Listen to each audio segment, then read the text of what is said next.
That was the worst marketing for any brand. It's All right. it's thick with 3 C's, baby.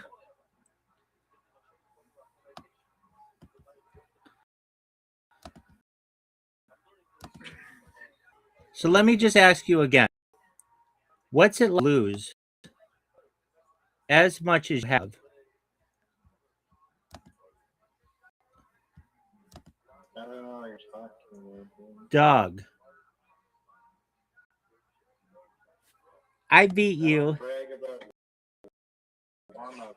I don't brag about winning warm-up games. Just a team that's before they go on the ice doesn't brag about stretching. That doesn't make any sense.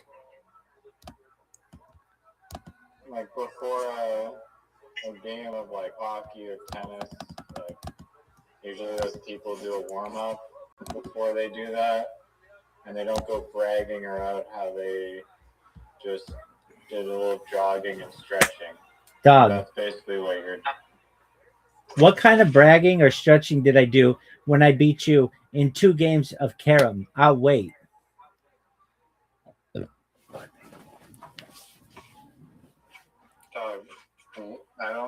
I don't know if you know what a warm-up game is, but you beat me one non-warm-up game in a row, and I had beaten you 6 legitimate non-warm-up games in a row before that.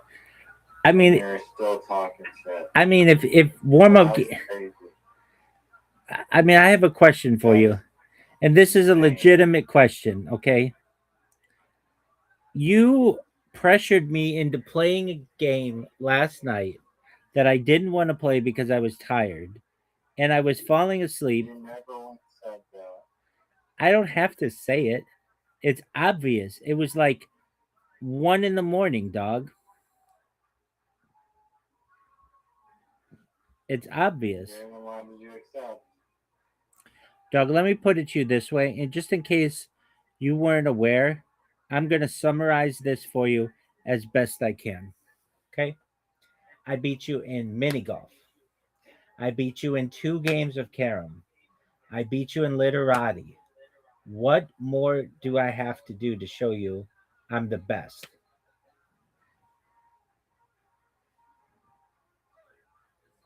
You beat me in 1 warm-up game of literati, in 1 warm-up game of mini golf.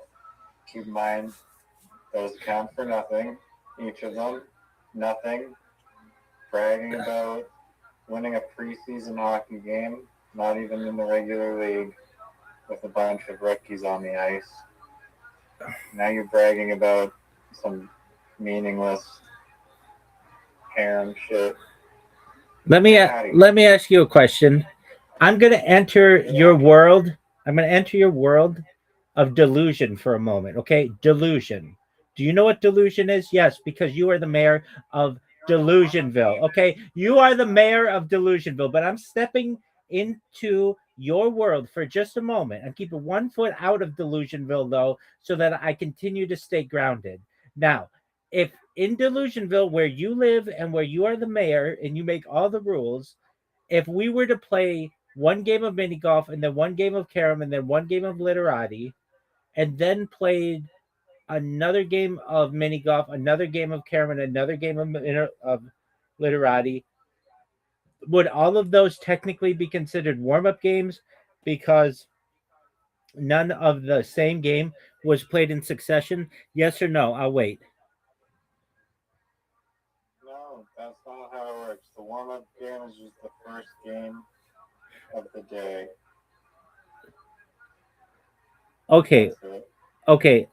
I mean, says who? It's always been like that. Okay. So if we were keeping track of all the games that we've played, you're saying literati didn't count, 1 of the caroms didn't count, and mini golf didn't count. But the other carom game did count, and you lost that one, and I won it. So I'm technically up 1-0 on the day of whatever, after we slept or whatever, because I'm sure we played some of those carom games after, midnight yesterday. Is that what you're saying? That you are 0-1? Yeah. I mean, do you realize that that's winless?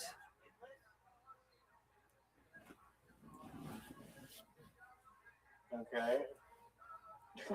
Okay, well, I'm just making sure you're. I mean, I'm making sure you're aware that like that's not a good record. You recognize 0-1 is not a good record.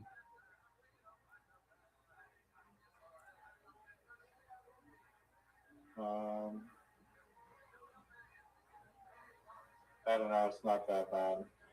I mean, it's not. It's literally a win percentage of 0.000000.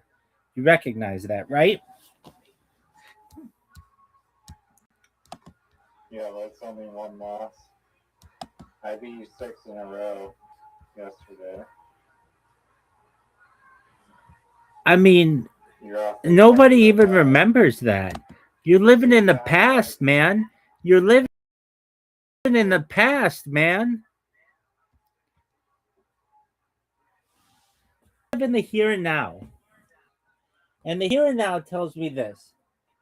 I am up 1-0 on you in Karam. And I'm a champ. I got the heart of a champion. When you don't get 4 S's in a row, then we'll see how you do. Dog, you got the Q, you got the Z. What do you want me to do about it, dog? You got the Q, you got the Z, and you got the blank tile. You got 4 S's. I would rather have the Q, the Z, and the blank tile. And you the game that I was clearly gonna win at the start. I was dominated. If anything, that would be considered the warm-up game. No, it's gotta be completed game. You can't just quit. Wait, you quit the Karam game. You quit the Karam game. Yeah, you're right. So then none of them count. Yeah. How doesn't it count? The warm-up game isn't completed, then it doesn't count. So you mean to tell me that we can play any game, and so long as you quit before you lose, you don't actually lose? Well, you can't just like quit for no reason. I had a reason. The reason was you were complaining that we didn't have a timer. Yeah, no, that's true. That's a fair enough reason. I'm just saying you would have smoked that game, and you knew that. You know that's not true. All I know is that in a game where you got both the Z and the Q and the blank tile, I still smoked you. Does that make you happy? Are you happy? Yeah. Are you happy you won a warm-up game? It wasn't a warm-up game. The ViralRabbi game is a warm-up game. I mean, that's just a fact. Look, I'm gonna just put it to you this way, and for anyone who's watching this in the future, I think everybody knows there is no such thing as a warm-up game. You better come ready to play. Okay. You can rewind the stream for anyone watching in the future. How many goddamn times Rabbi has said, "Oh, it's a warm-up game, doesn't count." I've got to be honest with you. Wait. I've probably said that fewer than 10 times in my life, and you've said it close to 100. You've said hundreds of times. I don't say warm-up game, dog. That's not how I roll. Dog. The way that I roll is like this. I'm on from sun up to sundown, from sundown to sun up, 24/7, 365. I'm the biggest pimp in the history of humankind, and there's never been anyone in my same league. Do you understand? Okay. I beat you in that last literati game. No, that was 304 to 267. And I didn't have the X, pardon me, I didn't have the Z, I didn't have the Q, I didn't have the blank tile. You had the blank tile, you had the Z, you had the Q. S is worth like thousands of. No, it's not. Not at all. You put that Z down. Okay, you're so good at ViralRabbi, run it back in a non-warm-up game. But you won't do it because you're scared. I'm not scared at all. You know you're going to get destroyed. I'm not scared at all. You just need to be patient. I need to restart my streams, and then you might get that back. Now, in the meantime, let's talk about the future of Fighter and the Kid. Let's talk about the future of Fighter and the Kid. I'm beginning to think, Riser, I'm beginning to think that you don't care about Brendan Schaub. I don't. Can I tell you what Brendan Schaub's kids' names are? Yep, you did. What are they? I don't remember because it's not important. No, it's the most important thing in the world. These kids are going D1 and then they're going to the pros, just as Brendan Schaub. Now, he's got 3 kids. The first one is 10 years old. That child's name is Tiger. No, restart your stupid computer. I am. It's going to take like 30 minutes, so just keep your pants on. Okay. The 10-year-old is known, their name is literally, their name is Tiger Peter Schaub. No. Their full name is Tiger Peter. Oh, no. Oh, yeah. Yeah, Tiger Peter Schaub. Then he's got a 6-year-old. That kid's name is Boston J. Schaub. Fighter and the Rapist sucks. Everything about that show sucks. Did you ever look? Let me ask you this. Did you ever try to get into it? Baseball practice sucks. Oh boy! So you've seen it? Yeah, it sucks. Hey, did you post your thing in Reddit? No. Why not? The interesting as fuck group said that any like self-promotion will ban you, and I have his Instagram as a link in my social media. That's not self. That's not self-promotion. Oh, yeah. Wait, that's not self-promotion if it's in your bio. Are you positive? Yeah. Okay. Well, then I'll post her right now then. Okay. What should the caption be? This. Well, firstly, I would remove his Instagram from your biography. You can move it back in a couple days, but just remove it just in case. And then I would say, this artist creates beautiful, most insane, handcrafted woodwork using recycled lumber,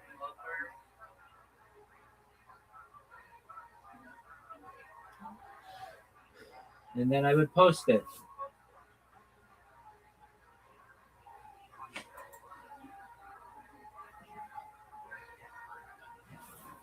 I would actually ask AI, what's the best title for this for Interesting as Fuck? Because I'm sure like Reddit is 40% of what AI is made up of, and then AI will just give you what Reddit would think would be best.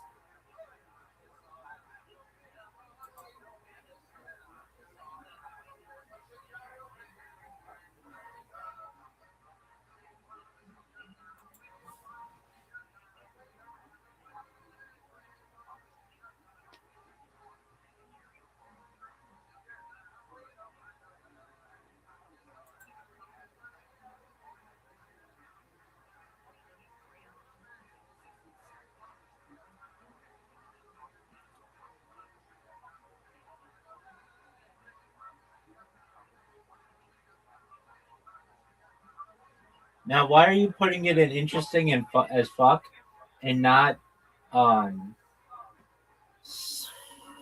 satisfying? Oh, what's it called? Oddly satisfying? Oddly satisfying. Well, oddly satisfying is 2.8 million weekly visitors. Interesting as fuck is like 7.8. Then go with 7.8. I could do probably both groups though, maybe. I don't know. Yeah, you probably could. I doubt they allow cross posting, but you could just do organic posts in each. Yeah.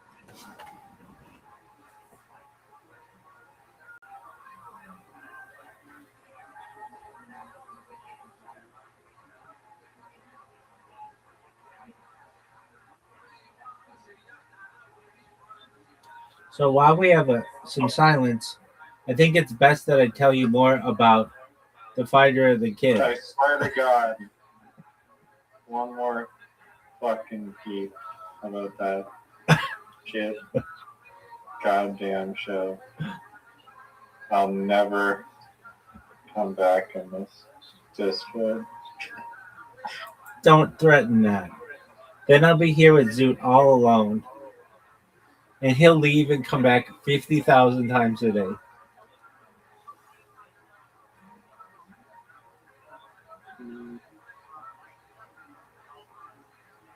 I mean, you were the one who was like, tell me about Bobby Lee. This should be the perfect time for me to be able to tell you that. What kind of computer takes 40 minutes to start and restart? Oh, Doug, this is just one of them. I've got another like 6 to go.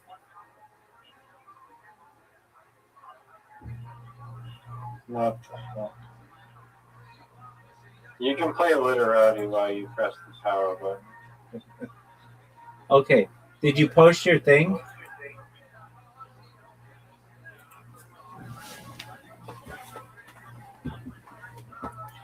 Doug, my question for you is this. I am almost done posting. Okay. Did you ask AI what it should be posted as? Yes or no? I did. And what did AI say? It's a long ass answer, but I have good keywords to use.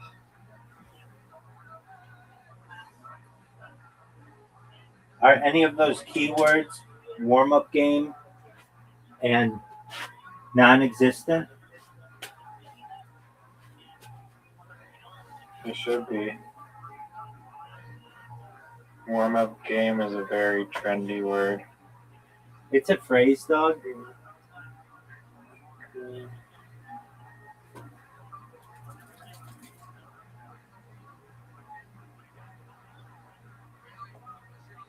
Okay, so while I restart these, do you want me to tell you the story of Bobby Lee?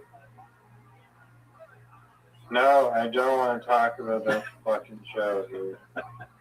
Okay, well, you sounded yesterday like you had a little bit of interest in the Bobby Lee saga. And considering I just watched a 3-hour in-depth documentary on it for like you already told me about the Bobby Lee thing. How he tried to like fuck his girlfriend. All this shit. Do you know who Kalila is? Yes, dude. It's Bobby Lee's girlfriend. Or was his girlfriend who broke up.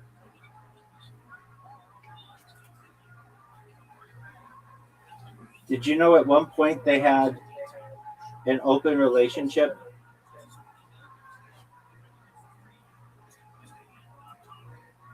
That's not true. Bobby Lee would not want that. Actually, he did for a little bit of time. I mean, I don't want to get into it, but just like give me 2 sentences to be able to explain this. Bobby Lee at one time and Kalila had an open relationship, and Bobby Lee handpicked the guy who would have sex with Kalila.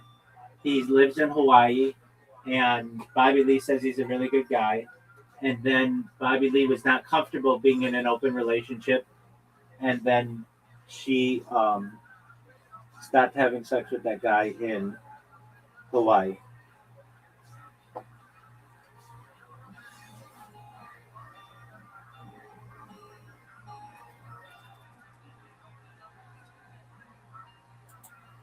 And the reason why I know this, and don't get mad, I'm just telling you the truth, is because they had to tell it, they had to put it out there in the public so that Brendan Schaub did not use it as ammunition against their relationship.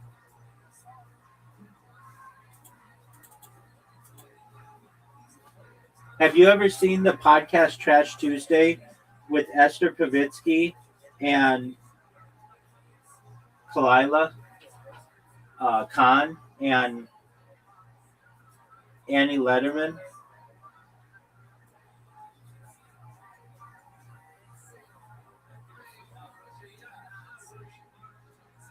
No. All right, well, it's absolutely garbage.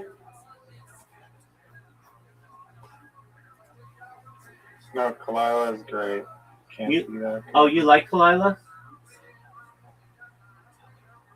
She seems like a nice person. Yeah, she seems pretty smart.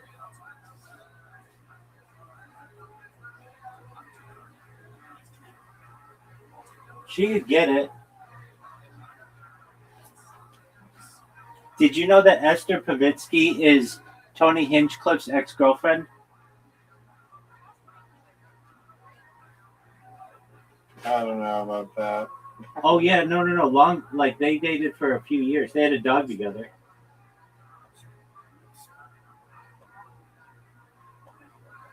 Did you know that Tony Hinchcliffe is a homosexual? No, he's not. He's got a girlfriend right now, and he was married to a woman from Australia previously, so she could get a green card. Like, he's not homosexual.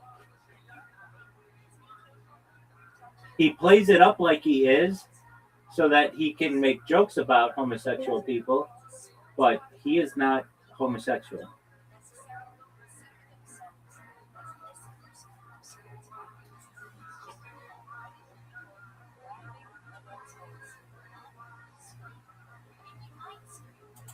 Well, the interesting as fuck people look at my profile and see that I've posted in like other groups.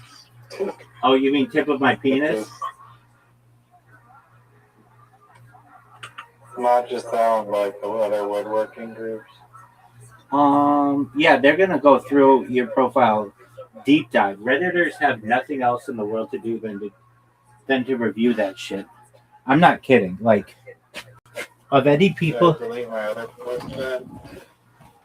Why would you delete the post? Like, does it say that it was your artwork?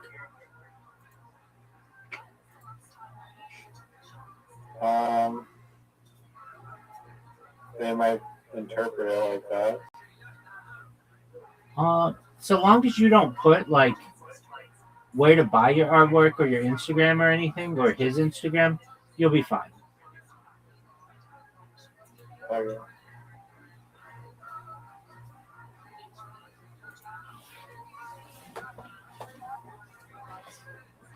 Let's give it a buzz then. Okay. We're within 5 minutes of playing. I just want to give you a heads up. Dude, Reddit did this interesting thing to me. So I had like... Your account, your 3-year-old account. Yeah, so I have random accounts on Reddit that I just created a long time ago and didn't do anything with them. Or maybe I was just like a throwaway account and I'd spam something and then just like leave the account. Well, I logged into one of them. Those got removed. My post got removed instantly. Why is that? I don't know. It doesn't say. It just says this has been removed. Isn't that some bullshit? Yeah, I don't like that. Why do you think they did that? Do you have to join the group or something? Dog, I don't know. And um Reddit is a quirky place.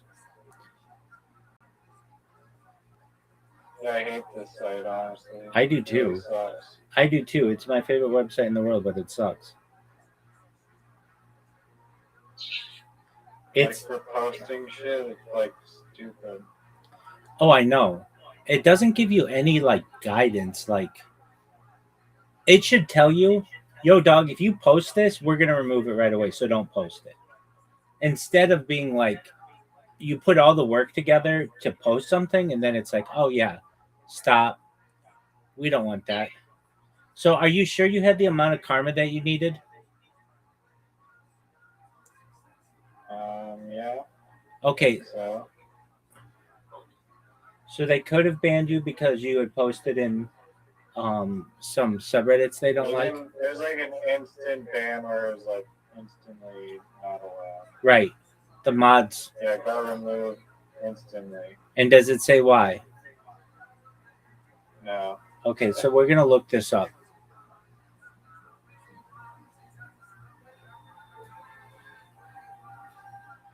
Why did my post get instantly removed on Reddit?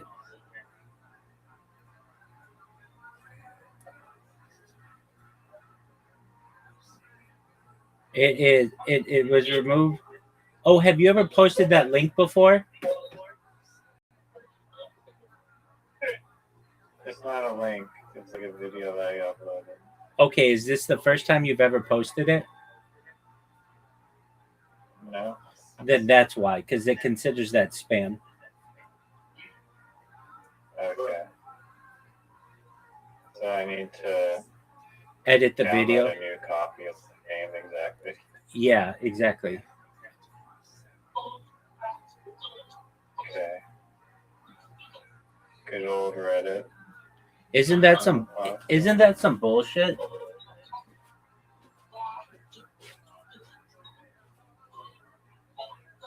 Yep. Okay, I can edit it.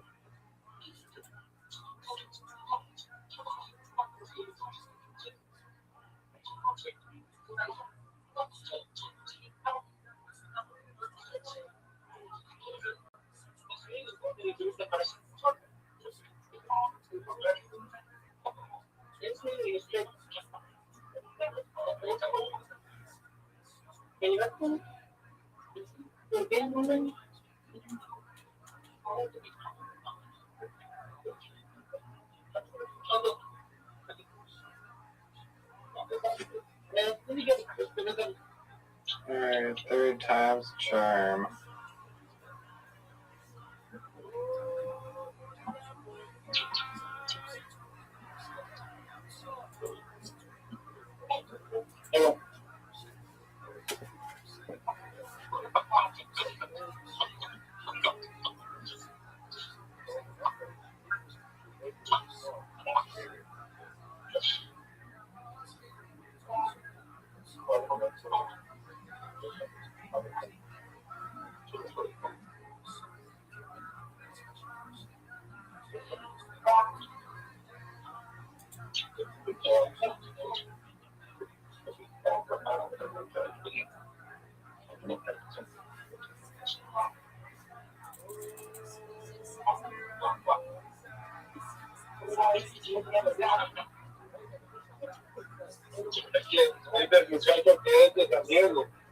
Italiano es comida así, como esta.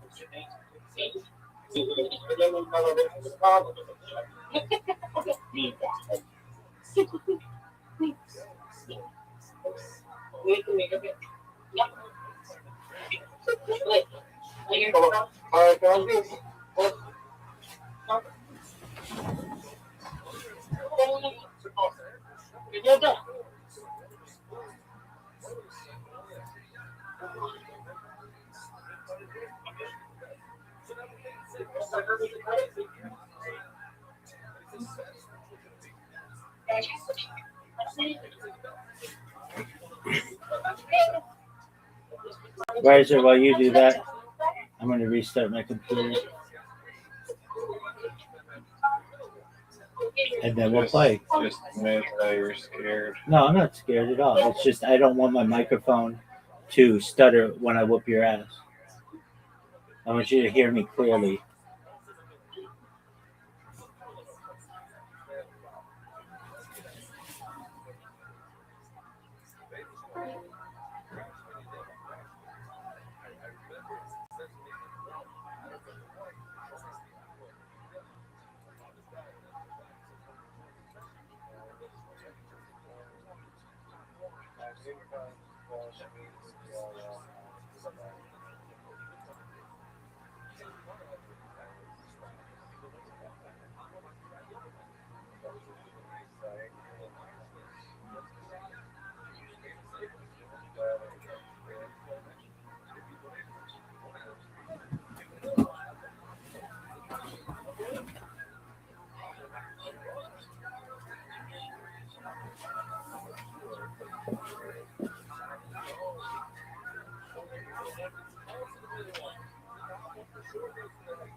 What up, Riser? Are you ready to lose? Did you post your shit? It gets removed instantly by the kind moderators of Reddit. Even the new one?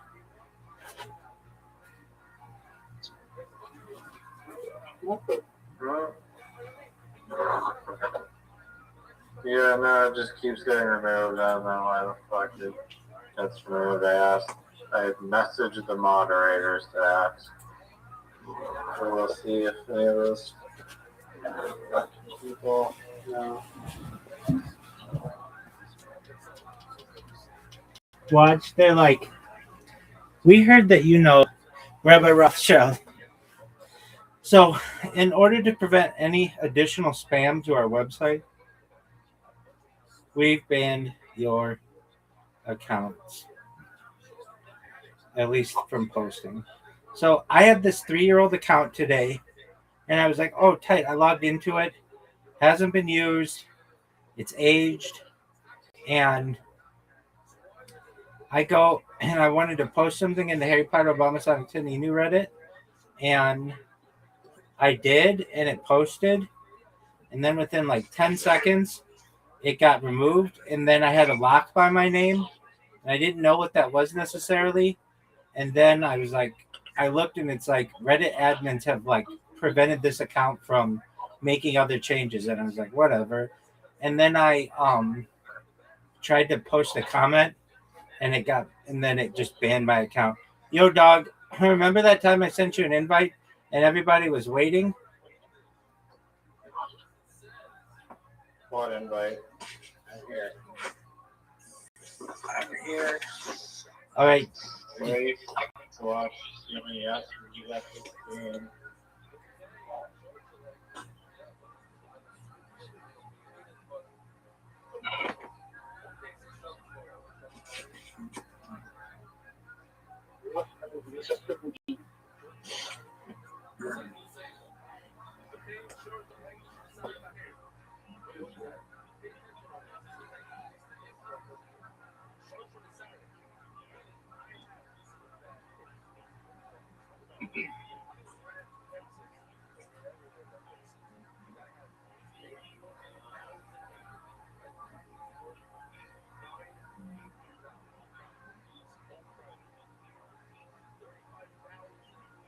Swap, swap, swap, swap, swap, swap. That was so horrible. Hmm.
I fucked up there. Should have taken more time.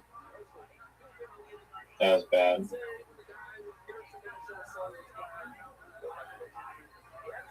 That was really bad. I know it wasn't.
What is this bullshit?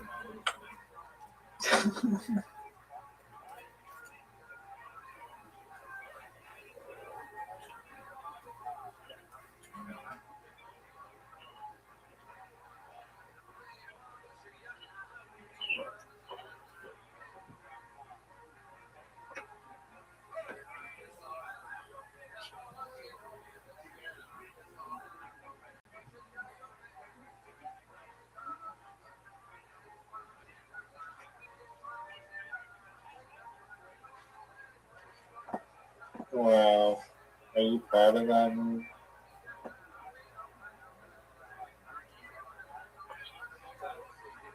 Yes, let me Google.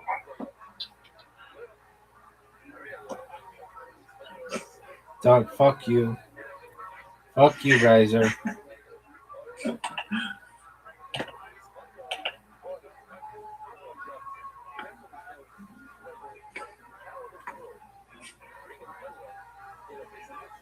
Don't worry, my next move is going to be even better.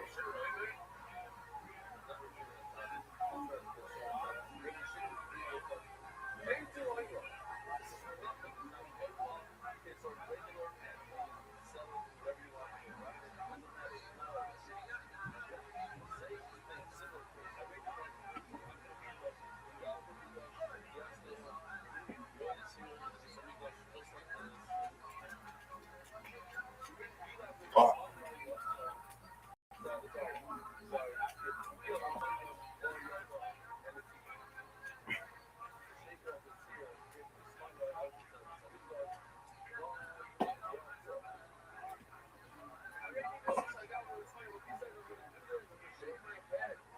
Ooh.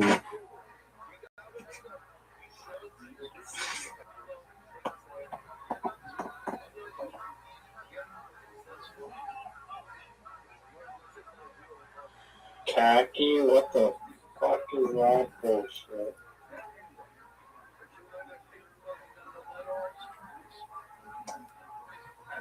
Get out of here.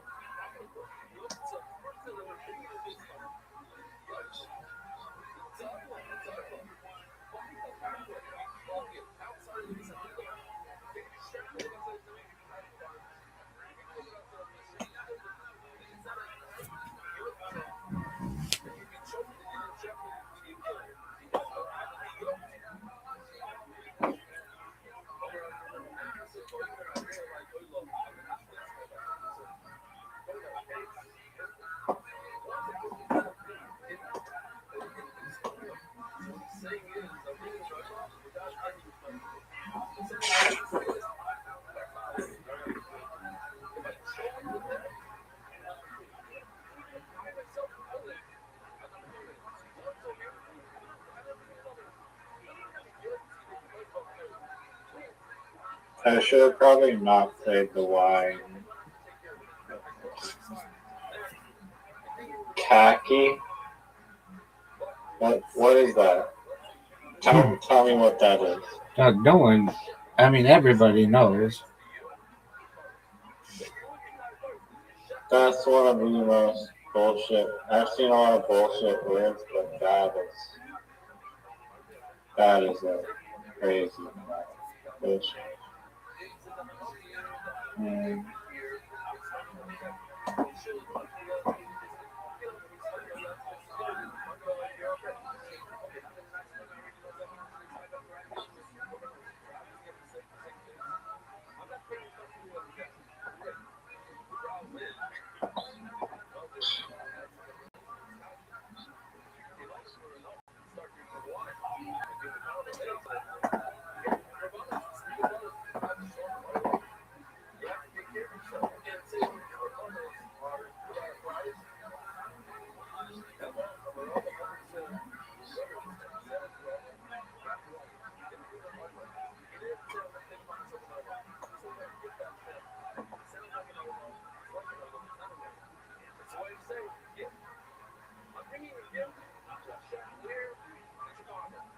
Oh, that was a good spot. Must be nice having an A just looming around.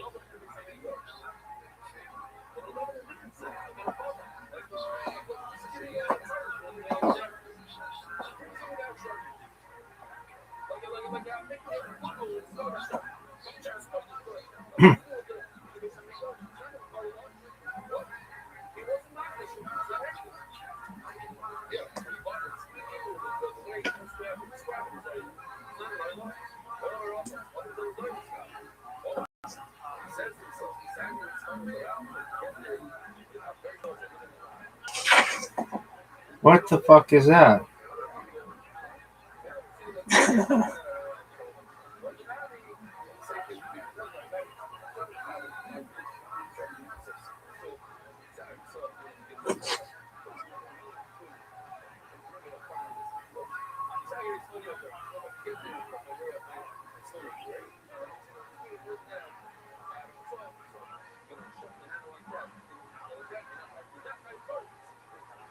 No way. No way. It's a good spot. Just guessing. Just absolutely guessing. Let's see what bullshit word he comes up with. Just guessing.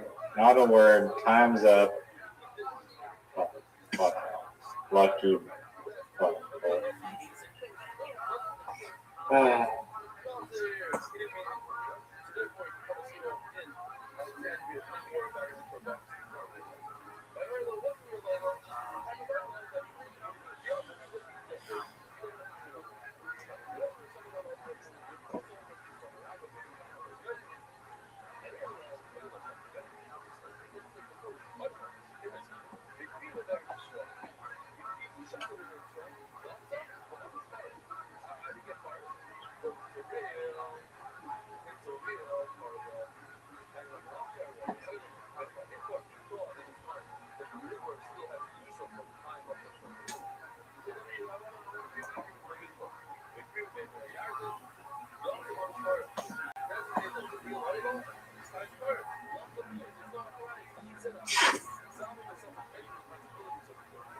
Stupid fucking me. Oh no. God damn it. No way. Oh, it's gonna kill me. Dropping tiles. Oh my lord. That was hard to swallow. God damn it. Oh my lord.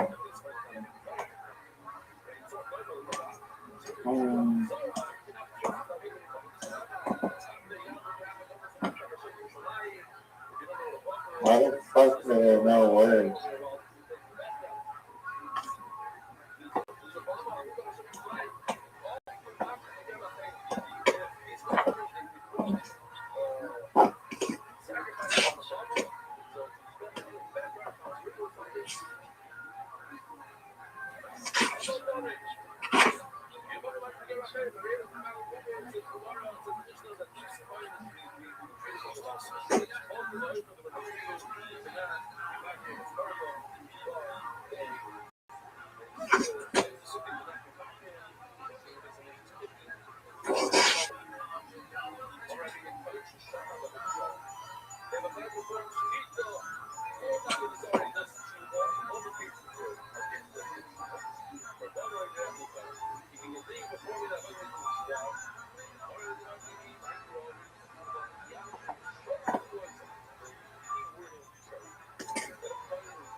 Wow, that many points for that?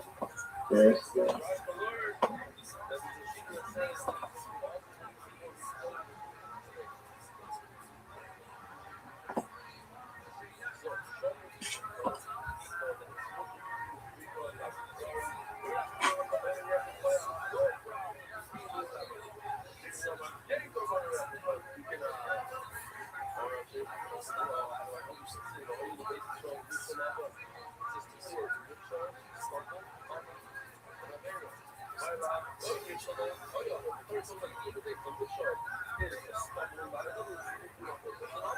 The fuck is this bullshit?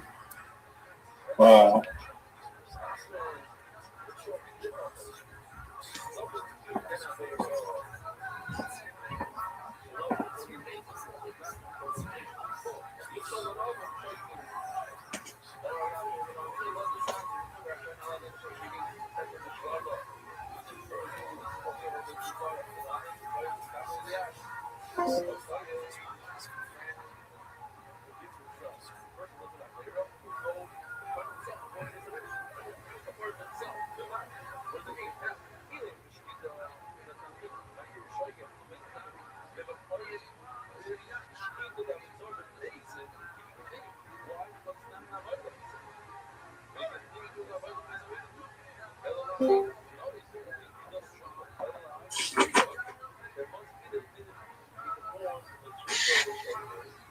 How many things are left? 7.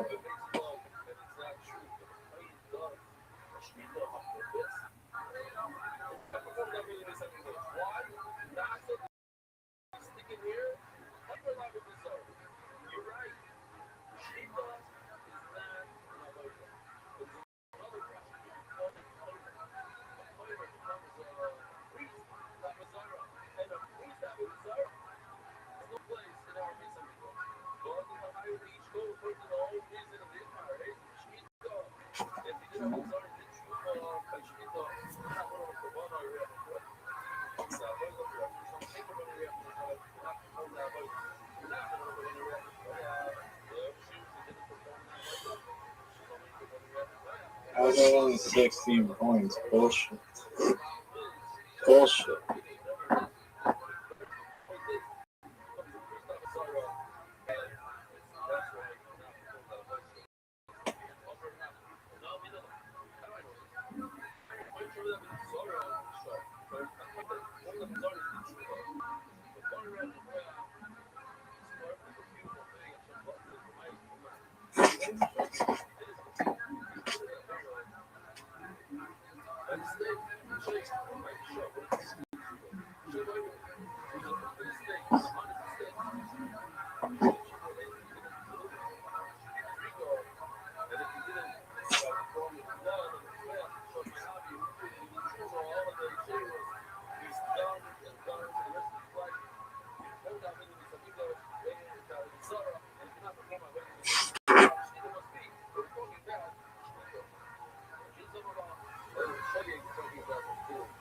Fuck off.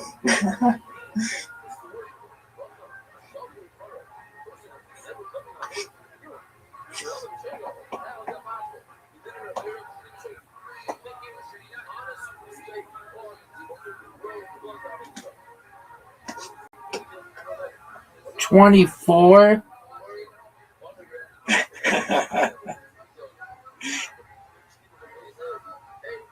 Oh, this game sucks.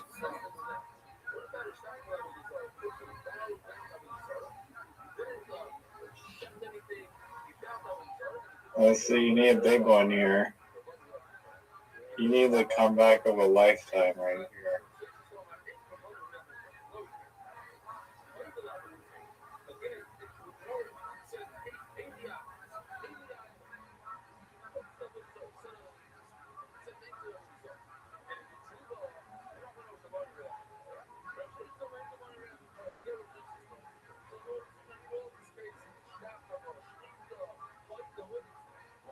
Oh, it's ticking. Oh, it's ticking. Oh, it's ticking, folks. Oh, GG. The warm-up game. Boom. Warm-up game. Oh, that's an actual game. That wasn't an actual game. You don't That's a real understand. game. You don't understand. I was warmed up, It's a but then I had to wait for you to game. post your thing on Reddit, and I got cooled down. I was waiting 50 minutes for you to start your computer. Doug, I'm a champion. Let's be honest. You got the X, you got the Z. No, I don't want to make the rule. Don't hate the player, hate the game. You got all the S's, and you got the blank tile. Excuses.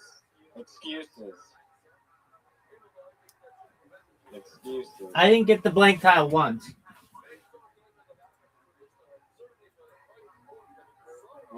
Is there... Hold on. Let me call someone. I'm going to ask them if there's something I can do about that. You know, that's not a very nice response.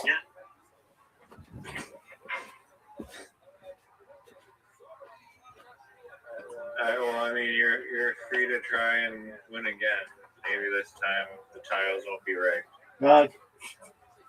They are rigged.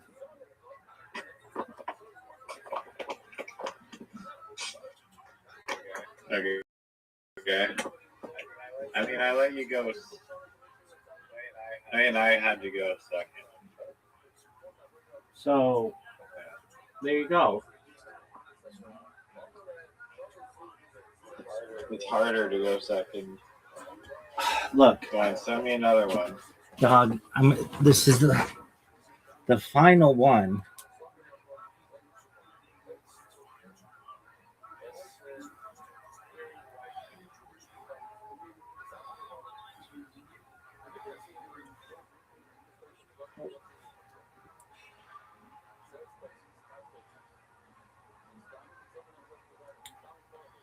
Are you going to go?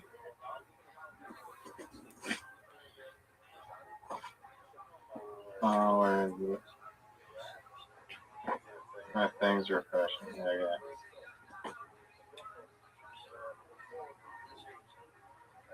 I'd appreciate it if you...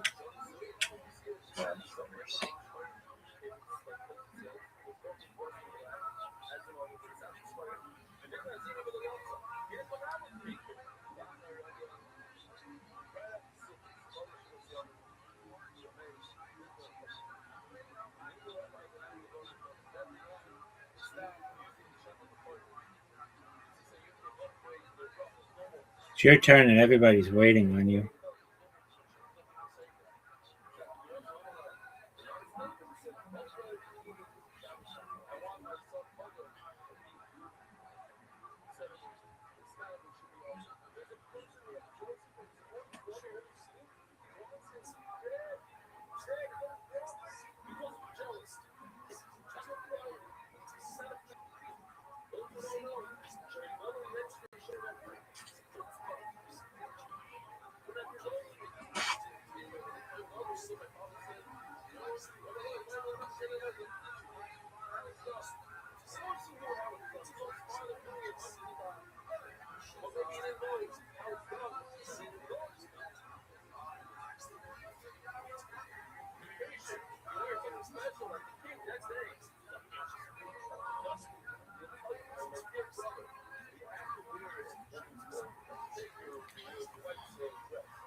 Fid?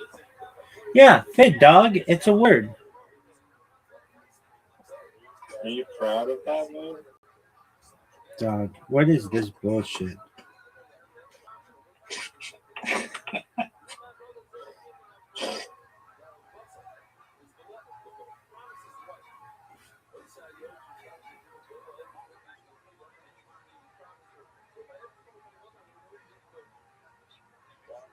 Don't go there. You don't need to go there. Go somewhere else. Go somewhere else.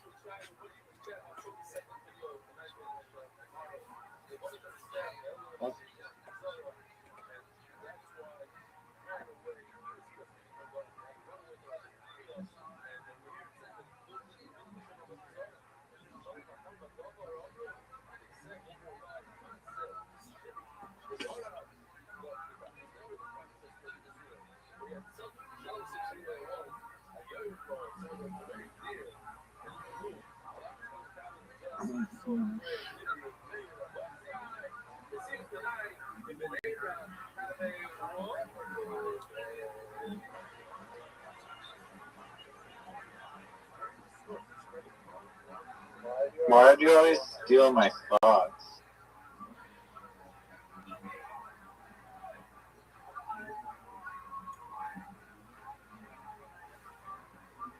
That move sucked.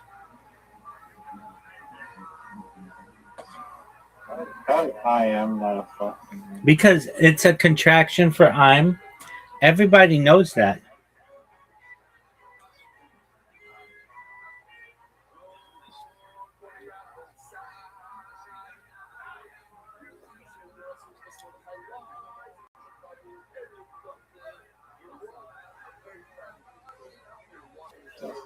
That's not a word.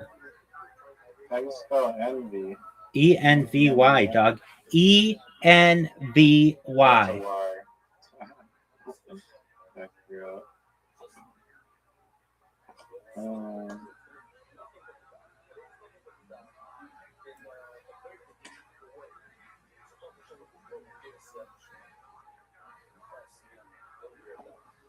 What the fuck is that? 15 points.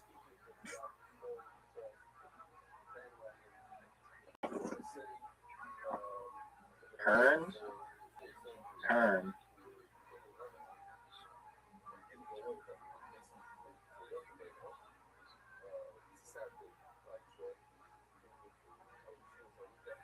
Literally stealing my spots again.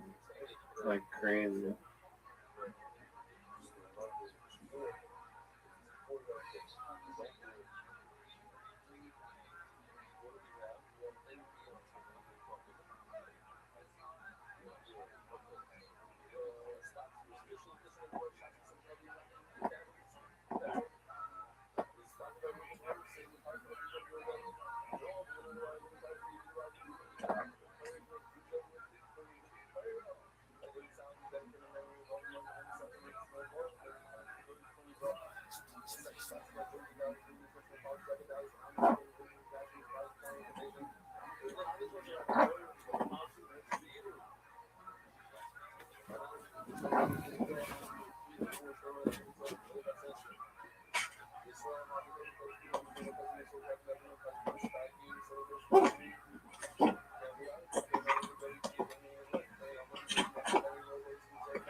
Yo, dog.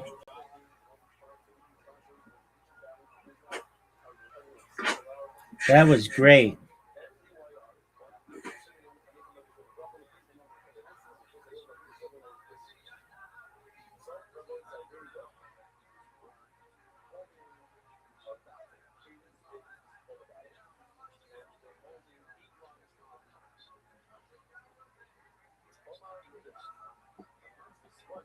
Oh man. I hate when you spot a word that you should have put it right after you. RDO.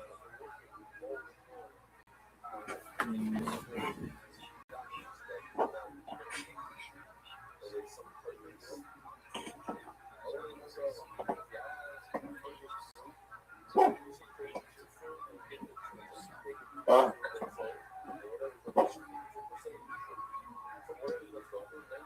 Are you fucking serious?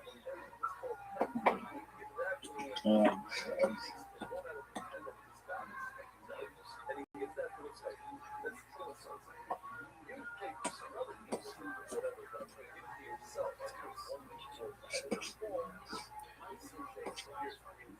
Can't go his fucking ass. Oh.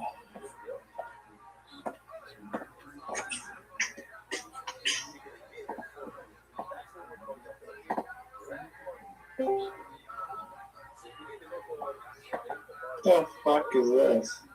Pruner? Wow, pruners?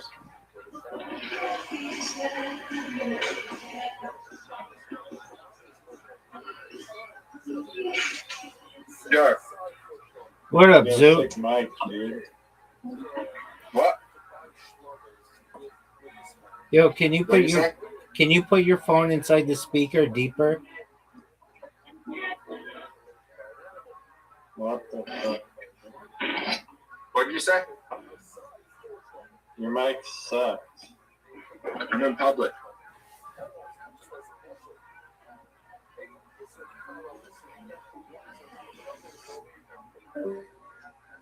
Well, that was a meaningful conversation.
Riser,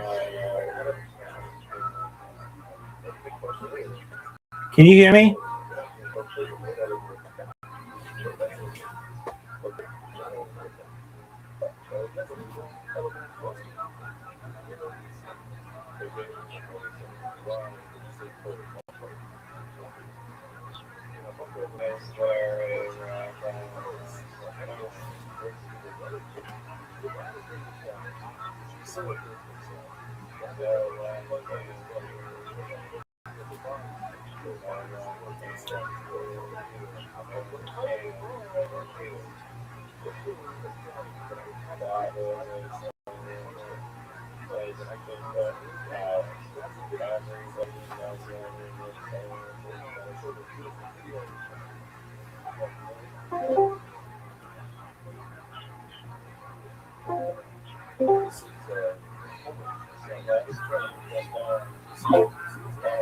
Stone, stone, stone. You must be stone. How the fuck Stone. did you come back?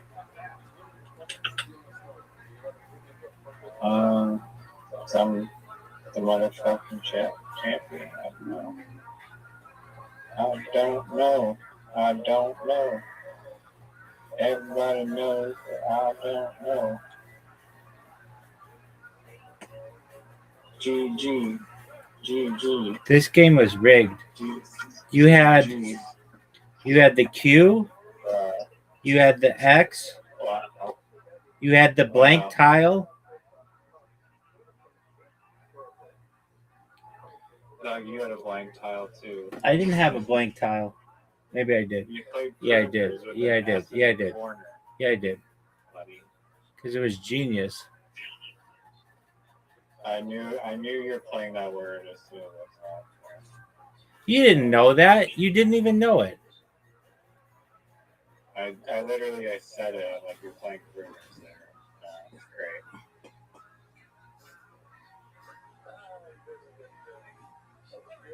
Damn, 2 in a row, 2 real games, 2 losses. Crazy. You even cheated by turning off your microphone to distract me. That's crazy.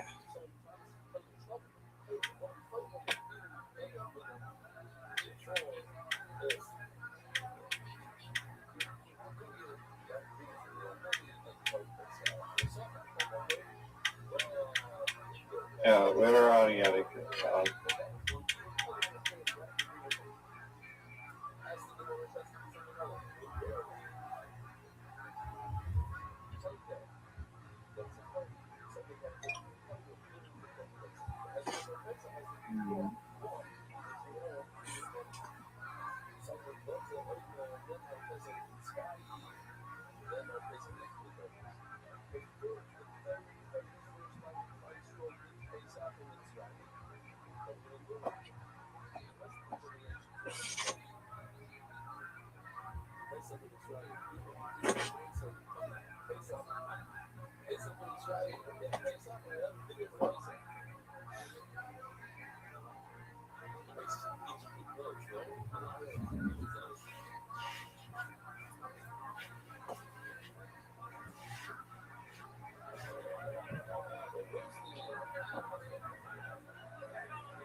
Wonks is a good one.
Oh man, what the fuck?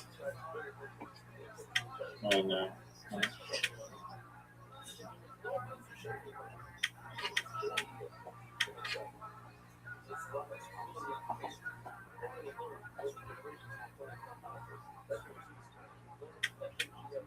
Murder. Is your mic working? I think so. Yeah. You're just being quiet. So.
You're not going to comment on that word?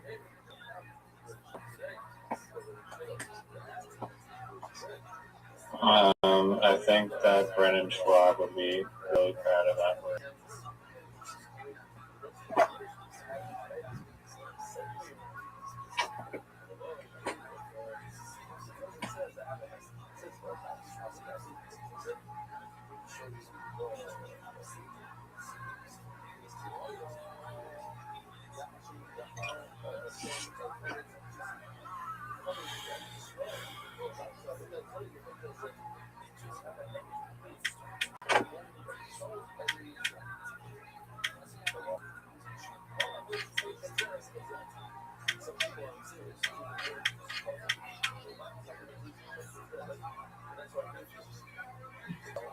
They really stole my fucking spot.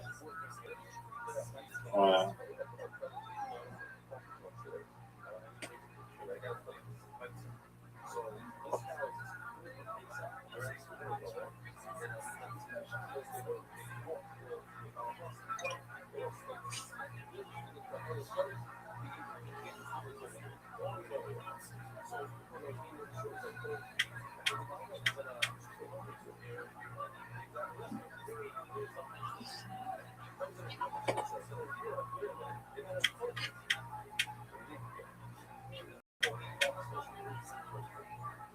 You don't want to do that. Terrible place. You don't want to do that. You do not want to do that. You do not want to do that.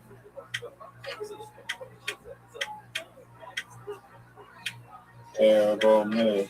Terrible move.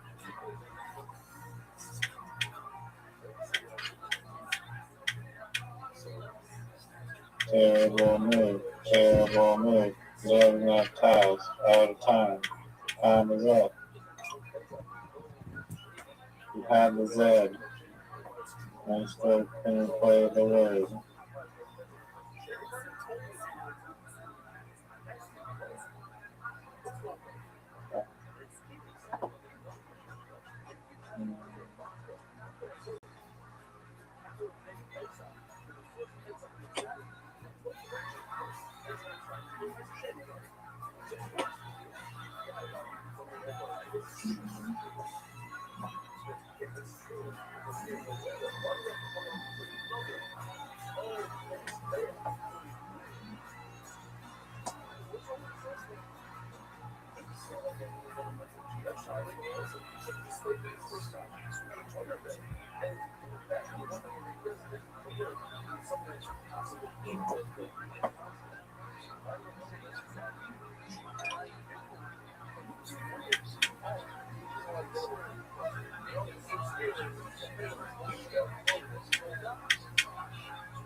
Give him a nest. Give him a watch. Give him a Z.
Oh, swamp.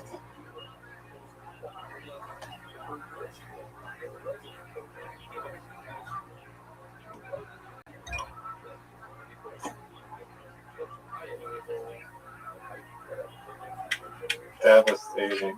Folks. Folks. Just a massive lead right now. One of the biggest leads we've ever seen in the history of literati. Morally defeated.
I probably just hope to fuck that bullshit.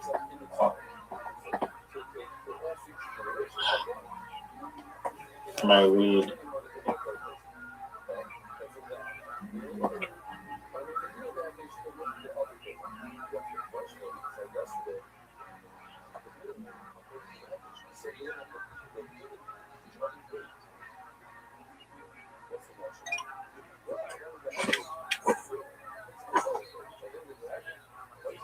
Oh, look at the fucking.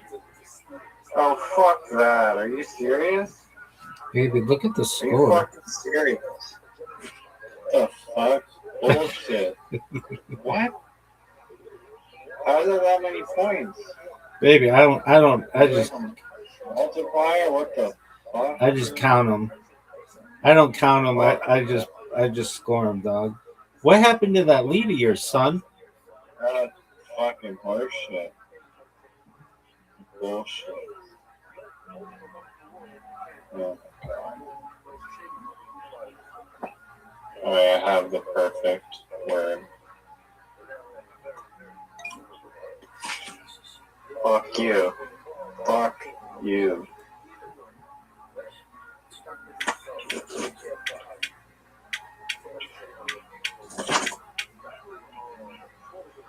Get the fuck out of here with that.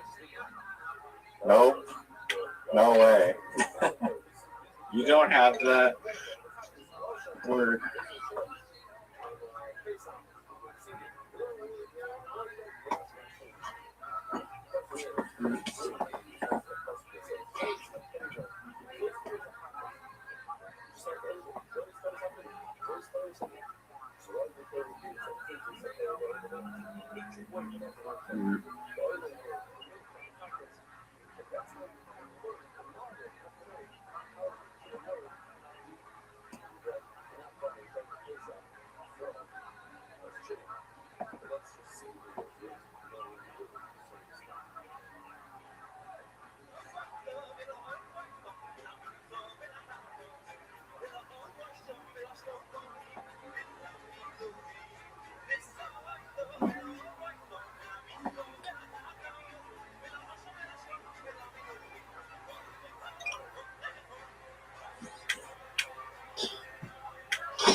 Fuck you, stupid ass eye. Oh, are you fucking serious? Fuck. Absolute bullshit.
Let's see if you can hold on with some bullshit. What the fuck? Fuck that. Fuck that.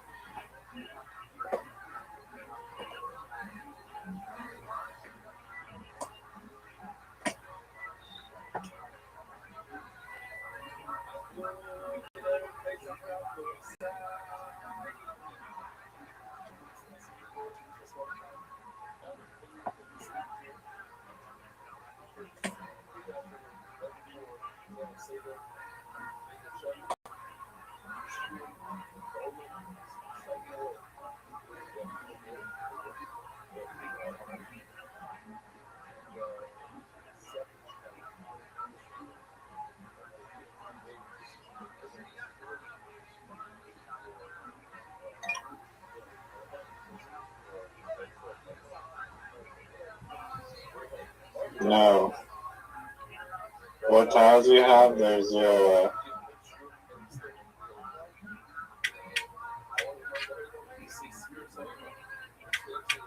What tiles you got? No. No way. No. No.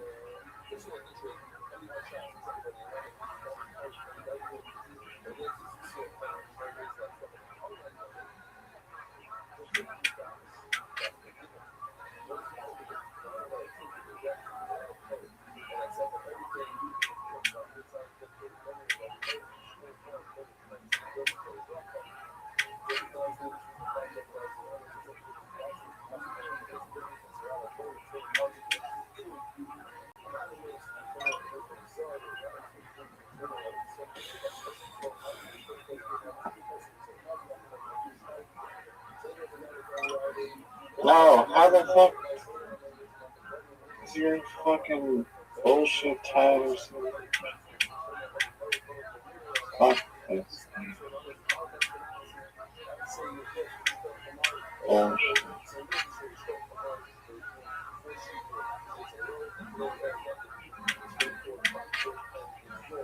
You better pray you fucking place that last tile down.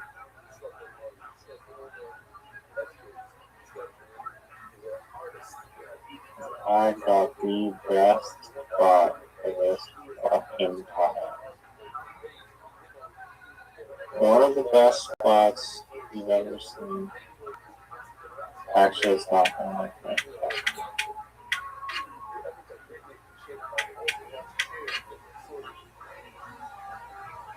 Time's up.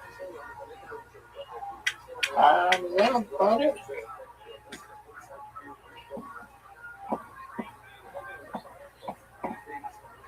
Ooh. That's good.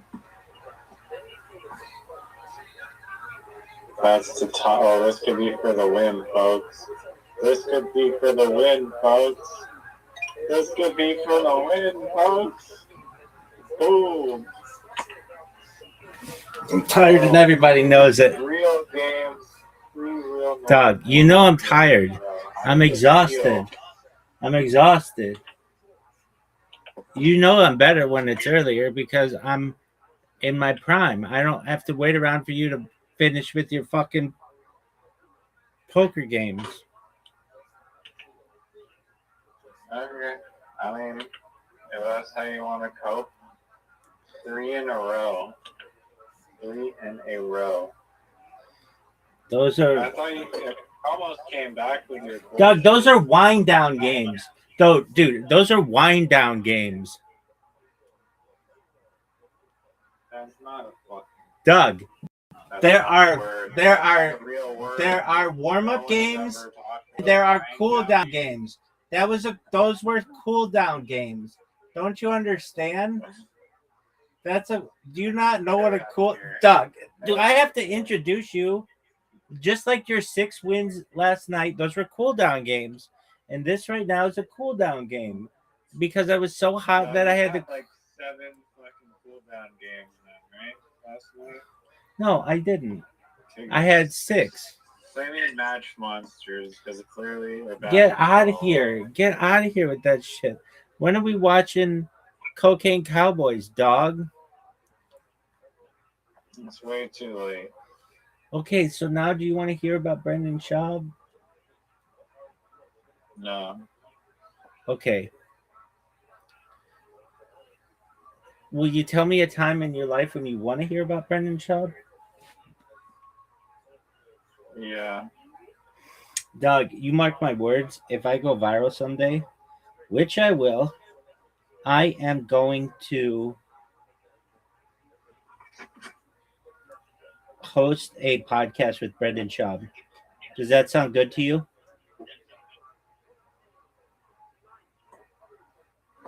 Sounds horrible. Why does it sound horrible to you? Brendan Schaub sucks. We're going to talk about baseball and t-ball and softball and All kinds of balls. All right, Doug. That's all she wrote. All right. Peace out, Girl out, Scout. friend. Wait, what are we watching tomorrow night? I don't know. We'll find. Well, aren't you going to tell me? I don't know. I gotta find something good. All right. Peace out, Girl Scout. Hey, way to play in the cooldown games. That's not a thing. It'll never be a thing. Why would you say that's not a thing? Why would you say that cooldown games are not a thing? Why would you say that cooldown games are not a thing? That was like the biggest verbal loophole on Twitter. What, cooldown games? Yeah. What's so strange about a cooldown game? Everybody knows about cooldown games. You don't know about cooldown games? You want me to tell you about them? It's like the 6 games last night and the 3 games just now. Those are cooldown games. Those are games after I'm hot that I'm tired and I start to cool down.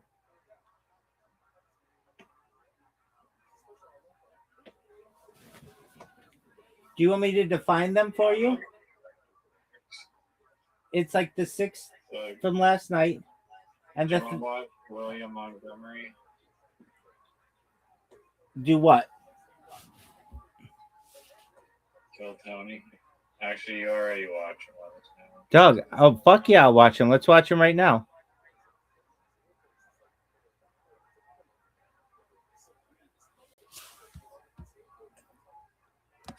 Put him on.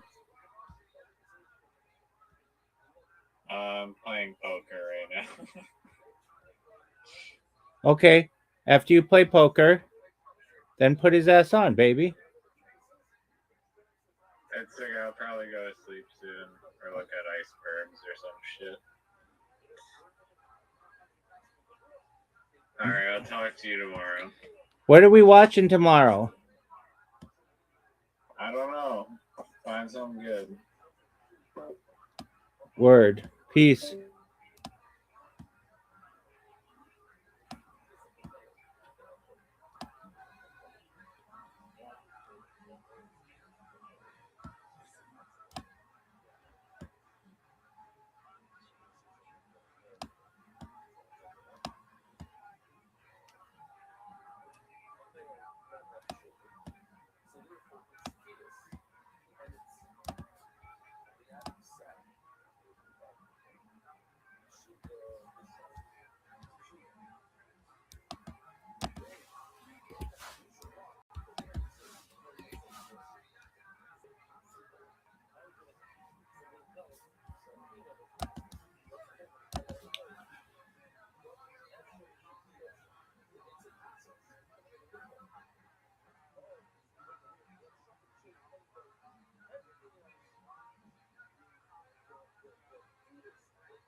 walked in, I just blew one of the fucking light bulbs out. Give it up for that. That's how much power I have now.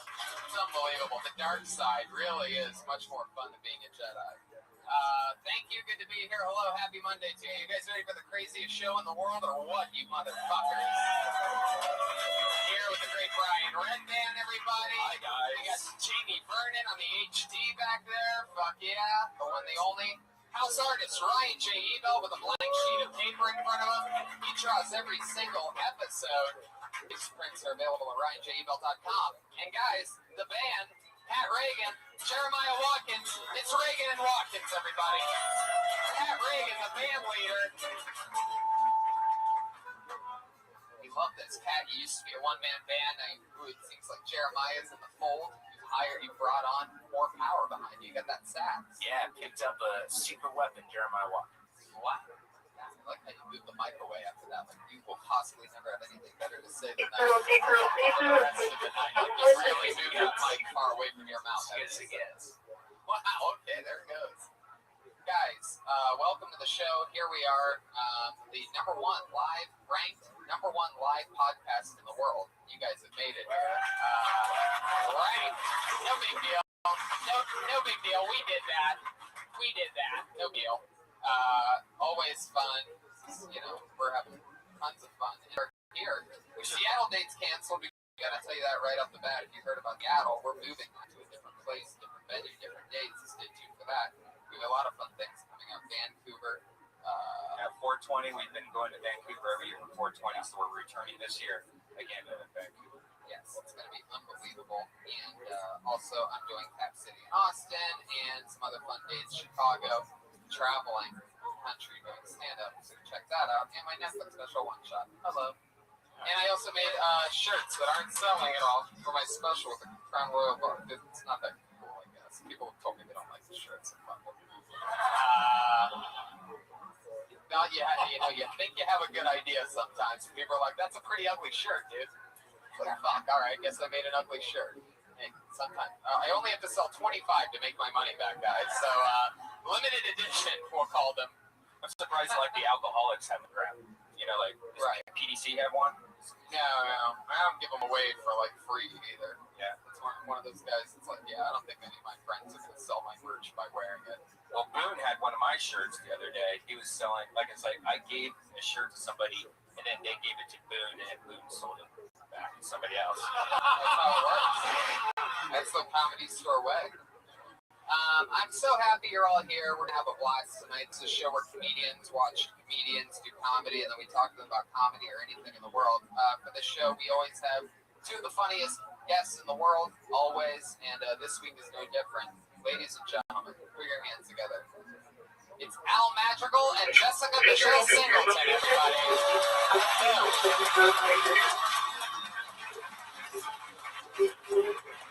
Come on in, guys. Hi. Hi,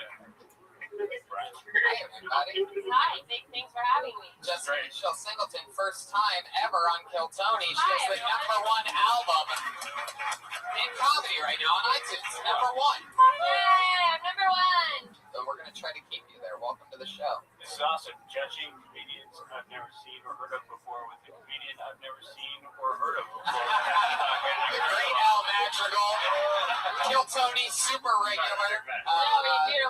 It's truly an Daily honor. show. So many great specials. Al, you're one of our favorites. Welcome back. My wife, when I left the house, said, "Be nice," and I've already fucked that up. And so I'm really happy to try to be nice to everybody. Al, you have one of the great running storylines of guests on this show because you were one of the ones that was extremely nice your first time on, and then you came back saying, "You know what?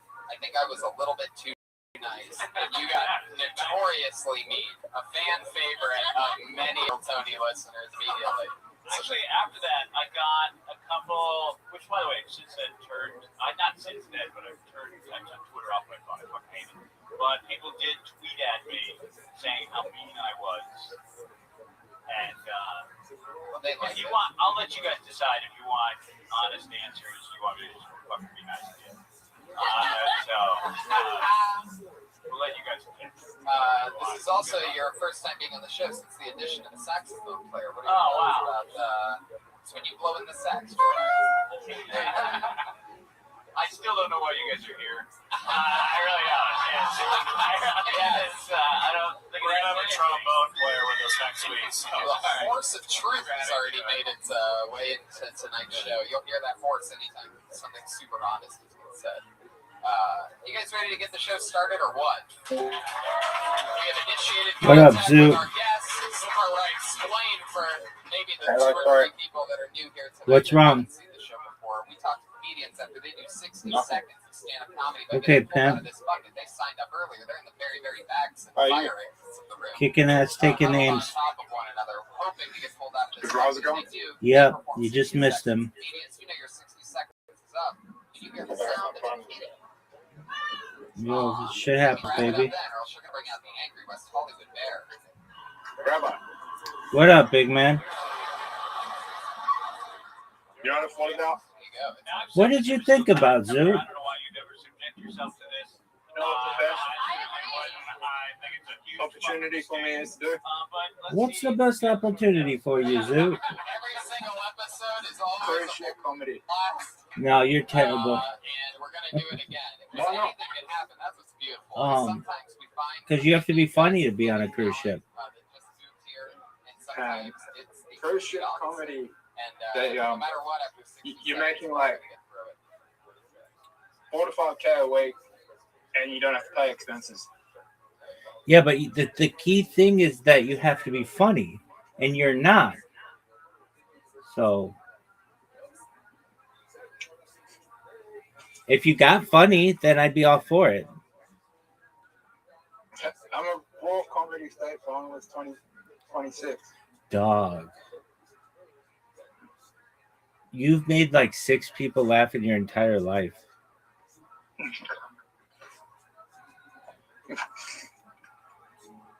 That's not true. Dog.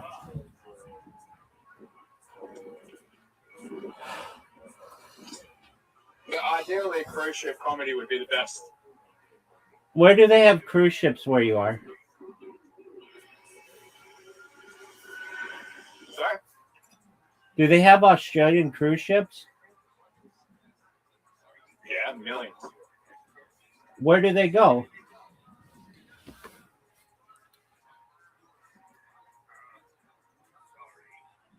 They have international and national cruise ships. In Australia? Yeah, they go to Vanuatu. Man. Japan. Some of them even go to US. UK. Anywhere you think of, the cruise ship could probably go to. Okay, but who would want to be on a ship with you for that long? What? Who would want to be on a ship with you for that long? I'll be in my room most of the time. Oh, just masturbating like you do now?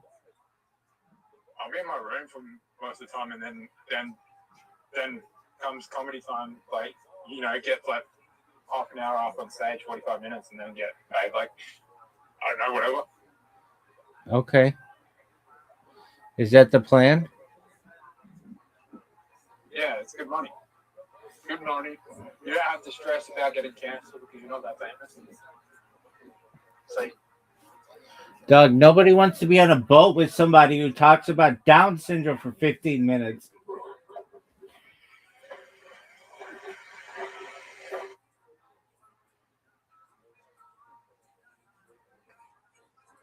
have you seen Louis Spears' comedy? Nobody's seen that.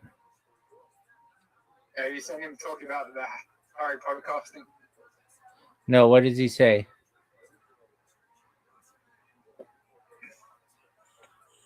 He says that it would be a great representation if Harry Potter had Down syndrome.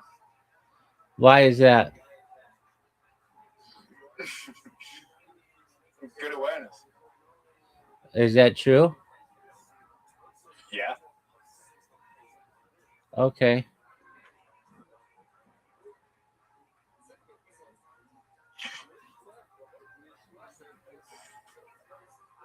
I think they should make Ron Weasley trans.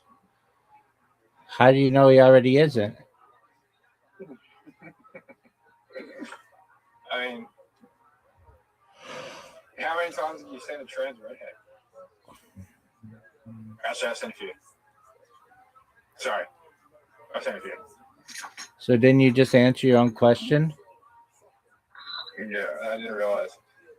But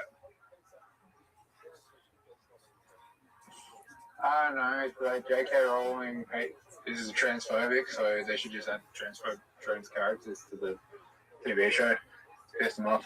Okay. What do you think about them making Snake black? I mean, whatever they want to do is cool.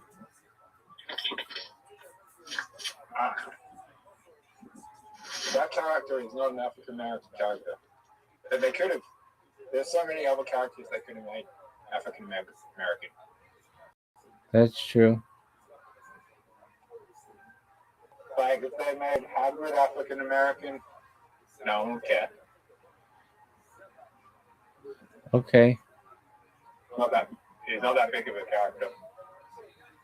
They made Dobby African American. But that's kind of racist. Sorry.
You ready for your first comedian tonight, everybody? Yeah. Yeah. Laugh track. That's where we sweeten up the audio. Okay. We've seen her on the show before. She's back again. Put your hands together for Courtney Banks. I'm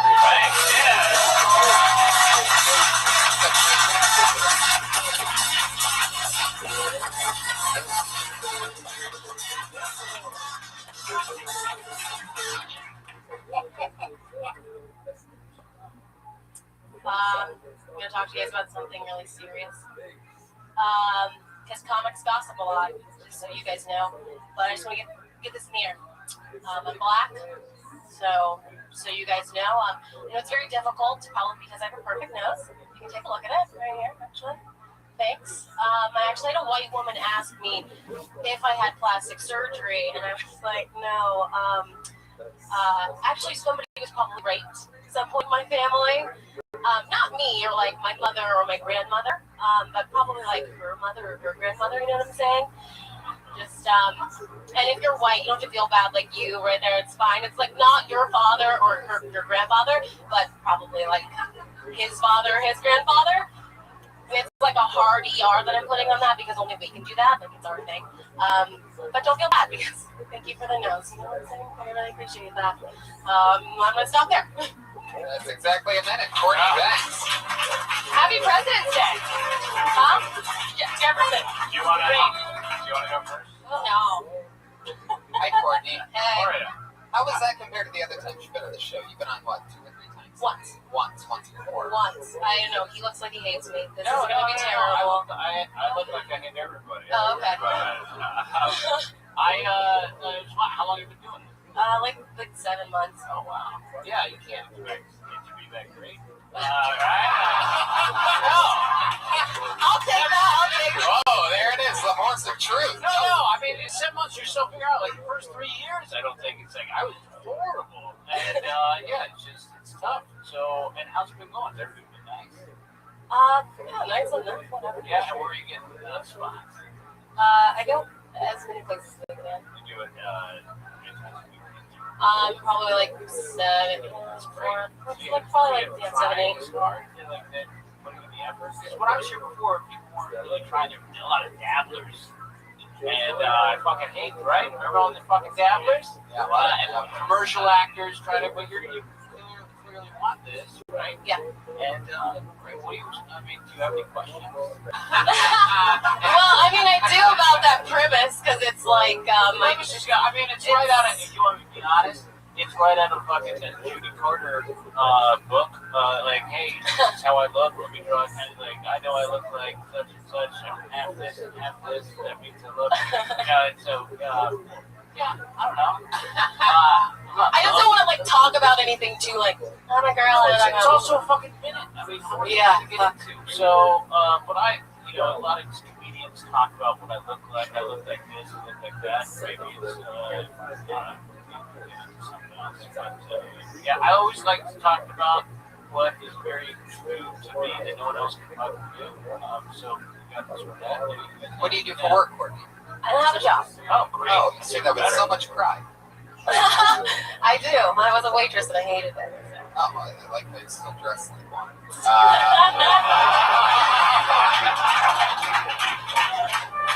You take a waitress.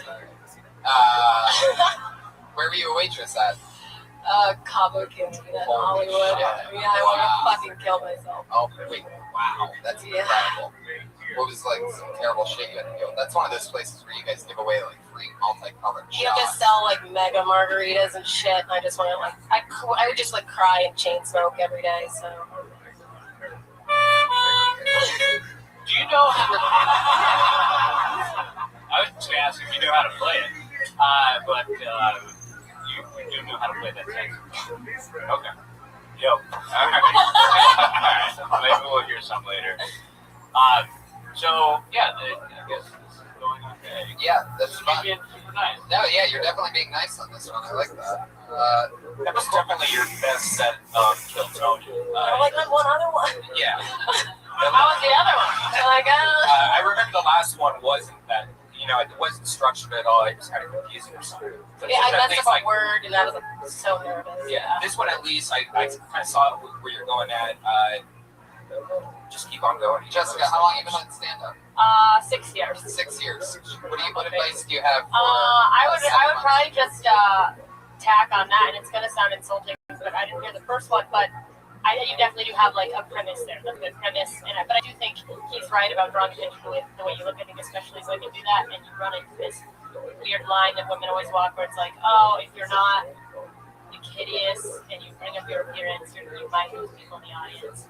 That's true. Like, I think that if you're going to make fun of your not black nose, then you should make fun of, your super black hair or something. Yeah, well, also it would like, acknowledge it, make fun of yourself. I only had a vision. Yeah, also in the best way, it would have to be like a really, like in the nicest way. You'd have to have like a really perfect nose to be like, it's a very, because people, that's not standing out. So like if you're gonna make fun of something, especially, I mean, I know this is an opener, but like you come out and you acknowledge something, I think it has to be something that people are going, what? Like what's happening? Okay, yeah. Does that make sense? And then after, you're gonna say, well, what the fuck do I know? I've only been doing it 6 years. Exactly. Yeah, exactly. See, that's actually everything I said. Courtney, anything crazy happening in the past month that you've noticed is different than the beginning? You making friends? Drama? I just remember a roast battle that you had that I was at this roast battle a few weeks ago. I feel like you should have, I don't know, it was an interesting roast battle. Now you're talking all of a sudden. Yes, it was a good roast battle. Lindsay Jennings was a great opponent, and it was fun. Are you talking about we kissed afterwards? Is that what you want me to say? No, I don't want you to say anything. Because I heard you talked about that on a podcast. What? I heard you talked about that on a podcast. What's that? Oh yeah, I am confused as fuck. Are you guys confused as fuck? What's going on? Well, yeah, she's going inside joke about it, but I did on the Legion of Skanks podcast. It was so much fun. It was in New York City. They were at a roast battle. And you talked about has anybody tried to fight? And I go, the one I went to last week, two chicks that were almost like against each other ended up making out of the entire thing. Yeah, rage and love are next door to each other. All right. Push that mic away from your face, please. Courtney, it was nice meeting you. There you go, Courtney. Thanks, everybody. That was good.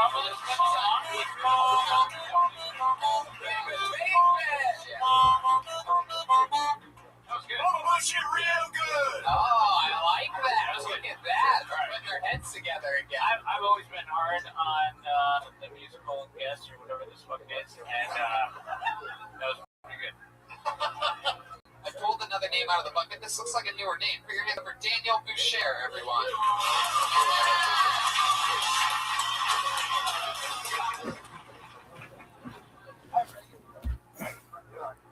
Wow, this crowd.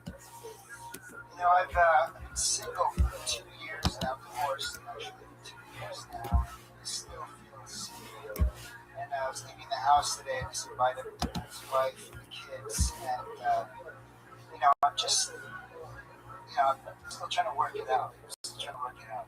I feel, you know, I've been trying the dating. I'm 40 years old. I have no idea how to date anymore. So I've been trying the online stuff, and I'm doing okay, it's for the older people.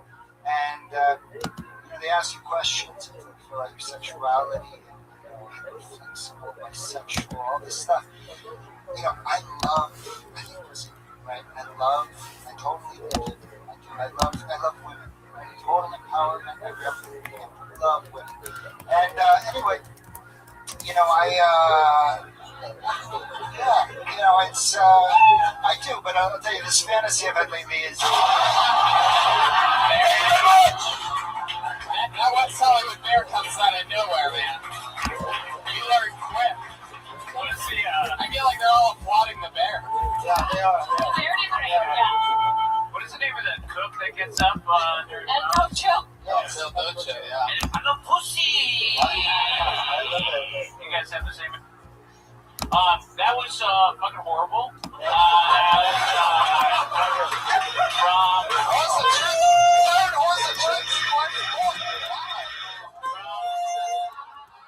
know what was terrible about it is how much you cared. Like when you ran the stage, and I looked at Tony, I was like, oh, I fucking hate him already. I really did.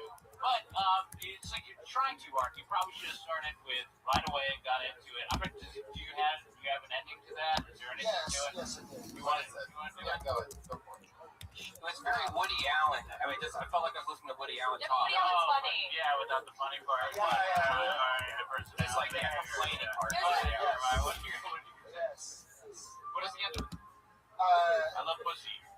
the end of it was that there's this thing, you know, I am either women think I'm a creep. Yes. Also very Woody Allen. Yes, or they're really into me, or there's no in between, right? And so for me, what I love is, I don't want that to be gross, but I love to be moral more than other things. Okay, you have the energy No, of the great. serial We're the Here's what I think. GQ. I'm still waiting for what's the funny part? He just mumbles and stumbles and he goes, oh, what I'm trying to say Can I is say I love something? to give oral. But that's sort of funny. Everyone who's ever gone down on me. Yeah, but that's really funny. I mean, maybe if you did just mumble through the whole thing and then end up, and I guess what I'm saying is I love oral and I love pussy. Or is that, it could be funny, I guess. But just not the way you did it. And What's really happening? Like, are you really divorced? Yes. And what happened? You're 40 also? Really? Lord help me. and then how long have you been trying this? Yes, it's the first night. Wow, look at that. All right. There you go. That makes sense. Great. If you were going to tell me that you had your bed, I was going to say, Especially, this is not the situation where I think I got engaged and I went up. I was in San Francisco when I went for the first time and smoked pot, walked up. It was so horribly wrong to do it on a podcast. Where it's just out there forever. Yeah. Can I give you like a note? I think you're like sort of a good looking guy, or you dress good looking, so people have the illusion that you're good looking. And here's the thing is that I think that when people perceive you as good looking, you have the luxury in normal life of people pretending that what you're saying is interesting. And I mean that as a serious note, that like you have to have jokes. Like people like at a bar, a girl will be like, he's funny, like maybe he's rich, like I don't know, like when you get on stage. Exactly. That's Is that why you started doing this? The girls tell you that you're funny? Has anyone told you? His ex-wife. On occasion. Yes. Yeah, no, that's how it starts. The 5 levels. Make other people laugh. We'll get to the second part. It's like you're your own age. He probably is. He looks like a tailor for a magician. Think about it. It's warehouse. Yes. No, I work in. No, if he was a tailor for a magician, he'd have something up his sleeve. But he had nothing tonight. He doesn't. He's got roots. You can have that. What? What do you do? I work in solar. Of course. Solar hands. So do you sell it, or are you an engineer? No, I am not. I handle the engineering. What do you do exactly? Always funny engineers. Are That always explains a lot. No. High school graduate. Yes, exactly. You graduated from high school. That's good. Almost. How long have you been divorced? It's just so much use. And why? got to ask? Why did you want to mention? Definitely not because you love And you doing do oral. have, you do have, That part still works out. I mean, that's the only part of our marriage that still works. That held you together. Tony, Yes. I actually didn't hear that he said that he was divorced, so I just thought you were assuming he was divorced. Yeah, Like, so how long have you been divorced? all right, I'd like to keep moving faster. Good luck. Congratulations, Daniel Boucher. Get some more people up here. Let's put up some serious numbers. I like that. Let's keep moving. Put your hands together for Avery McKinney, everyone.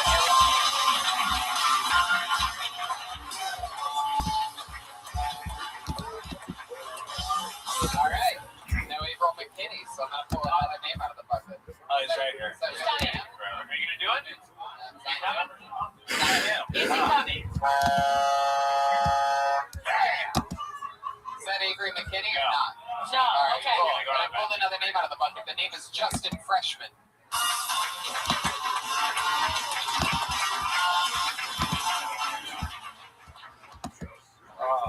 Valentine's Day killed me financially. I had to get my girlfriend a dozen roses. She normally charges $200.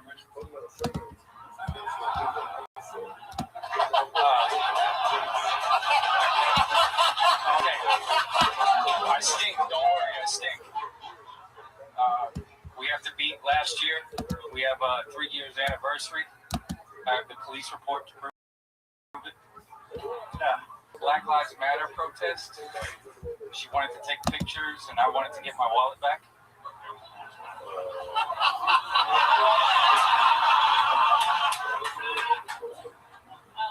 You have 20 more seconds if you want to do anything else. One more stinker, okay. Selling Air Jordans. Pretty good. I'm heavily in the Puerto Rican stock market. I lost my job recently, and I'd rather get the Zika virus than work on my resume. That's it. Yeah, Justin Freshman. What's your story, Justin? You're pretty new too, right? Yeah, pretty new. How new are you? Well, I lost my job on Martin Luther King Day, so I got the balls to go up. What job was that? Like a warehouse job in West Covina. Wow. Or you work in a warehouse. It's a racist warehouse. Men's warehouse. Yeah. Warehouse. Just reselling Jordans. Just general labor stuff. What's Martin? How old are you? Wait, where are you? 26. Did you get fired on Martin Luther King Day because you're racist? No. It seems like it. Did you come in wearing a cape and a hood? I actually overslept. Did you try that material then? No. Yeah. How many times were you late before you should have laid on Martin Luther King Day? Well, it was general labor, so I thought we had the holiday, but that was like my 6th absence. So our dreams were a little different. That was sad. Oh, that was sad. When you're having normal conversations, don't make jokes like that. Just have a straight conversation because it drives me fucking crazy. I hate doing crowd work and then having the audience members just trying to fucking be funny. It makes me nuts. I love this. So I love this look that you have, by the way. Yeah, I feel like this is what the last guy dresses like when he's getting rid of the bodies in the woods. Or in the warehouse. Right. Looks like a sniper for hire. Have you ever sniped before? What's your story? What are you into? What are your hobbies? Well, I came out here on a comedy vacation from Mexico. So I did a sketchy comedy vacation. The joke was that he wanted to make it in show business. Whoa, Jesus, Pat. Oh, my God. God damn. You know, Sal Madrigal throwing his voice over here? What's going on? So, you came out here probably, that was where your job was, New Mexico? Yeah, and And then then, how old are you? 26. Okay. So you always wanted to do stand-up? Well, I saw it at the Comedy Store, and then I got a job in West Covina. When that ended, I finally got some balls, and I'm not racist, just dumb. Those weren't. well, that's one of the main parts of being racist. I feel like, Pretty sure you're racist. It's all right. What's your craziest interaction you've ever had with someone of a different race? Selling Jordans to I them. can't even hold my face up and ask that question. Do you really do resell Jordans? I did one time, and I thought it was a little funny, so I wrote something for that. Forgot half of it. I gotta go. I got a show at the Grand Wizard's house.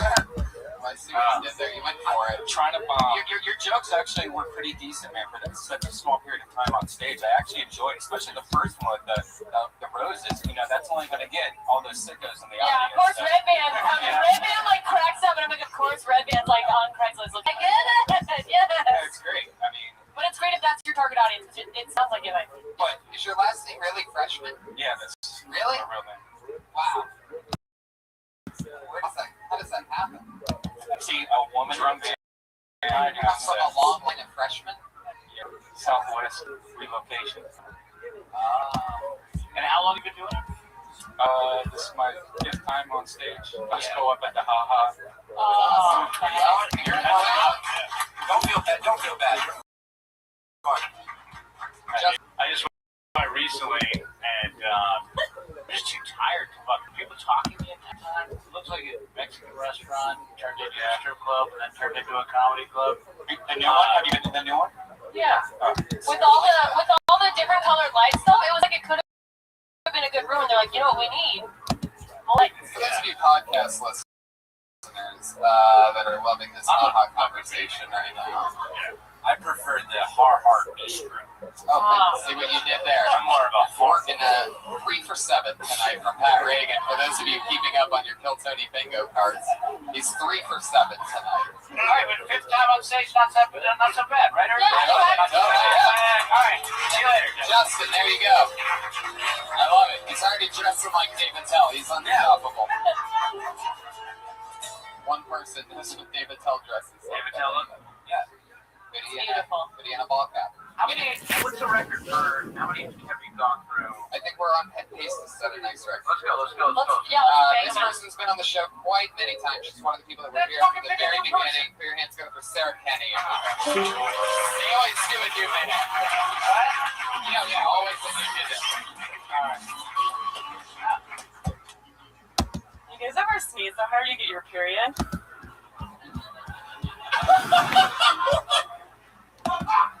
You know, every time adults see a little kid they haven't seen in a while, they always say the same thing. They're like, oh my god, you're getting so big. You know, kids get tired of hearing the same thing over and over. That's why when I see my little niece and nephew, I kind of mess with them a little bit. I'm like, oh my god, are you getting smaller? That's not right, I don't think. So there's this food activist, and the way that she became famous was like she would petition these companies to remove harmful additives from their food. But it's kind of silly because like the companies she picks are like Krispy Kreme. And you know, if you're worried about toxins in your Krispy Kreme, it's like worrying if your heroin is organic. And what's even left when you take all the additives out of a Krispy Kreme? It's like dust in your hand. So did you know that keeping the exterior of your car clean all the time will have no effect on your life whatsoever? Thanks. Sarah Kenny. Sarah Kenny. Sarah, you've been on the show a bunch of times. How long have you been doing stand-up now? 3 years, and you still don't know to talk to the microphone. I love that. Still behind you. You can grab that at any point. You can wrangling it. I don't know if you think we have a boom operator in here. I didn't sleep much last night. I'm on low. Why is that? Well, I have some family in town, and actually they were going to be here tonight, but they got even drunker than me last night, so they're just at home recovering. Where'd you guys all drink that? They rented a house up in Hollywood Hills. Where are they visiting from? Chicago. How much family? My brother, sister-in-law, and their 2 little kids. Oh wow, you still came out to do this when they're all here. I did. Well, they're just. No, that's impressive. I'm impressed by that. That's totally dedication. I'm into it. And then, yeah, you seem like every single comedian I started with in San Francisco. And no, that's a fine thing to say. You really did. I could name 12 comics that you remind me of, and yeah, it's not a bad thing. So I see that San Francisco thing. So she also rides her bike, so that's another San Francisco thing. cool. And then you've always wanted to do this. You've always wanted to do this, or how did this happen? Why are you here? I did. I wanted to do it for a long time. I tried improv like years ago, and I kind of liked it, but it wasn't quite a good fit. And then I liked this because I had more control over it. You know, it's all, I read it out. What did I say to you, Jeremiah, when you asked me to do your show up here?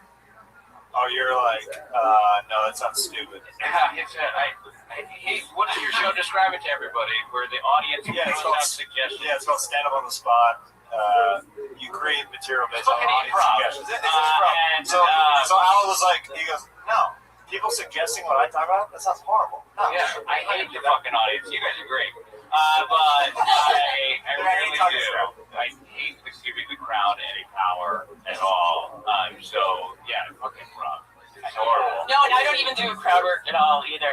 I try once in a while because I feel like I should. If they insist on it, then you Well, yeah, if they like come for you, you have to like respond. But you don't need to be like, here comes my crowd work. Sarah, what do you do for work? I'm a programmer. Oh, beautiful. Yeah, what did I say? Every fucking comic I started with in San Francisco, the same fucking thing. It really is true. So everyone's who's a programmer. So and you do that, it's going well. Yeah, it's good. I like it. What's the most fun thing that you program? Well, I used to work in neuroscience a lot, so there was people who do brain imaging. I basically just took this. You're confusing the band. It was basically just an analysis that had taken forever to run, and I was able to like split it up on a bunch of machines and actually get it finished. Yeah, That's great.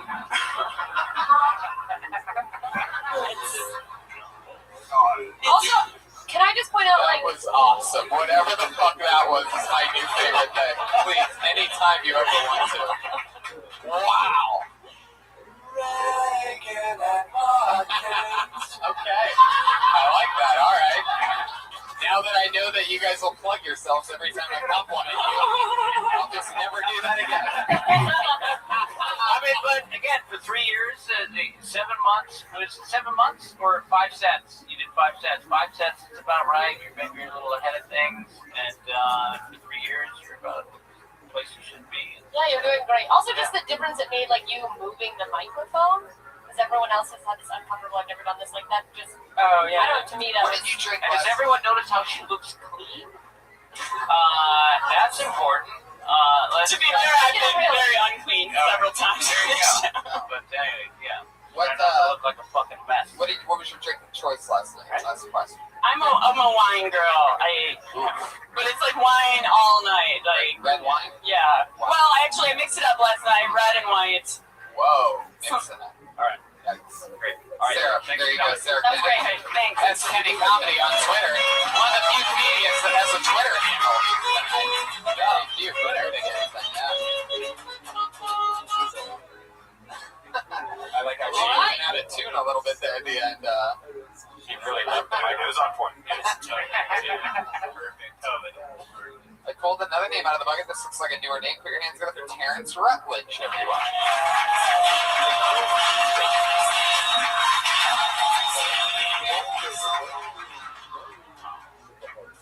I come from a very Christian family. My family's like the Bible. My dad is like Jesus Christ. I've waited my whole life for him to come back. My uncle's like Satan. He's always trying to get inside me.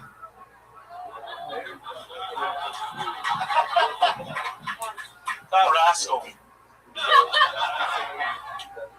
My mom lied to me. She told me I could be anything I wanted to be. I'm 22 years in and I'm still not white. But I feel white because I haven't done a lot of very black guy things. The only black guy thing I ever did was fuck a fat white girl.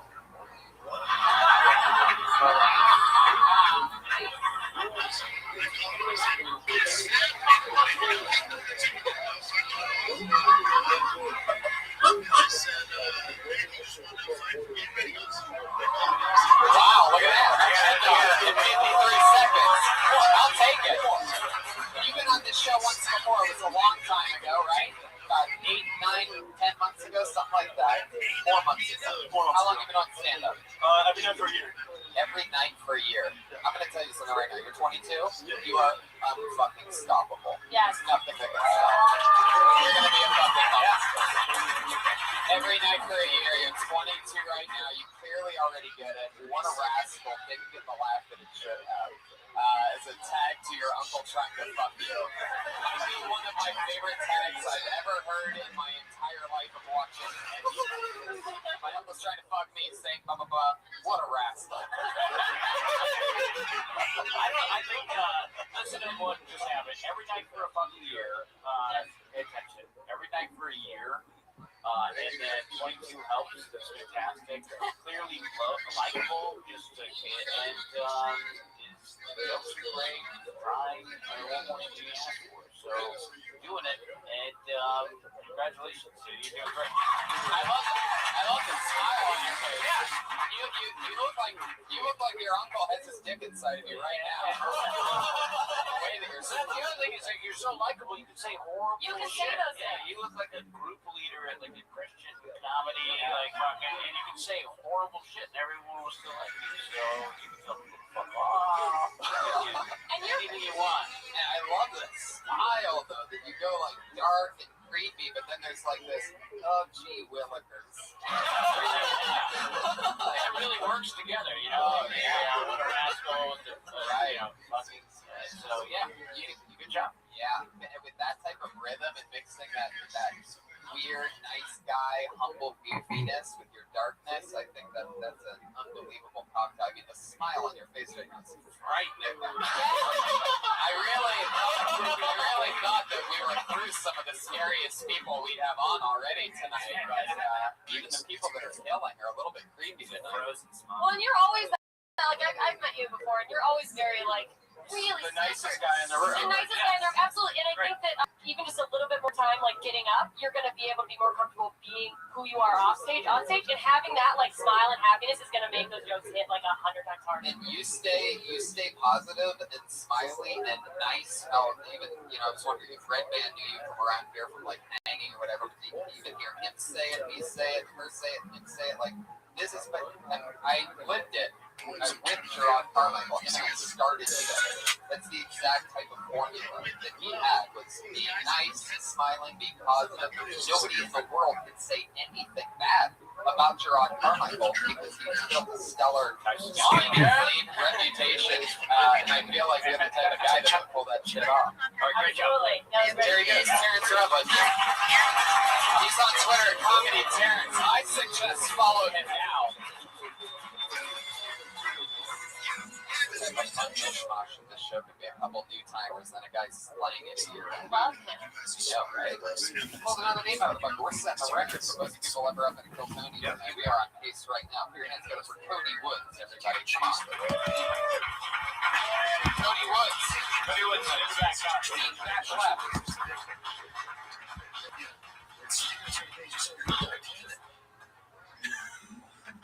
Try to eat healthy lately. Went to a Whole Foods. Just realize how impossible it is to eat healthy when you're poor. So let's go buy bananas at Whole Foods. They're like the NFL wives of fruit. Swear to God, you have to have a shitload of money to get them, and then within 2 weeks they're all bruised up. They're impossible.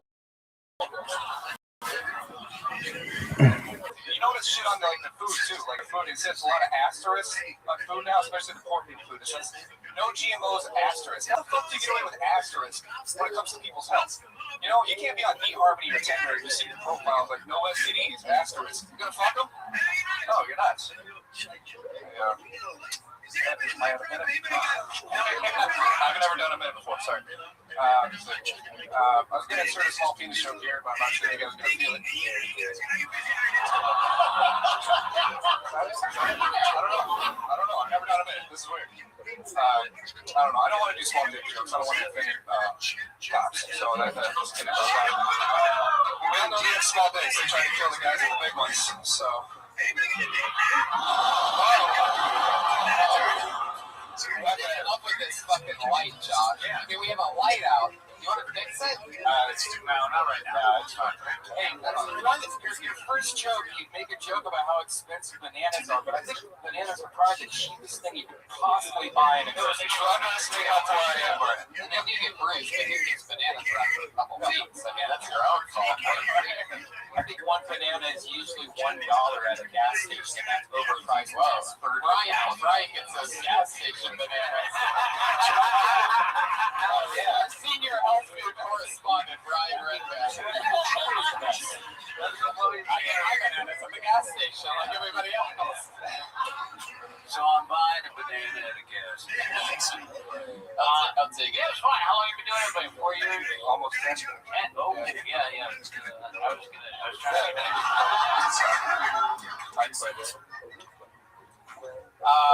so too long to be fucking doing this and doing so why hasn't it worked out? Oh, I just moved over. And where from? San Francisco. Oh, really? You did it for 10 years in San Francisco? You did it for 8. He started with you, Al. You left him behind. Where does Molly put you up? Molly, come on. Maybe she would. Tommy T.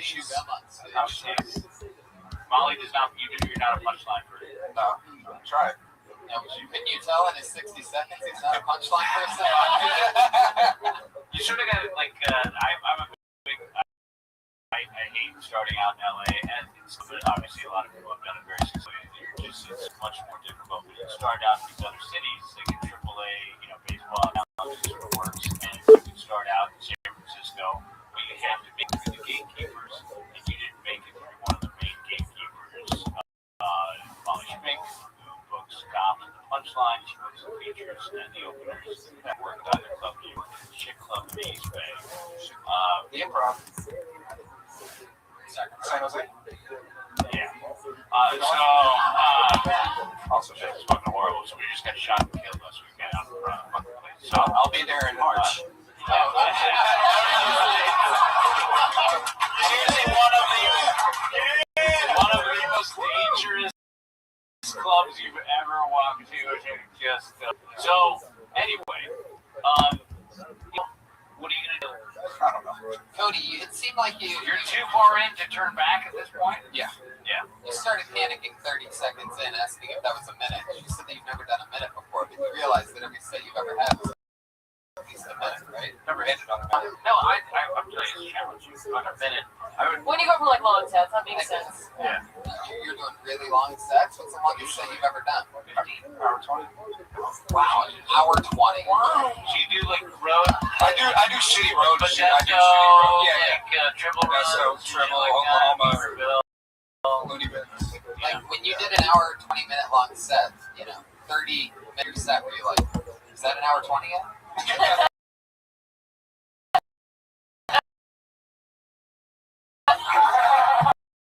I did it 30 seconds. Is that an hour 20? Is that an hour? The job is a telemarketer.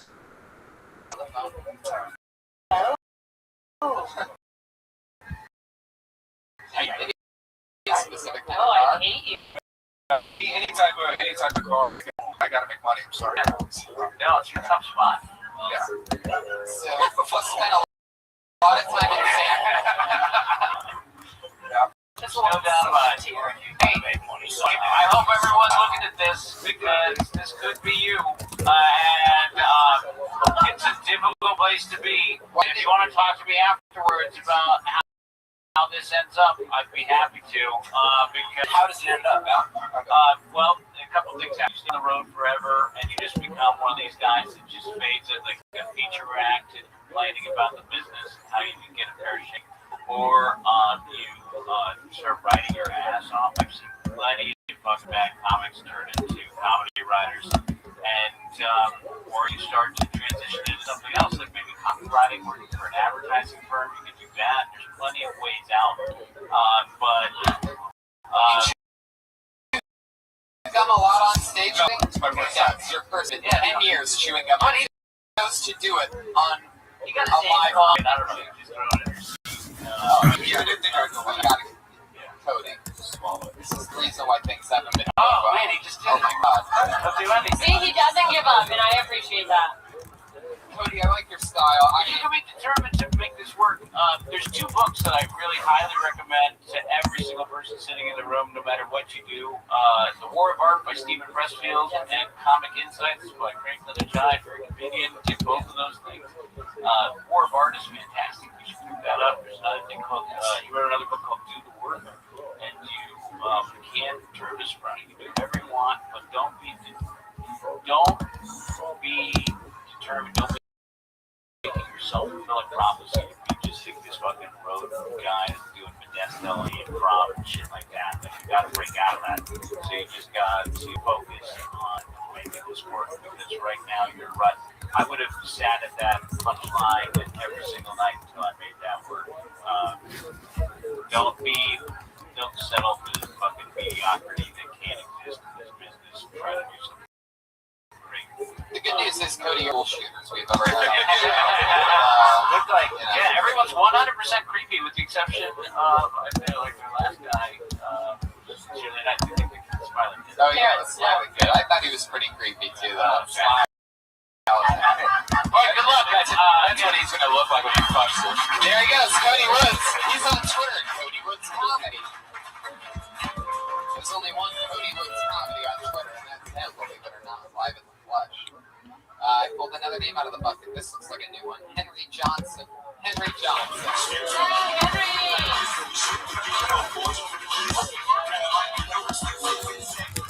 Interesting. No, Henry Johnson. That's what happens. How about Jesse Valalas?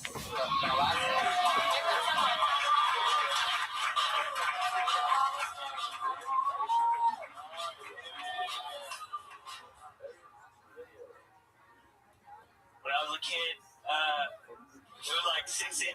Yeah, shut the fuck up, Pat. Well, I stumble a little bit. I still got time. Like 60 seconds, dog. Alright. So I was a fucking kid, right? When I was a kid, we had like 60 kids in a class in like our middle school, you know? And like, this is teacher, he would try to reveal like how he was one of us to try to calm us down, but he would like reveal weird things about his psyche when he did so. So he would like do this thing. He said this one time where he's like, I love GTA. You guys like GTA? But if you're such a tough guy, why can't you go into people's houses and murder their families? And this one kid raises his hand. He's like, yeah, fool, like, how come? Like, I'm trying to tell you something, like, really? Like, why can't you go in ambulances and, like, stab your enemies? That was actually me. I was like, that was me before I turned into a white cellar piece of shit. But, like, that same guy. Alright. Jesus. What's up, guys? How was your Valentine's Day, dude? Jesse Valalas. Yeah, you say it wrong the first time, but sometimes you say it right. This is your second time in your last 2 weeks. That's right. You were on last week's episode. You murdered. Yeah. You murdered. Great. It's amazing. It's so good to see you again, Jesse. Great stuff. Yeah. You remind me of like if Jimmy Fallon was actually funny. Yeah, dude. Like, I really like your style. You've continuously been funny. I love how you acknowledge Pat, made it your own, made yourself. Yeah, because he's hella dumb. You seem so. You're so. You're so cool. Jesse. You like how it's stop? Man, I knew I liked this guy. Yeah. You can tell right away, confidence. And, like, how long you been doing it? I don't know. I tried to get it out of him last week. You all blend together. Like five. All right, yeah. Well, I quit. I quit all the time because I eat every day. Yeah. So, yeah, just keep at it. I mean, how often do you get up? I don't know, like 3 times a night if I have to. I try to get up as much as I can. I take like 2 shifts off.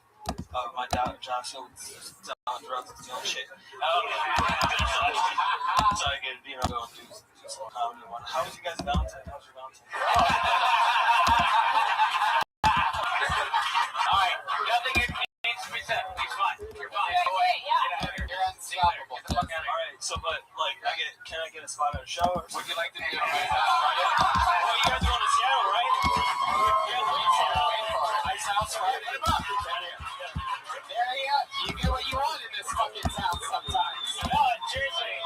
Jesse Molasses. Am I saying that right? Jesse. I actually got a tweet about you today from people Jesse. being happy about last You week. can, anytime. I mean, you can open for me anytime you want. Yeah, let's do it. All right. When's the next time I can do it? Say it in front of these people. Say Say it in front of these people so that you have to do it. All right. There you go. When am I going to do it? Tell these people. San Diego, I think I'm booking something. Give them a date.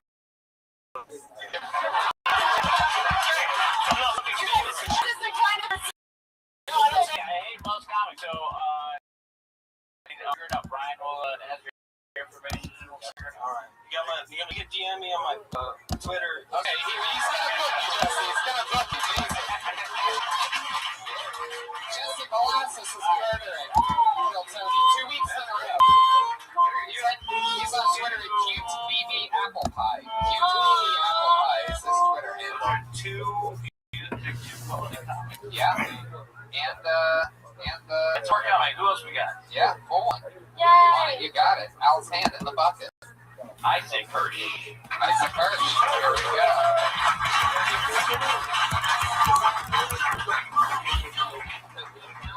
I take the bus a lot. Keep seeing this ad on the bus. It's an ad for an app like Grubhub. It says, you use an app to find a date, but not an app to find a sandwich? Explain. First of all, I don't have to explain myself to you. You're an ad on a bus. I'm a grown man. I don't have to explain myself to anybody but my parents because I live with them. Secondly, it's very simple. I can eat any sandwich I want. I can look at a sandwich and be like, yeah, I'll have that sandwich. Then I get to eat that sandwich. It's not like there's a very limited number of sandwiches willing to be eaten by me that I have to use the internet to find. That's the difference between sandwiches and dating, you guys. If they ordered a sandwich and they're like, hey, this cheesesteak knows you live with your parents. It's going to pass. Maybe aim a little lower, go for a bologna sandwich. Also never ordered a sandwich. They're like, surprise, this sandwich has kids. Didn't list them on the menu, but now you gotta eat the kids. Oh, yeah. Thunder and lightning. Thunder and lightning. Have you been on the show before? Never. First time. Look at you. Wow. Of course you love him because he's you. Yeah. Oh my God. Sit down, Jesse. You're gonna fucking. Jesse's dabbing over there. Still celebrating his set from 5 minutes ago. He's doing the whip and the nay-nay. Settle down, Jesse. He's gonna dance himself out of the same pig.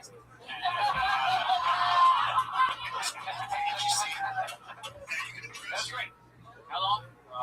4.5 or so. 4.5 years. I just moved here last week. From where? DC. Oh, DC makes great comics. Yeah. So it's on the come up, guys. It's a great scene. Quite a lot about So Allison, Jaffe, you get up there. Here and there. She's. It's tough to get in there. I should have nothing. They're great. It's a great club, but Of course. It's hard for came from there. Oh, yeah. Marna, I think was there. they're at least a generation before me, Dude, probably you're two. definitely one of the funniest 7th grade chess champions that we've had on the show. There's no question about that. I get Paul from the Wonder Years a lot. That's the one I get. A lot of funny hacks you hang around with. Jeez, I mean, Wonder Years reference, not quite topical, you know what I mean? Anybody ever tell you that you look like the lead singer from the B-52s? Fred Schneider? Oh, that's a great. I'd love to be Fred Schneider. Are you kidding? I'd give up So, how old are you? I'm 23. Wow. Your parents live here in LA? No, I just need to update the joke. It was true as of 2 weeks ago. What was your situation? You just moved here 2 weeks ago? Yeah. Oh, I'm sort of fresh Schneider voice. Yeah, Mug Shack. Okay. I don't do impressions. There's a reason. Isaac, so this is your first time, the last couple weeks has been your first time in your life not living with your parents. Yes, that's true. Tell us about it. What's going on? How many are you jerking up? What's I thought there. Yeah, I want to know. I thought there'd be more sex. There hasn't been. I don't know. I live in South Central, and What? I didn't know exactly what I was signing up for exactly, but you know, it's an okay. Did you get raped yet? If you go out in the daytime, it's fine. You know, it's a nice neighborhood on the whole. Wow. How much I you love think you live by yourself? I live with 2 other guys. They're cool. Are they gangsters? Please tell me they're gangsters. Yeah, no, one's from Baltimore and I knew him, and the other I didn't know at all. But yeah, Yeah, absolutely. Two guys on a two guys. With that, just two humongous black guys.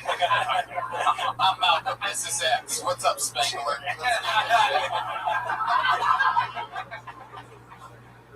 Isaac, so what's happening?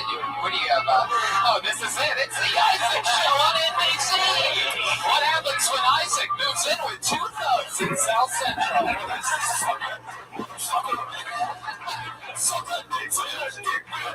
Oh no! Oh, mister, this is nothing like living with my parents. Oh my God, there's a black dick everywhere. There's so much black dick. I'm just an innocent little Jewish boy. Now my life has changed forever. I thought they was in South Central Beverly Hills. Doing such a great show. Let's make it. Great, yeah. Tony, will you put on his glasses just for No, stop it now. You guys are banned people, not producers, okay? You want to pitch ideas? We do that in between the week. There's no glasses exchange, you animals. Thank you, Sean. All right. Come on, Tony! Yeah! You guys ready for this?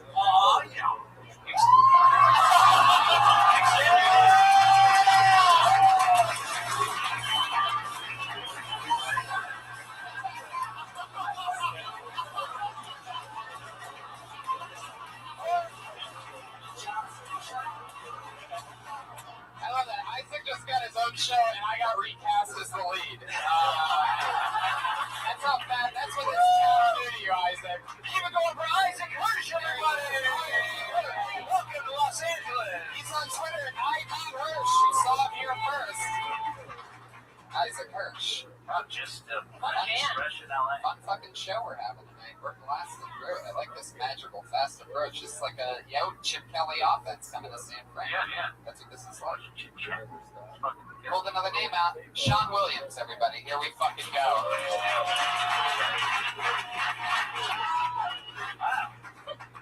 Back-to-back dorks. Sean Hirsch. Sean Williams. Sean Williams.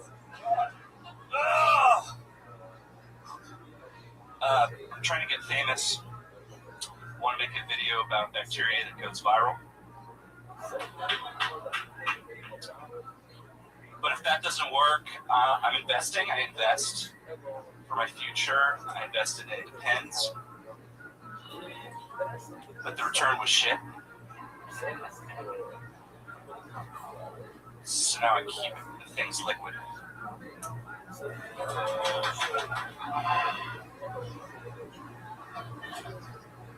From Vermont, it's a small town in Vermont. There's a burgeoning street art scene, though. There's a lot of stickers that say "fuck yoga" everywhere. But they confused me for a while, so I'd look at them looking for like a date and time. Fuck yoga, where's that?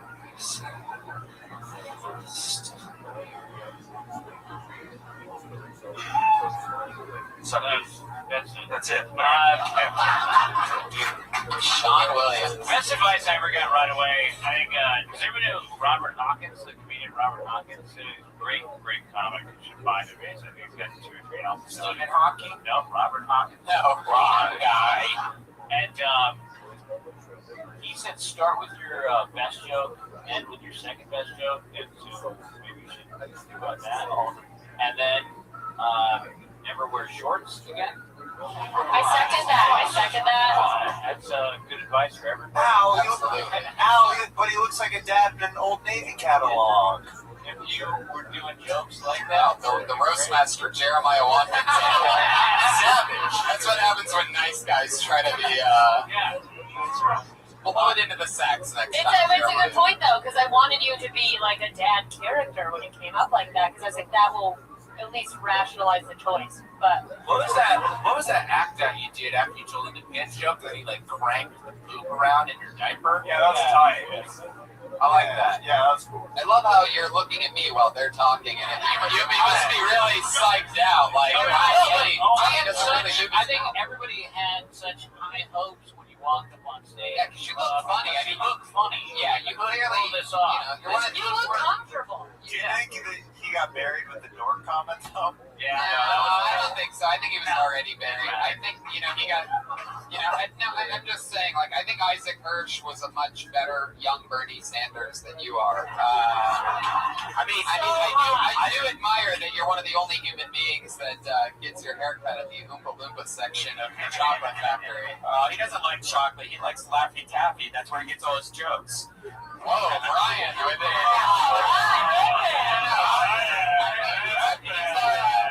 He's our senior correspondent, so he knows about How long? How long? We have to put this in perspective. So, how long have you been doing this? About 4 years. where have you been doing it at? Vermont. Vermont. How long have you been out here? He said it. And Berlin, Germany. Berlin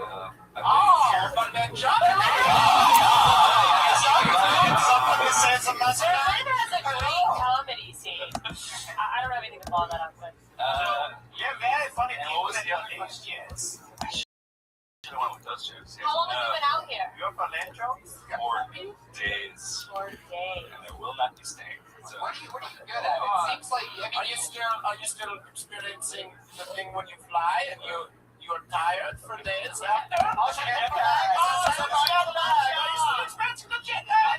Germans don't have jet lag. They're perfect.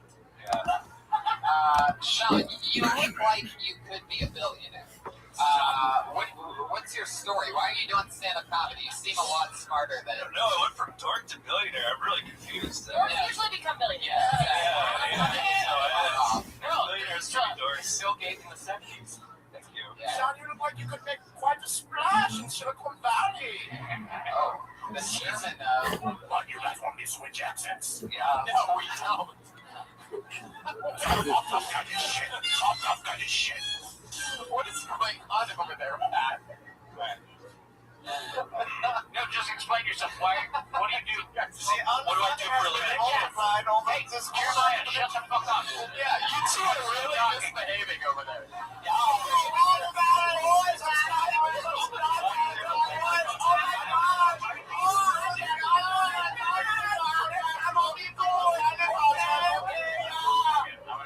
This might be my favorite episode of this show of all time.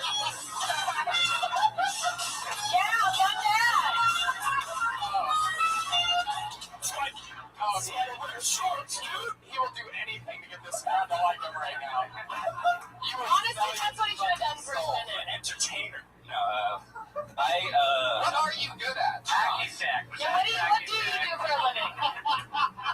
Sean, what are you good at? What's like your thing? Like, you look like you'd be good at something. well, actually, I'm bilingual, so You can see in your joke. I want to hear somebody bump with an accent. I let Pat keep talking. Samantha, you do not like my German accent? Have you heard of Albert Times before? I carve stone for a living. Yes. You? What does that mean? It means I carve things out of stone for a living. Yeah. Well, like, what kind of things? Whatever you choose, whatever you want. I don't know. Small, big. Both. You're Yeah. a sculptor. Yeah. Could you make a bowl of oatmeal out of stone? Could you make a new band out of stone? Yeah. Whatever you want. And how long have you been doing that? Much longer. 8 years. 8th generation. Are you making a living doing that? I do, yeah. Yeah. Awesome.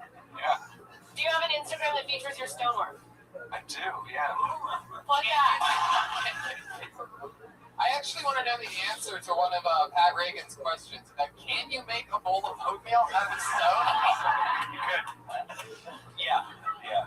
I think you should make us one for the show. A bowl of oatmeal made of stone to make up for what you did here tonight. Are your parents healthy? No. Impressive. You're really, you sell, how much do you sell a piece for? Like a decent size? Last piece I sold was for $2,500. It's about the size of a football. So maybe. How much for a life-size sculpture of Tony? Good question. Does that go against your artistic integrity? No, I would say. I'm already stoned to the gills right now, so I don't know what you could possibly do. 90 grand. 90. Oh, that's great. I'll take it. And what is the most expensive piece you've ever sold? 40 grand. Yeah. What was it? It was a pear. It was a giant pear. Was that out of marble or what specific? Granite. I'm from a granite. Granite. You sold a $40,000 pear made of stone? Was it?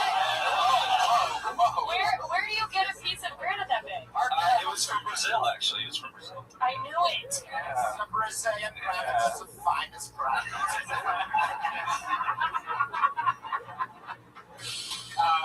Sean, it was very nice. Congratulations on your stonework. Thank you very much. No. Well, no.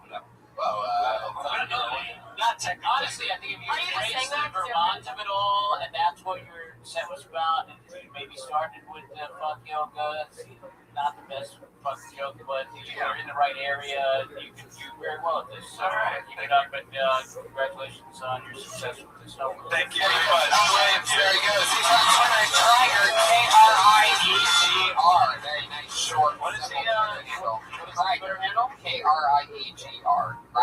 Trigger, if you want some snowboard.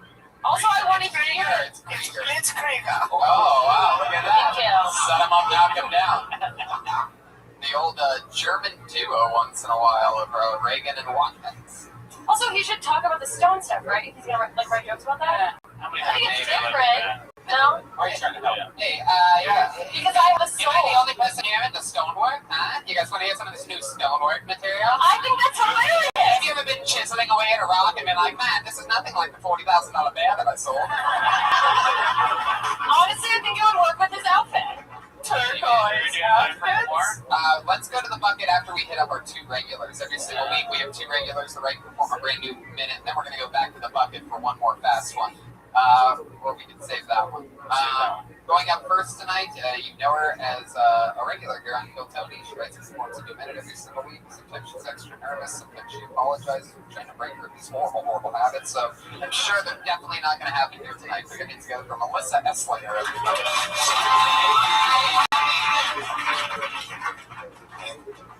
So I've been in LA now for about 9.5 parking tickets. It's expensive here. Speaking of expensive, I recently tried cocaine. What? I thought it was gonna make me super hyper and creative, but it just made me normal. I started adulting for 4 hours. I started doing my taxes. I bought life insurance, balanced my checkbook.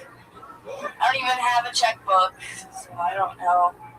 But I guess that's the difference between being an adult and a kid is money. Getting a grip on that. So I don't want to grow up, so I guess I shouldn't do cocaine. I don't know. That's not funny, that's just a thing. Alright, cool.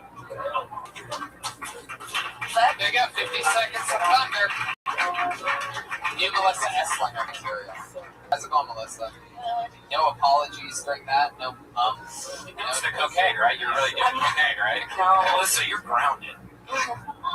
Yeah, you're in big trouble. Did you try cocaine? Yeah, I tried cocaine. It was several months ago, but yeah. Oh, nice. I never took you as the cocaine type. I figured you're more of the eat Elmer's glue type or something like that. Eating crayons. I'm like, I thought it would be more like that. Don't eat the Play-Doh, Melissa. There's nothing wrong with that. Well, that was one of your best sets probably in the last couple weeks. Love the opener. Absolutely. You're right in with the joke before we even know it. You know what I mean? I've been in LA for night and the parking tickets. That's great. You know, I'd extend on that maybe since you're already there. You know, figure out a joke about parking tickets and you can stay in that pocket a little bit longer. Then get out of it a little bit more convenient.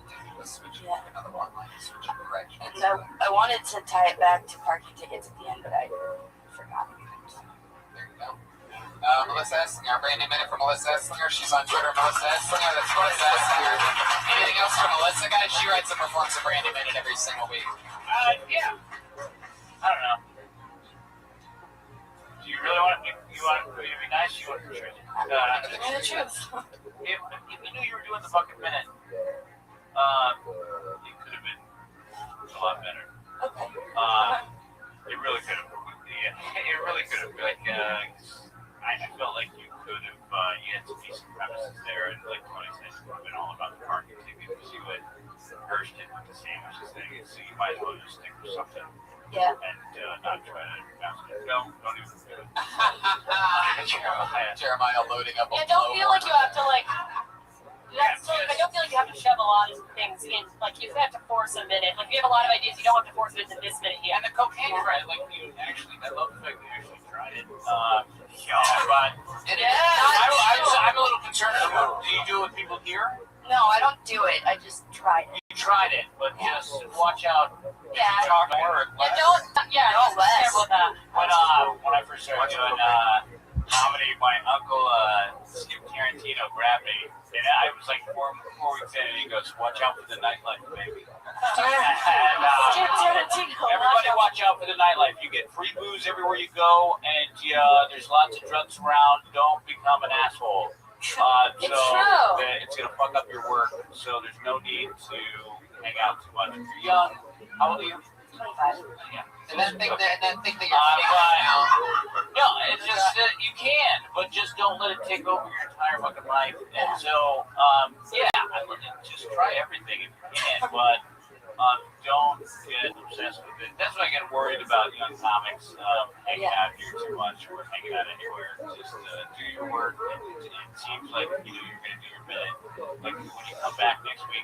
Yeah. No. And by the way, and this is exactly what was on for our last two regulars that were on the show for a year and a half before moving on to the original and things like that. They had this phase and they had this I'm sorry phase, and they went through these things, and then this is sort of like the sophomore part where they ended up finding out that they should expand on their ideas instead of just hitting a one-liner about parking tickets and then going into cocaine and then going into something else. It's like you can extend on these things. And by the end of their sets, they were covering a topic a minute, a new week. It was a new topic. I could never do this. Weinshank would come in and talk about kitchen drawers, and then the next week it would be pet show. You know what I mean? Instead of blah blah blah. So try that next time. Just try to have it be one thing and see. Extend it out.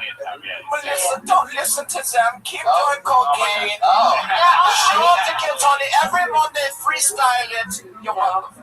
All right, but this is a great opportunity. It's a great writing exercise, and also just to tag on what you said. Like, don't hang out at the place you're at. Like, don't hang out at one place too much at all at this point.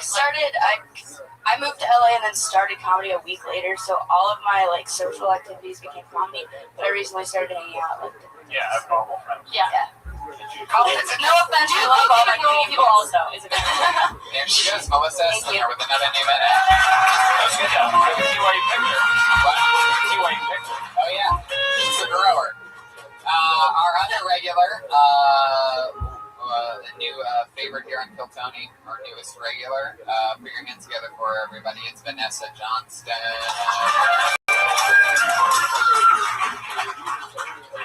Hi guys.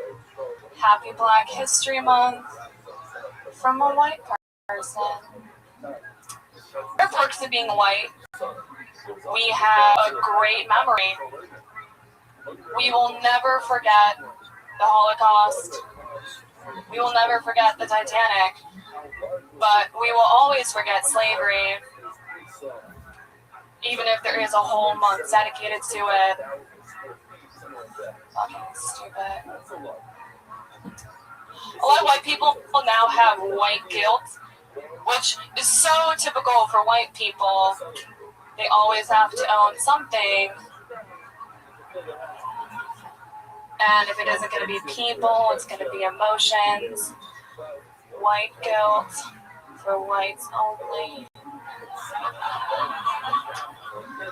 I really admire other ethnicities because they have a great sense of community.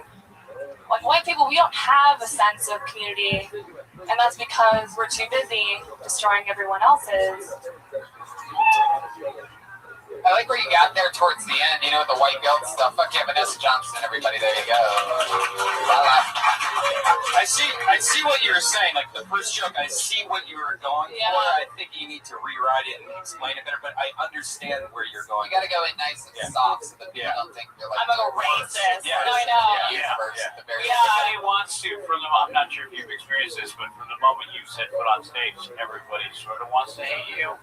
I think it's I didn't put that it's all out. In fact, I think I would support Holocaust. I think it's challenging for you. Oh, absolutely. I don't know. No, you don't care. I don't really think about it. All right. And how's it been going? It's good. Really good. Yeah. It's funny because that first joke, I asked a couple of my friends who were black, like, is this racist? Because it's worked in all black rooms that know me, and so they know I'm not a racist. Right. But I feel like it comes off racist in the beginning. Like, is this like white supremacist? But we always forget about slavery. Like, it's a little bit harsh. Yeah. But you need to explain that right first. Yeah. Like you have to have a better explanation before you say that. A better setup. Yeah. Right. So you understand the joke. You just have to remember that you have to win people over. And Al's absolutely right. And you're coming in, like, Jennifer Lawrence from Hunger Games, and like everybody's trying to kill you, and you have to. It's it's not even. Can I just say it's not even that people necessarily want to hate you. That is a note that I think like really pretty women get, but like there unfortunately there is a stigma that like, oh, if you're pretty you can't be funny. So when you get on stage, people are like immediately like, she's not gonna be funny. So I think you have to come out with something that immediately like hits you remember really that? hard. Were you in the back of the room when I said the Robert Hawkins thing? So I don't think so. I'll start with your best joke, and with your second best joke. Like, cause then you're telling them right it's like fuck you. Don't try to change for me when I stopped really trying to please the audience. It seemed like you're sort of there already, but just walking up. The first day, remember the guy that hadn't done stand-up before, and it was his first set, and he came like running on stage. Divorce guy, same room. Hey, everybody. And really was trying to, don't do that. And also, you don't have to. I noticed that when a lot of people are starting out, including myself, I would always do this thing where I would try to segue in smoother than I needed to. So, for example, if I had a joke about slavery, I'd go, "It's Black History Month, everybody," and then you're stuck with that and that momentum instead of just going slavery. Boom. Just going straight to the joke instead of You don't need to go Happy Black History Month, and I get it because I was guilty with so many extra words. So you're lucky that this is a podcast, so you actually can listen back to this. Right. But if I record and have recorded every single one of my sets ever, and listen back, and you can tell right away where something works. You got to trim out all the extra parts. Just get right to the parts that get laughs. What are you going to say? I was going to say, I record all my breakfasts. I like to record myself eating breakfast, and I like the next day to listen over how I made breakfast, and did I do the toast right? You should try recording your set. There you go.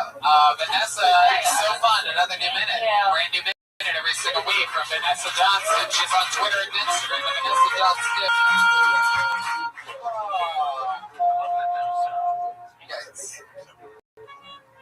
We got through it tonight, everybody. So Jessica Michelle Singleton, you have a new album on iTunes. I do. It's called Please Don't Leave Me. Please Don't Leave Me. Al, you are my favorite correspondent on The Daily Show on everything. You're a hero for being with me here tonight. I absolutely love you. What else, Al? All Things Comedy, Al Madrigal. All Things Comedy. You have a new opener? Finished up. Good. Yeah, your new opener. I don't know about that.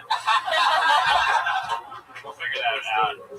You guys want to do 30 seconds of fury from one last person out of the bucket? Yeah!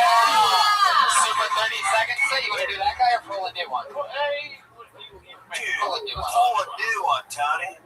anyone. Special 30-second thunder set. Closer. Bo Laughman, everybody. Bo Laughman.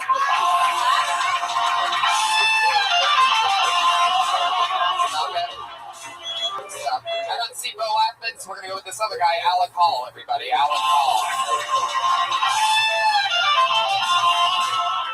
Okay, nobody there. 30 seconds of thunder from Taylor Rizzo. Taylor Rizzo.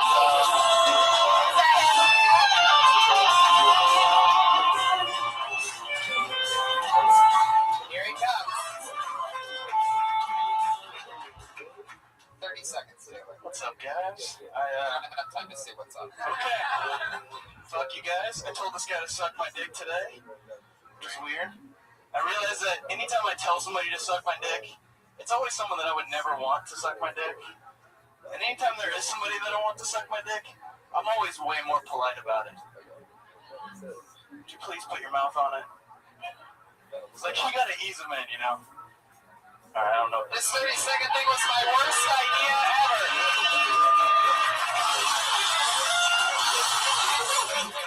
Even I have bad ideas once in a while. That was a bad one. Yeah, that was definitely a bad idea. Nice to see you again, though, Taylor.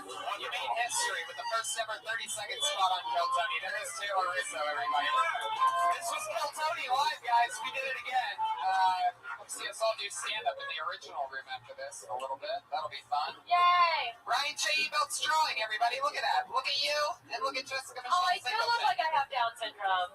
Jessica, one last time. What's the name of your album? Please don't leave me. Please Don't Leave Me by Jessica Michelle Singleton. It's #1 on iTunes. Buy it. Have fun. Love you guys. Thank you. Al Magical, Jeremiah, Pat Reagan, Reagan Watkins, Patty Reagan, Jeremiah Watkins, Vanessa Johnston, Josh Martin, Jeremiah Amy Burnett, RyanJebelt.com. Bye.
And house artist Ryan J. Ebelt, ladies and gentlemen, who's here live in the flesh, drawing tonight's episode.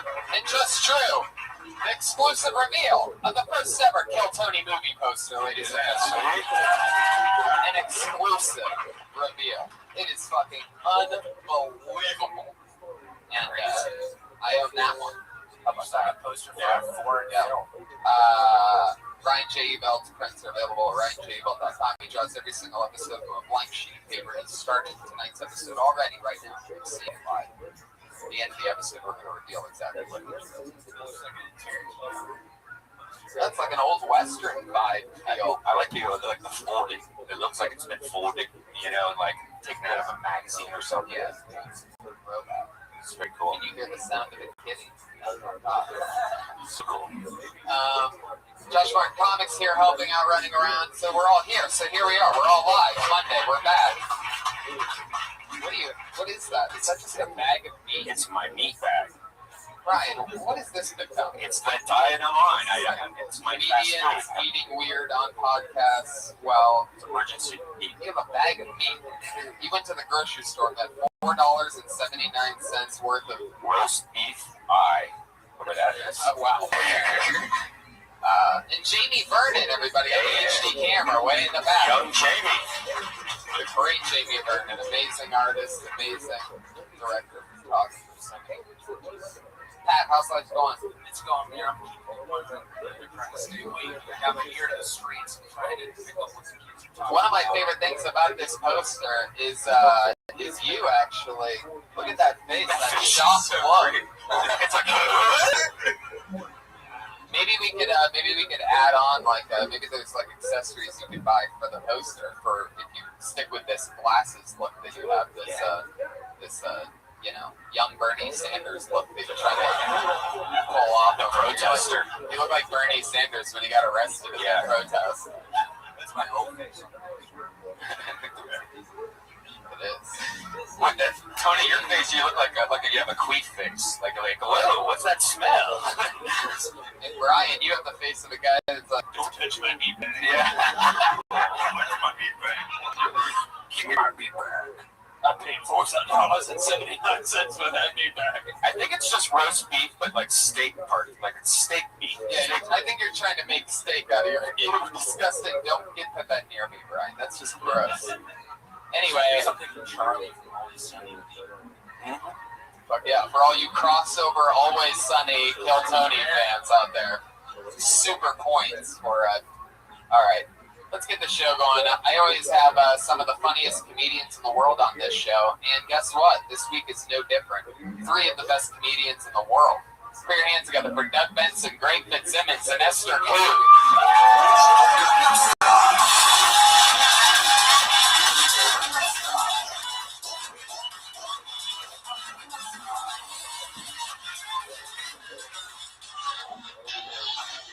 Oh, shit. Look at this. Look how fast it happens, everybody. All of a sudden, boom, a full panel of amazing comedians. Some of our favorite people. Guys, hi, everyone. Grab a microphone. Make yourselves at home. Hey! Hot Robert. Josh Martin. What up? Hi, everybody. Hey. Tony. Esther Koo, this is your first time on the show, even though the set looks like it was made for you specifically. Thank you. I love it. Who's got the crackle? Can we find out now? You're all grabbing your mics by the bottom. Go ahead and mic's not. That's that one. It's that one. Wait, it's the one on the stage. Oh, perfect. It looks like it's been bad. Give the first time comedians the shittiest mic. Hello, mic check. Josh, this is the part where you should be fixing something. He freaked out.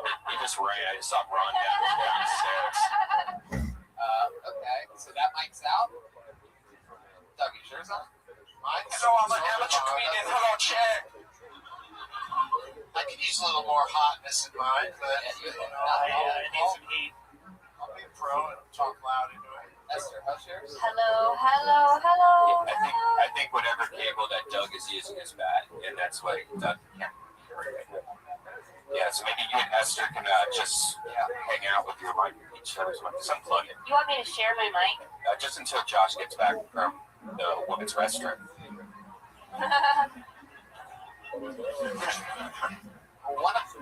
One of them is making a distinguishable crackle. I think it's done. It's not mine. We've lost everybody now. Still, I'm trying not to move it.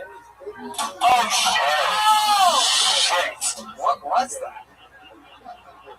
I couldn't see. Did you just drop it? I've never seen anyone drop the mic while things are going terribly wrong. Normally that is something saved for like you just crushed it or something like that. But So that makes more sense now. Thanks for. I was getting rid of it. Now hers isn't working. I think What? Hello? good thing this live show isn't a podcast, right? Because, you know, it's just a live show, so that it doesn't matter because no one will ever hear this. But... Hey, Fake Child, can you get a Josh Martin? I feel like we should always have a mic. This one isn't. This one's bad. This one is not good. No, I turned that one down just to figure out which mic is wrong. What's going on? Make this like real. Make it real, like how the come on, Josh. performance will get. Josh, where'd you go, Josh? Come on, that's good. That's good. The show just started. Yeah, Joshy. Josh got a lot of Getting people people drink drinks. that guy. Josh, there's one of them. I think one of the mics, I think Doug Benson's mic or the comic mic, whichever one has the splitter or whatever. I think, it's bad news. It's like the same. Oh no, yeah. I've never heard somebody drop a microphone like that. That have when things are not going. I love it. Doug's so high, he still thinks that microphone's working.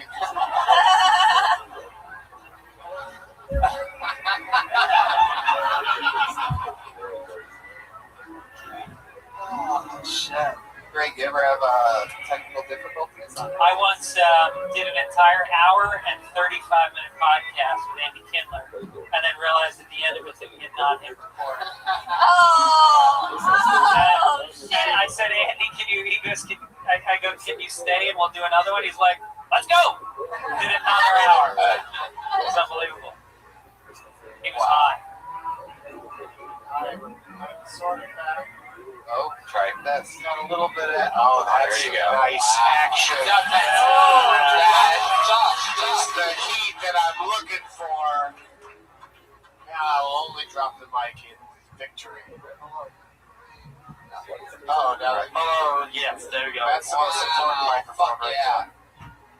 Absolutely, everybody. Josh Martin right there. Right when we needed him. Right at the second we needed him. So he's going to get Texas teas over here in fucking. All right. Let's get this party started. You guys know how it works. Comedians signed up with a chance 60 seconds on the stage and then talk to us afterwards about anything. We'll be on a live podcast. We talk about the set, what we saw. Maybe we make fun of it. Maybe we can say something that helps them. Maybe we can find out something else that we can talk about. Guys, comedians, you know your 60 seconds is up when you hear the sound of a kitty. That means wrap it up then, or else you're going to bring out the angry West Hollywood bear. All right.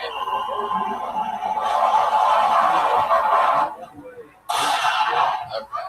Very good. Wow, Really fresh from the Revenant.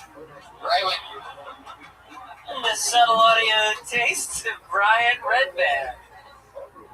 Right when we couldn't push more people away from listening to this episode of this podcast. That's for you guys that were on the treadmill during that one. Special gunshot for you. Would you guys like any meat? It's, Alright, Brian, put your meat back on this table. You put it over there on your special creepy producer table. Jesus, that's like a scene from a David Fincher film. Guys, let's get this party started. This is Kill Tony. So we can just start the episode right here. Hey guys, welcome to Kill Tony. Good to see you. Alright, I pulled the name out of the bucket. That name is Steve Breeze. Steve Breeze.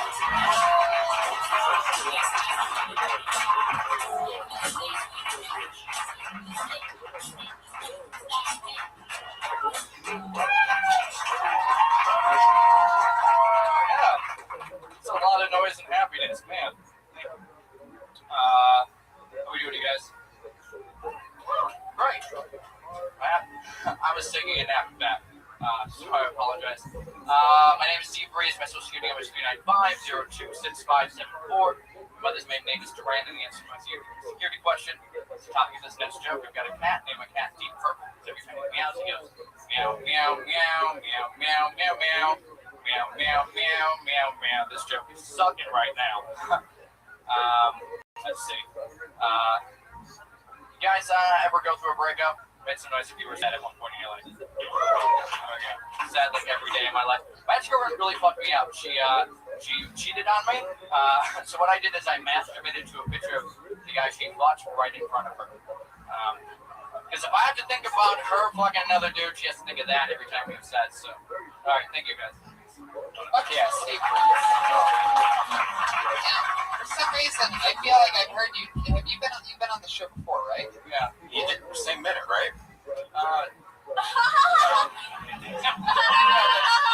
Sort of like an Satan bear sound effect, right?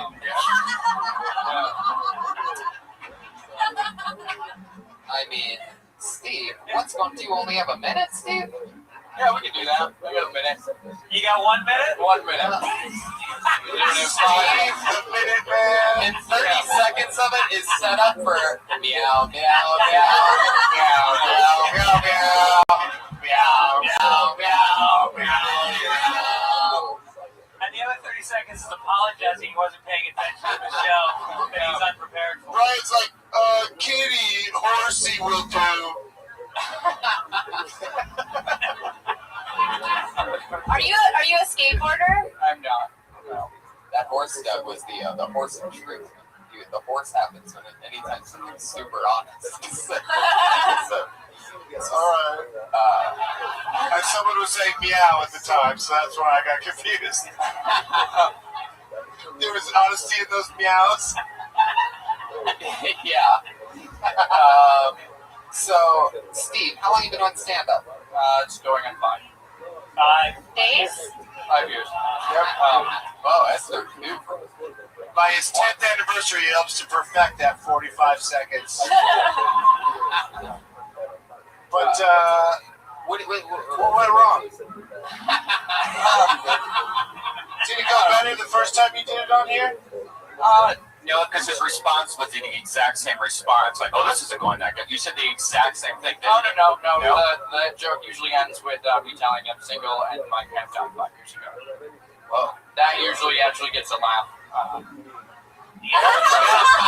Sometimes you gotta bring him down. Sometimes you gotta bring up cat death. You know, just to get him on your side. What is your obsession? Now that is not a horse. Wait, you can't tell us that usually gets a laugh. Well, it does. Because we don't believe you. Oh, okay. It didn't work now. Why would it have worked before? Oh, I don't know. I have no answer. You know, Esther, sometimes a joke will not work in one setting, but will work in another. Oh, yeah. You know what I discovered during this whole thing, though? Is that when he said, who's ever been sad, you didn't respond. You've never been sad? I have been sad. You were just... I just was slow. Take of yeah, you just got me done outside. No, I did not. Coming in here. Wow. Holy shit. I don't know what that means. Steve, what do you do for a living? A living right now, I do absolutely nothing. You do absolutely nothing? Absolutely nothing. I just apply for jobs. That's all I do. What? What do you do with all the time that you're doing absolutely nothing with? I walk around, look for money on the ground. Really? Yeah. That's your method? Yeah, I've been doing it for a long time. He only does jobs that rhyme. You should go to... Walking around looking for money on the ground.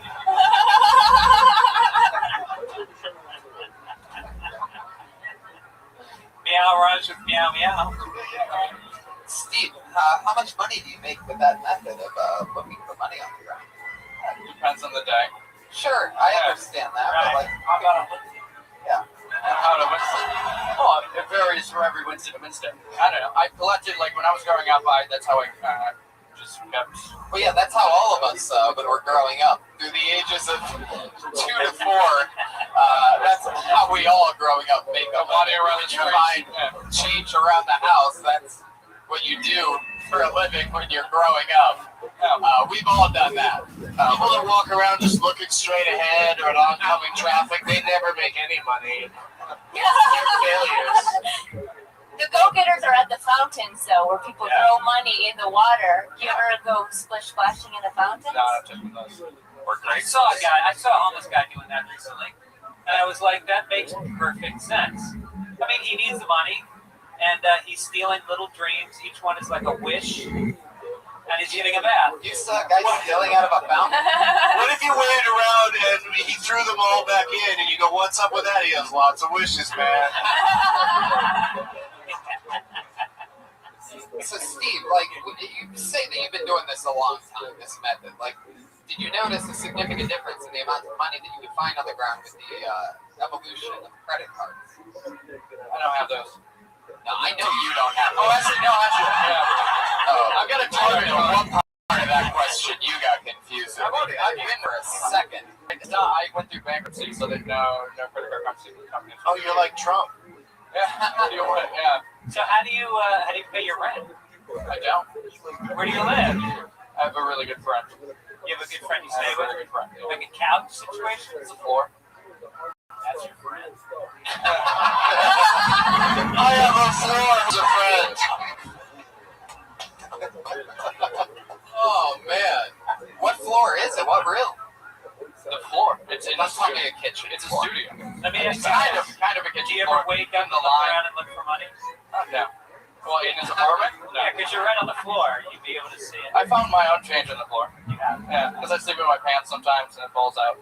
Dude, well, that's interesting to me that a guy like you who makes a living finding money would ever drop money yourself. Does that ever happen after a long day of finding money? You find out you have a hole in your pocket and you're just like, you gotta be fucking kidding me. Yeah. Have you ever laid backwards on the side of a bed and looked at the ceiling and imagined it was the floor and that you could walk on it? So you went for it there. I like that. For all of you that are tripping on mushrooms while listening to this episode. Level 9 difficulty joke by Redman. Who runs the bare butted when you're talking? I do, Doug. Jesus. Shots fired. Where's the gunshot on that? Oh, he gets nothing. That's so funny. Steve Breeze. Oh, I do something. You always wait for me. Hang on, old-time buggies coming through. We're at Disneyland on Main Street now. I love this roasting Brian sound effects that's happening. Oh, shit. Steve, so what are your, goals? What do you expect to happen? I mean, you're just looking for money on the ground.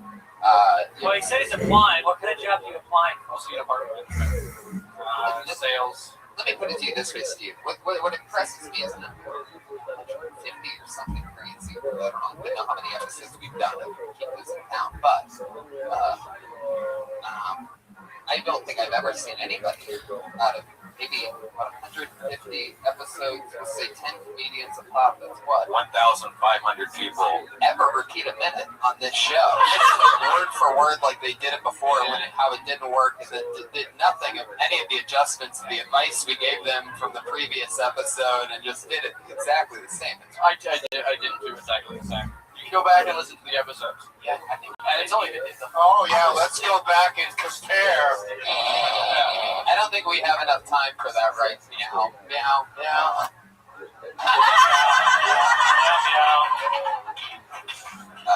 But Steve, it was nice to see you again, man. Best of luck with everything. I don't know. I think I just heard somebody drop a nickel in the back. Go get it. I didn't hear it. Steve Breeze, everyone. Pretty sure he's a pickpocket. Pretty sure he's a fucking pickpocket, guys. So make sure you protect your jokes. Money that I find in pockets, I mean the ground.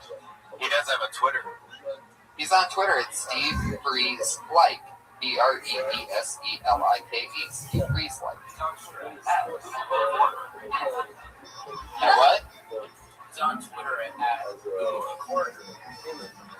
07. Everybody send him 5 cents on PayPal. That's right. At Steve Breeze Like. We probably should have passed that. Pass the hat? I mean, don't you think? How about we pass a hat? Anybody have a hat? What does that mean? Yeah, you're wearing a hat. Asking for a hat. I'm not passing. Does anybody have a glass? You guys really want to raise money for him? I need a glass. I'm just curious what we get. How about this? How about everybody puts one joke in a hat for him to read next time he's on the hour? Oh, snappage. I pulled another name out of the bucket, and that name is Louis Offer, everybody. Here we go.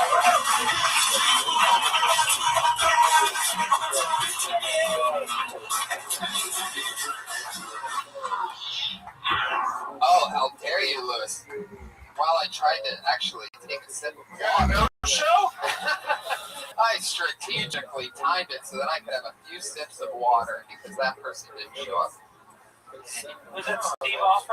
Where did he go? I pulled another name out of the bucket. Oh, we know her. Very cool, rising comedian in the community. Put your hands together for Logan Gunselman, everybody.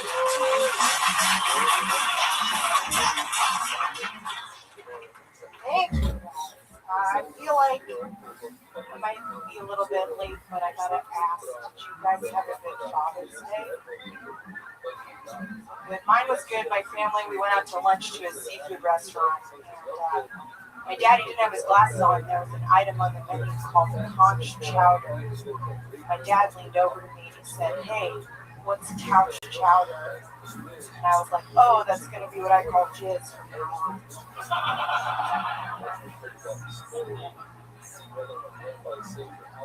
My dad was like, "You can't have one nice meal." Sorry, that was gross. This will be clean. Do you guys think that the first guy to feed his pet dog chocolate, like he probably thought it was going to go way differently?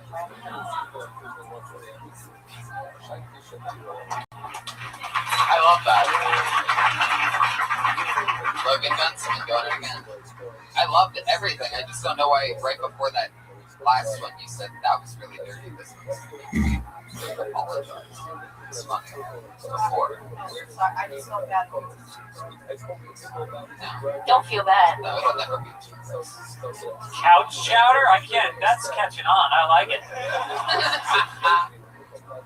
Yeah, and you went into the relatively clean dog getting violent diarrhea and vomiting till it dies joke. So Yeah, that was you cute. did clean it up quite a bit. Is that what all dogs can't have chocolate? Is that the rule? Small one. They die. It's actually the caffeine that's inside the chocolate. It's not actually the chocolate. Oh, so don't give them coffee. And don't give them Coca-Cola. Never give them a hot coffee. Because the chocolate makes the dogs more delicious if you know that they're chocolate-filled dogs. Nobody knows Oh, more about that's kind of racist what you just did. You're the racist one. I'm just talking about chocolate-filled Talking about doggies. delicious doggies. Yeah, filled with chocolate nougat inside. Wow. All right. There you go. That's their cute. Logan, what do you do for work? I work at an auction house and I'm a doorman. What do they auction? Right now, a ton of princes and stuff. Oh, yeah. Rest in peace. One of the greats, Prince. Shame to get lost. What's the big ticket item? His ex-wife gave him her Whoa, Jesus. He's a very creepy, very Bernie Sanders. Yeah. Very creepy voice from the couch shop.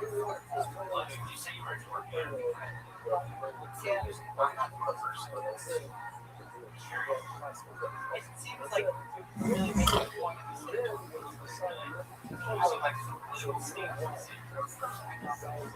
I would still say, can you say stewardess still? Comedy stewardess. I don't know. Has anybody else brought this up to you? Do you say doorman? Is that a thing? I never really thought of that.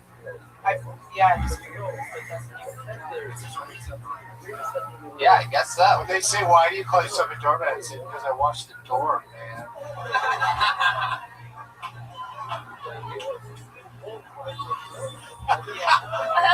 the auction house. Alan was covered in sprinkly fairy dust.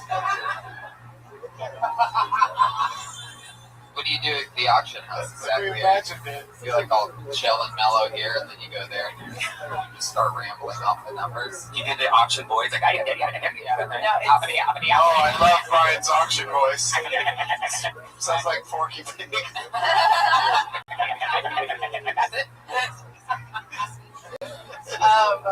My job's actually really creepy. I look up all the living relatives of anyone that I find their address and then ask them stuff. So I just Well, what I do is quite easy. I just wait until people die and then take their stuff and sell it at a high rate. Yeah. Wow, you went from like a nice girl to super evil and oh, what do I do for a living?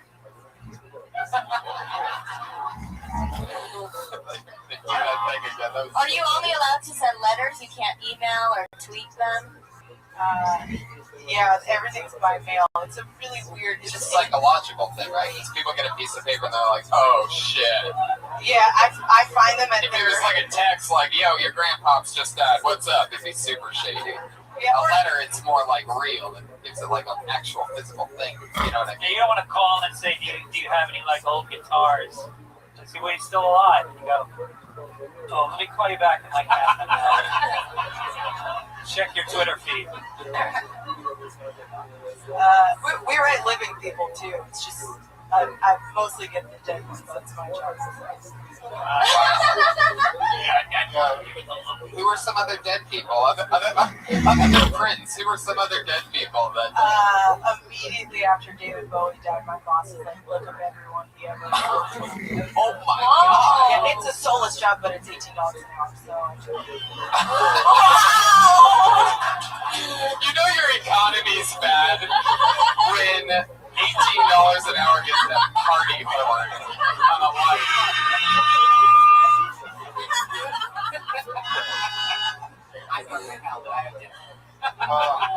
If Brian had a confetti button, he would have hit it.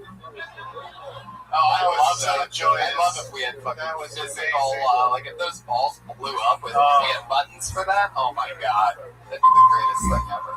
Well, let's you just know what that sound means? That goes in the idea chamber. Another great idea, exploding balls, coming soon, live on Kill Tony. You ever have people like approach you about Actually, Red Fox's family sold his entire estate. We have a huge portrait that's hilarious. He's still alive. No, he's dead. He's dead. He's super dead. I was down there. He's dead, dummy. Red Fox.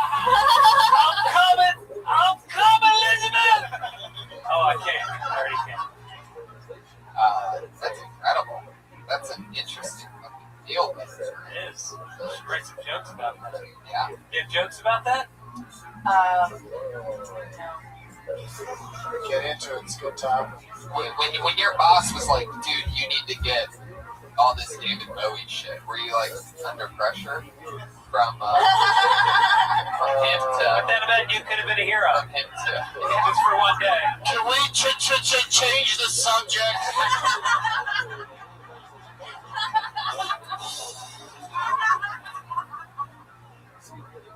Can't think of any more. Quiet, you little.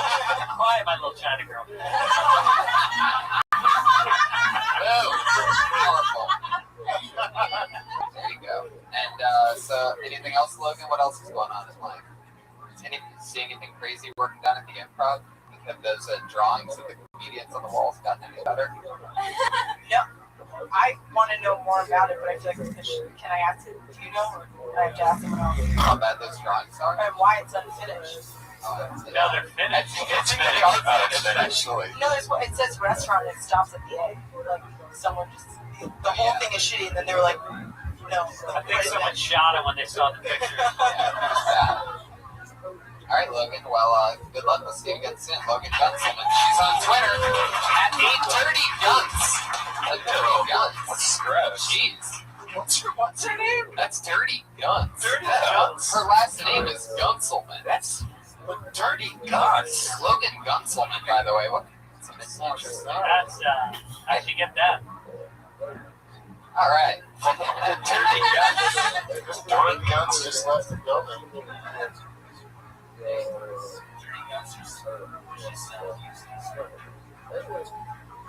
All right, Pat Reagan just going to show that we're all human up here, guys. I know a lot of it's just rapid fire murder. You know, just to remind you that anything can happen if the show's totally live.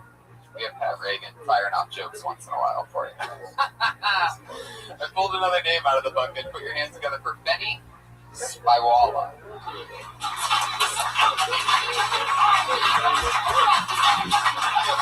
Wow. Here he is. Benny Spywala, everybody. What's going on, guys? Have you guys noticed lately that at the end of the date, the woman always asks me if I'm gay? Anybody else seen it? No, I know it's happening because when I talk to my boyfriend, my guy friends, the bros I do Zumba with, they tell me that at the end of their dates, the woman always asks them if I'm gay. Yeah.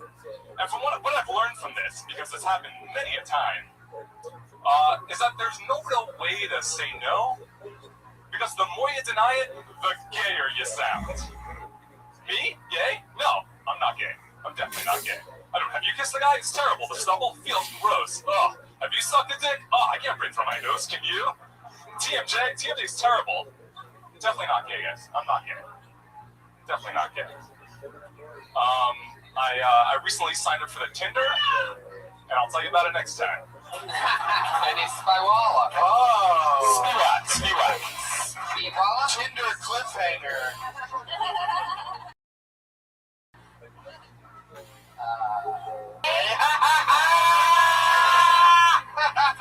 Are we on a date? What? Wait, who's that for? You. No, well, you're not, right? I'm not. Yeah, I didn't think so. He's like what you would be if you never started smoking weed. What? Wow, I feel like Esther had that one in the chamber. He was waiting. But you don't seem gay at all. That's why the joke is kind of weird. Is it? You seem pretty straight. You have like that deep voice and.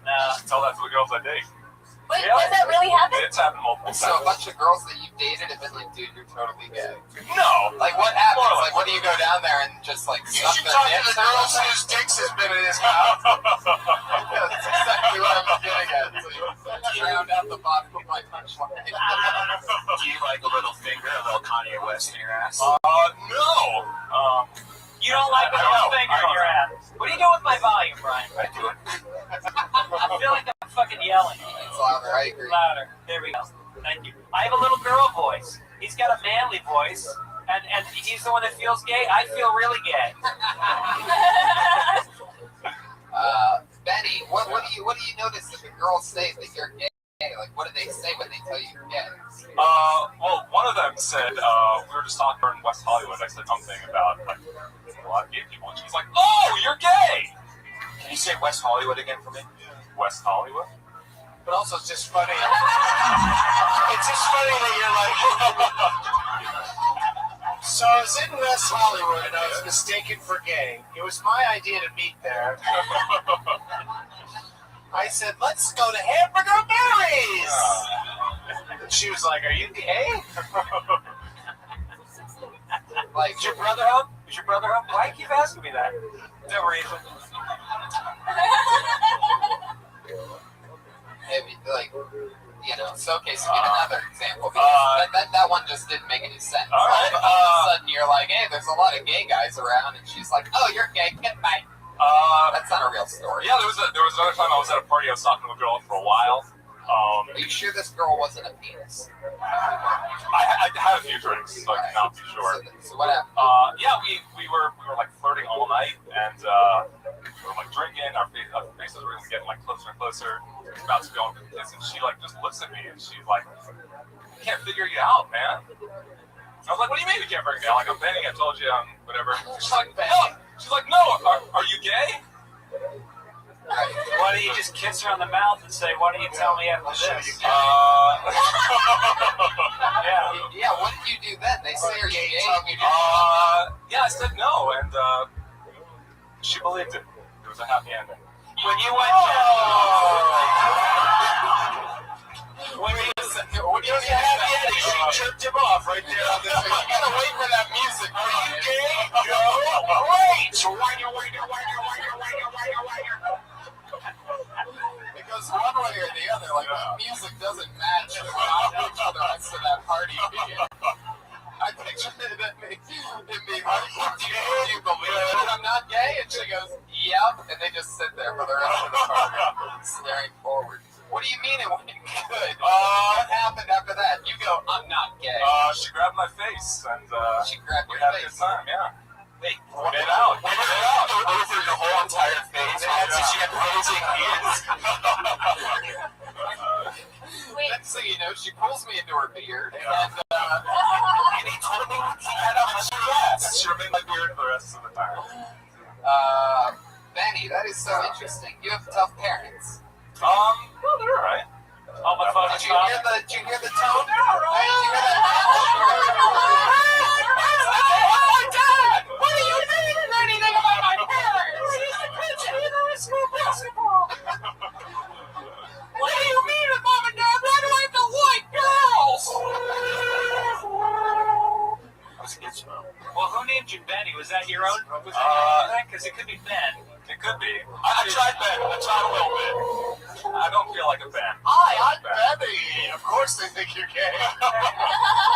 Call me Benny. After Benny and the Jets from Elton John, it was. Interesting. Gay as fuck. He's really gay, it's true. It's pretty gay. You do look gay. Oh, thank you. Thank you. Somebody. Yeah, thank you. Wait, are you asking us to tell you if you're No, gay? I- Are you confused? Who's doing this? I don't think so. Benny, where are you from? From New York. That's right, tough parents. We're in New York. Chelsea? Brooklyn. West Village. Tough for dad. Brooklyn. Your dad's a police officer. He is definitely not. What is he for a living? He sells attachments, which Like, dildos.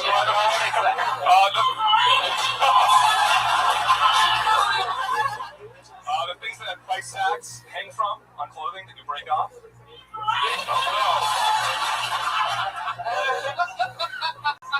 I love that the gayest thing about you is that your dad sells this for a living. Out of everything. Oh, you know those things that the price tags attached to on them? I do not like shoplifters. I will stop them if it's the last thing I do. You take those All pants right, off. you gay vigilante.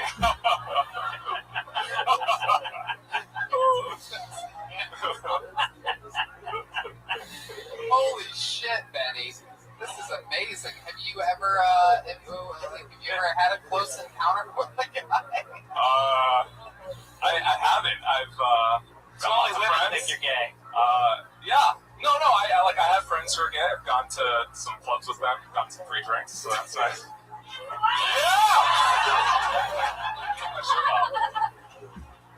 Yeah, it sounds like you need more than a minute to work this all out. Benny's more hung up on his identity.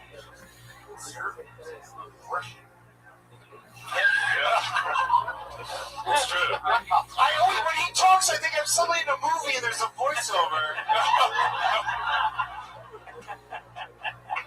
Benny, let me see your abs. How am I doing? I don't know. That's pretty gay. Greg's right there. Those abs are super That's gay. how you know. I had a feeling. I mean, I didn't think you were gay when I saw those abs, but I can almost see your rock hard dick resting on those abs. Let me say, I'm glad I turned everybody around and convinced you. Well, that's what you're good at doing, mostly with guys, is turning them around. And I'll convince you I'm not gay. Oh, you're gonna be so not gay up in you.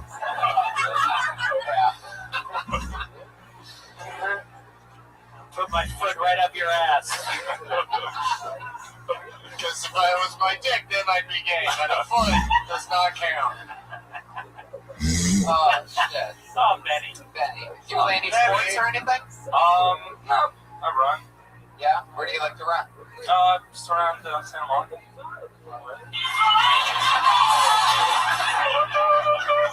The city, not the boulevard, Brian. Oh, my God. It's like I work out with the cast of Tangerine. We do a lot of sit-ups. How fast do you run? A little bit faster than him. What do you like? What do you do for a living? I work in advertising. What do you advertise? Right now, a ski resort.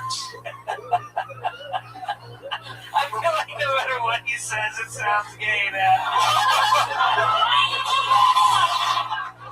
A ski resort! Didn't the ambiguously gay duo go on a ski resort? He's doing advertising for not a gay ski resort. It's in Cardiff. The resort is called White Tip, but it's not. There's nothing gay about it at all. It's just to a mountaintop, and now you can see down the snowy whiteness. Hey, who's Paul?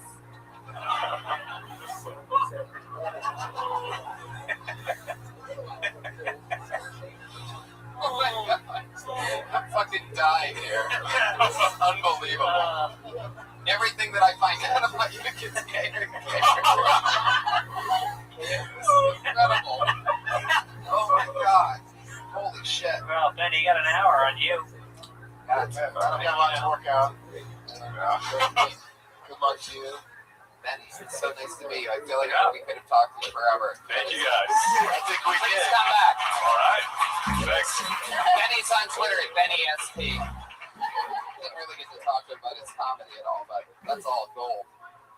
Holy fucking shit. It's a part where I literally almost had a stroke during laughing at all of that. Do you like some meat? Yeah, I'm still gonna pass on that. I think being near the ugly part of the cause. That was incredible. Holy fucking shit. Guys, has anybody, Esther, a question that I always ask everybody the first time, have you ever been when you started out in comedy, was there ever a moment that you hated, like, that you regret doing anything terrible? Did I regret doing something on stage? Yeah, when you very first started. God, I'm sure there's. I used to be part of a comedy team in Boston. It's called Koo and the Jew. And we would tell people to like quit comedy. Like write a song about it. I read that. Gotcha. That was kind of mean. But wait, you mean real comedians you're friends with? yeah, we would like book them on the show, and then we would like write a song and like why they should quit comedy. Wow. And did they still hang out with you? Yeah. No.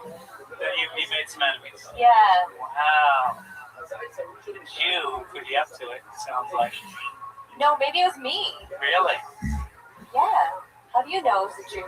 Well, because they run the entertainment industry. Oh, yeah. It was the Jew. Yeah. Oh. Guys, how about one more time for Benny Spiwala, who was up there? Benny!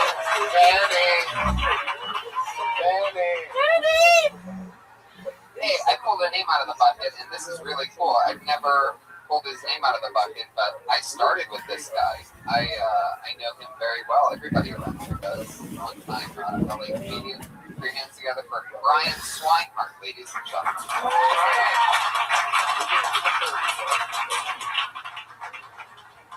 Hey, good to be here. Tony's from Ohio. I'm from Ohio. And the Wright brothers, John Glenn, Neil Armstrong, from Ohio. All pioneers of aviation. Ohio inspires people to fly the hell out of Ohio.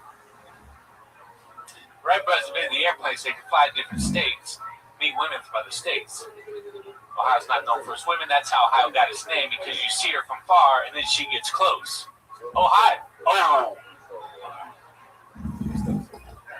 Grateful for the Wright brothers because I love to fly, but airport security is too strict. Going through the airport, they confiscated my Starbucks frozen drink, took it away from me. Then I walk inside the airport. What do I see?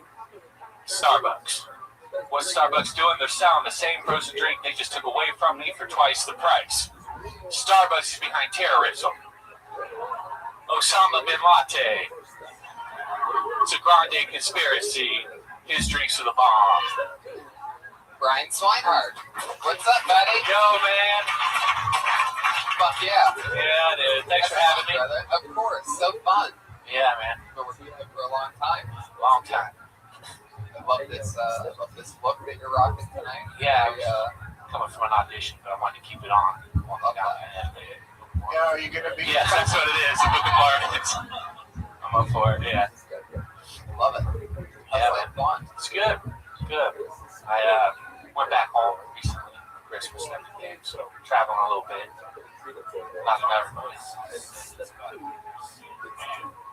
Huh? I don't know. Hey. Oh yeah, they're out there. They're out there. Brian, what else? It's interesting because you're one of those people that I've always seen you around and everything. Yeah. So, what exactly? What do you do other than comedy? Well, my other job is a stand-in. So I do stand-up at night, and I do stand-up. I've done it for Miami Vice. No, Don Johnson. No, I've done it for McConaughey, and I did it on the TV show Colony. It just came out and did it for Josh Holloway. So it's kind of tripped up because Can you do a McConaughey impression for us? Oh yeah. I once did. Wait, I want to hear it. I once did stand in for McConaughey as the actor in Dallas Buyers Club. That little self-deprecation, just to remind you all that I know what I look like too. Get back to you, Brian. You do the impression. Okay, so this was a true story. We finished filming, and we're at the beach. There we go again. All right. And I'm trying to get this girl to come to the comedy show, right? I'm talking to her. McConaughey goes running by. I see him the next day at work. He's like, "Hey, man, I seen you talking to a woman and a dog. Was that your girlfriend?" I said, "No, man, I just like to go out every day and make approaches. You got to approach. You got to go out there and approach. Then you got to cultivate a relationship. You water one here, you water one here, you water one here. A few might die." That's pretty good. But in the end, you got a garden. Very nice. Like that. Brian, Very nice. Story. Yeah. People said that to you? Yeah, that's a true story. The next day at work. He's an awesome character. Just Great. Like, why did they film that for one of those car commercials? Man, I had an idea for the car commercial. I think that he needs to pull up in the car, and somebody needs to pull up beside him like Ellen DeGeneres and be like, "All right." And then the next car pulls up, and somebody's like, "All right." Then a school bus pulls up, a school bus full of kids, and they're like, "All right." And then the tagline would be, "Flattery is the greatest form of imitation, but there's only one original, Lincoln."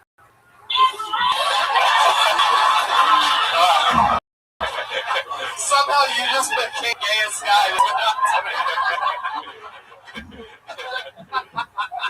What part of Ohio are you from? Lincoln. I thought you were going to do a joke, but you just created a sincere ad. Yeah, that's a good ad, though. Like Don Draper just suddenly showed up. Lincoln. You said that like a Lincoln executive would be in the room and be like, "You got a deal, kid." Yeah.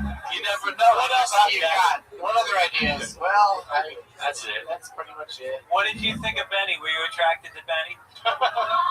Not really. What was the audition that you went on for today? What was that for? Mercury. Mercury? Yeah. The car? No, the stuff that's in The planet. Yeah. Insurance? He's advertising a What planet. is Mercury? Yeah. Oh, what was the part for that? It's like You don't even know what you an did. undertaker. Yeah, they needed that. No, what do you mean you don't know? But you I- wear a I know, tie. but- They just say wear a tie. Yeah, you're working at the company. It's not a lot of. You're dressed like you're a waiter. You have a white shirt and a black tie and black pants. Like Yeah, you're yeah. a waiter. Just tell us the truth. You just came from Daily Cafe. What's that place called? Daily Daily Cafe, Bill. yeah. God damn it. No, it would have been that much funnier if I said it right, but still. You do look like you just were waiting tables. Was that what the That's whole the truth. That's the truth. I never worked for McConaughey or any of those guys. I wait tables. I think that'd be a smart way to go through life in show business. Just always tell everybody you just came from an audition all the time. You just came from the Daily Grill. People will be like, hey, have you noticed how often Brian is auditioning to be a waiter? It's always for waiter parts. I mean, like, every time I see him, he even has the apron and the name tag, and it's like, he didn't even get the role. He's just auditioning, and he's got a name tag. The same one every time, too. It's always for Applebee's. Says his name on it. What were the topics that you covered in your minute? A lot of Ohio. Ohio. Just did Ohio. Yeah, you did some old school Ohio street checks for sure. Yeah, the John Glenn, Neil Armstrong. That's like, you know. I'm from Columbus. But what I did love as a regular Ohio, and I mean, that joke, you can never repeat that again. But the John Glenn, Neil Armstrong, it's like artists. You gotta just look, because that's like an old school Ohio. But what I did love is that Ohio, like the way that you did with that thing. I don't know, is that a street joke? Well, I mean, sort of, but the way you did it, I sort of liked it. You did it with swag. What was after the Ohio thing? Starbucks. Yes. Osama bin Latte. Yeah, Osama bin Lattes when that one finally kicked in. Prior to that, I thought it was just sort of a pretty typical Starbucks observation. You know what I mean? It didn't feel fresh, man. That Osama bin Latte. Holy shit. That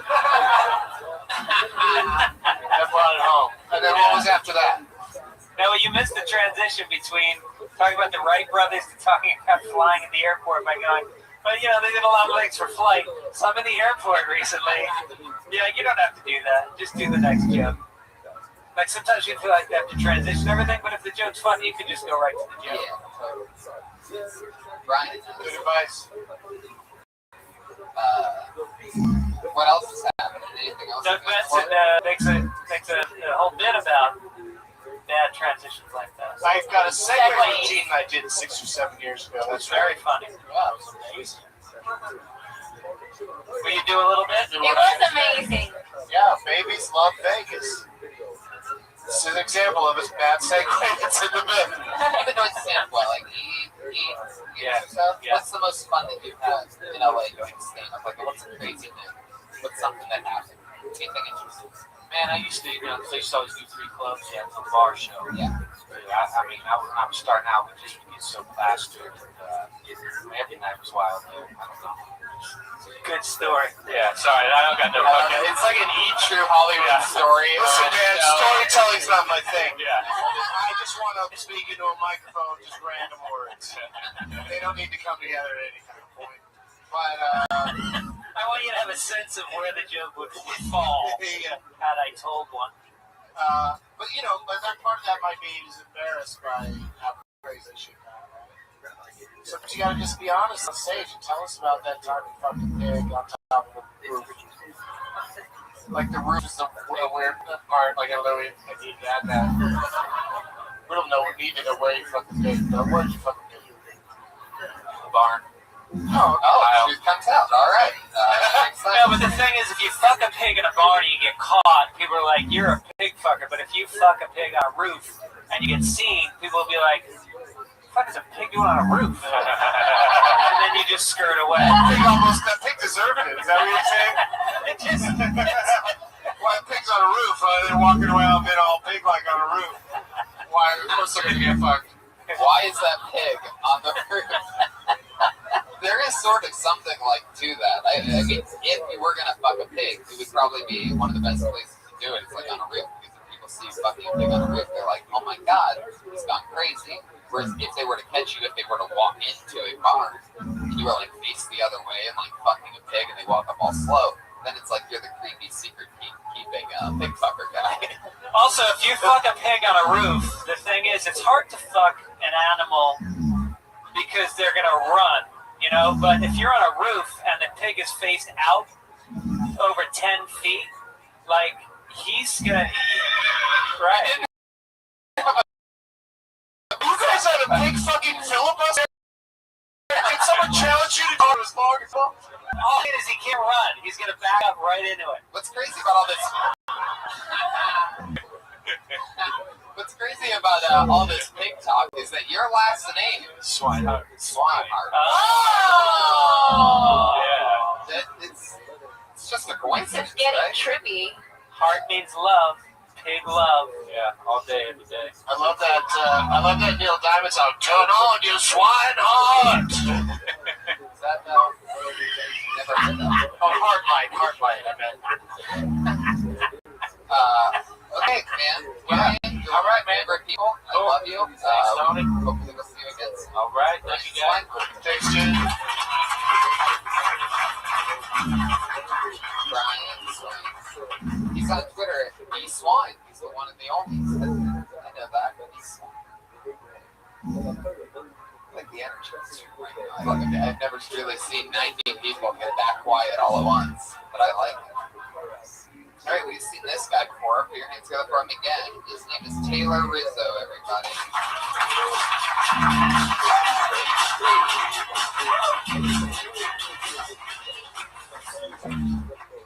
Alright, I was with this girl recently. Things were going well. She was on top of me, kissing on my chest, and I had my hands in her hair, and I was just so in the moment, and for some reason, I just kissed her right on top of the head, and she stopped immediately.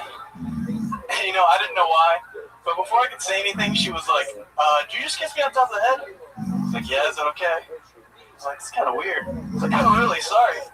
I guess I just thought it would be sweet. She was like, yeah, it is sweet.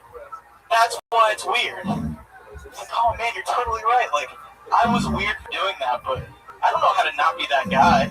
Like, how do you just fuck a girl and not kiss her on top of the head and let her know she's safe?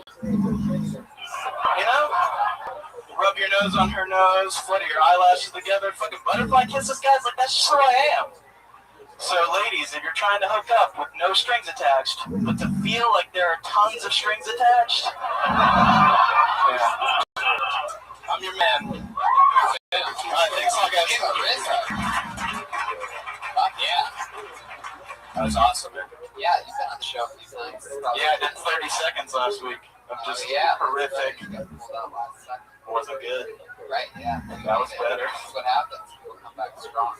Yeah, Doug's here. I did. Landed it. I like that. Didn't know where you were going, and then all of a sudden you fucking landed it. Well, thanks. It's basically the second half of a joke. It's like the story portion without the setup. It's a 2-minute joke, and I just told the second part of it. Sure, maybe you should just tell that good part of the show. Oh, it's good. I'm excited about hearing that first minute. Prequel. Well, it's pretty funny because I told it on the show that we did about a year ago, but there's no way you would remember. Oh, I say, Dark, why did I put this guy on stage? Yeah, definitely. I'm joking. He's great. See how great I am? Down, everybody. But, so, when you go into the clothing store, you go, I want to look like I'm performing in a prison. Yeah. Exactly. And with the beard, say the Guantanamo Bay prison yard. I got deep with my prison yard. I like that shirt, but it also just says. It's like if how much maroon and gray prison uniforms do you have? It's like if Pulse came out with Oh Brother, Where Art Thou? Like special release. It's pretty good. What do you keep in that one pocket? A better shirt? Yeah. It's like the Boston Marathon bomber. Like all he went to was a rainbow when he escaped. It does look like you bought like the entire outfit that went with the beard. Like it looks like you bought that outfit at the barber shop where you guys. And what goes with this? It does it. He looks like the costume at the Halloween store where it shows the person like showing the whole outfit. The guy that hangs out at just a mannequin. That's just a mannequin. I want to go out for Halloween as a barbershop pole. Help me out. I'd have to like stand at an angle though. Perfect. I want to dress as a squirrel that's been run over.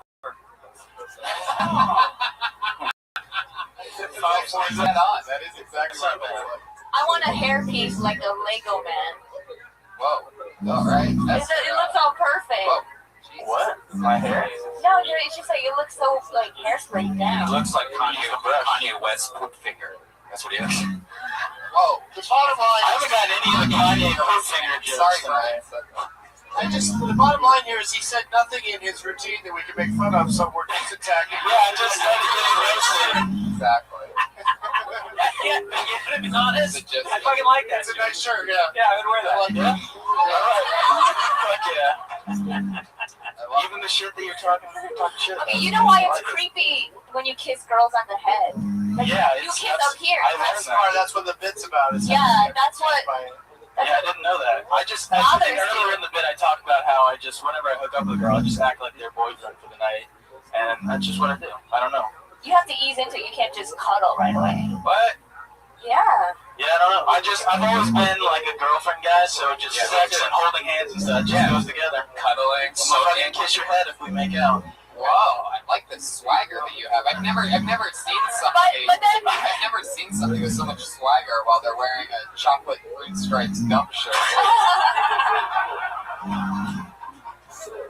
You know what girls like? They like you kiss them on the top of their head while you put two fingers in their butt at the same time. That's a super hot move. Like that shirt looks edible. Like it looks edible, like you would get it at a gift shop at Willy Wonka's. I feel like this couldn't be more of a plain shirt.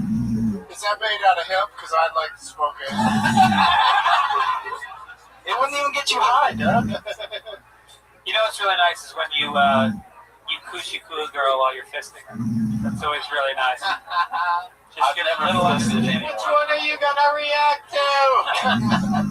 Girls like when you give them a wet willy, but instead of a finger, you use your dick. Just put your wet dick in there. So Taylor, are you single right now? I can't. Yeah, I'm single right now. Yeah. So this was an old girlfriend you were kissing on the head. No, it was a girl that I hooked up with. That after a breakup, I was trying to get out there and hook up with girls, and it got weird because I just acted like their boyfriend. I'm gonna kiss you on top of the head. Now, when you have a real girlfriend, why does it usually end? Are you like smother them? Yeah, smother them. I get I build up stuff that's not really going on. And yeah, what's up? You guys want to date? Next time you feel like kissing the top of her head, put your hand on her head first and then kiss your own hand. Because then you did it, but she won't know about it. That's true. Where are you finding these girls who don't realize how creepy you are when they meet you? That they actually bring you back to their apartment? How you getting so far? Yeah. How you get the head top kissing? I mean, how do you get the second and a half base?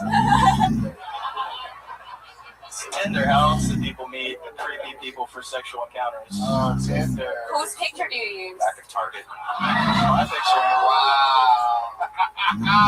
He's still a Daniel Day-Lewis in Lincoln. You know what's funny though is I just on Tinder I just like everyone, and I've never had an Asian girl like me back. I don't think Asian girls like beards. Is that true? It is true because we're hairless. We're like smooth, you know. Yeah, I'm the opposite of hairless. It's not equal.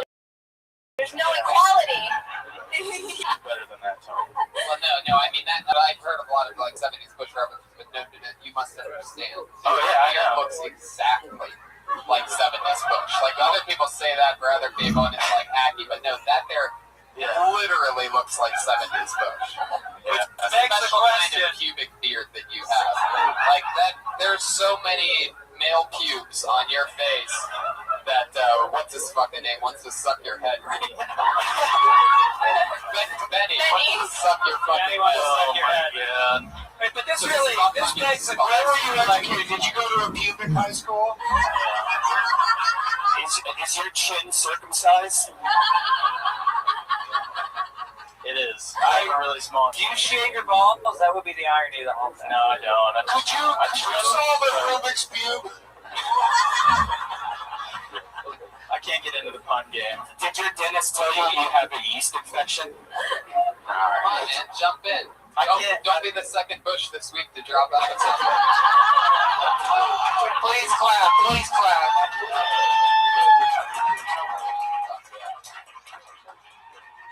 Fuck yeah, man. Taylor. What else is going on? You've been out here doing stand-up? You've been out here a few months? Yeah, I've been out about 4.5 months so far. Been on the show a few times? Yeah, a couple times. I do, yeah. I build the displays at Urban Outfitters. Oh, wow. That's where you got the shirt. That's exactly. And the pants. Wow. 30% off. I bet. And they were on the clearance rack to start. Exactly. I mean, These were like $3. That's how I get all my clothes. I love that. I better love that. Use your discount here. Yeah, it's not bad. But I like the job. It's early morning, so I can do stand-up at night. I'm off by like 3 in the afternoon every day. Take a nap. Come home and take a nap. Yeah, sometimes if I can. You ever like jerk off first and kiss your hand? No. I would have to kiss my hand before the actual stuff started happening. Right. Get me in the mood. Yeah. I got to know that they can handle a little sensualness. Sensuality? I don't know words too well. You ever shoot yourself on the beard and make a fake porno? I feel like my beard is like an alien to you right now. Alright. You just keep staring at it. Yeah. You can touch it if you want. No thanks. Isn't his time done? He needs to go. That's it. That's it. Taylor Rizzo. Well, there you go. Good job. Taylor Rizzo! Great stuff. Best set ever on this show. At Taylor Rizzo. He's got a good cream catcher. Good cum count. Let's move on to our regulars now, and maybe if we have time, we'll pull another one out of the bucket at the very end. We have 2 regulars who perform a brand new minute every single week on the show, and they've both been on the show for a few months now, and it's fun to watch them grow, and it's a fun fucking thing, always, week to week. Ups and downs and craziness of watching the comedian grow, the deep pits of development. They do a brand new minute every single week. They don't get pulled out of the bucket. Going up first tonight, Bill Tony Regular, one of our favorite people. Experience together from Melissa Esslinger.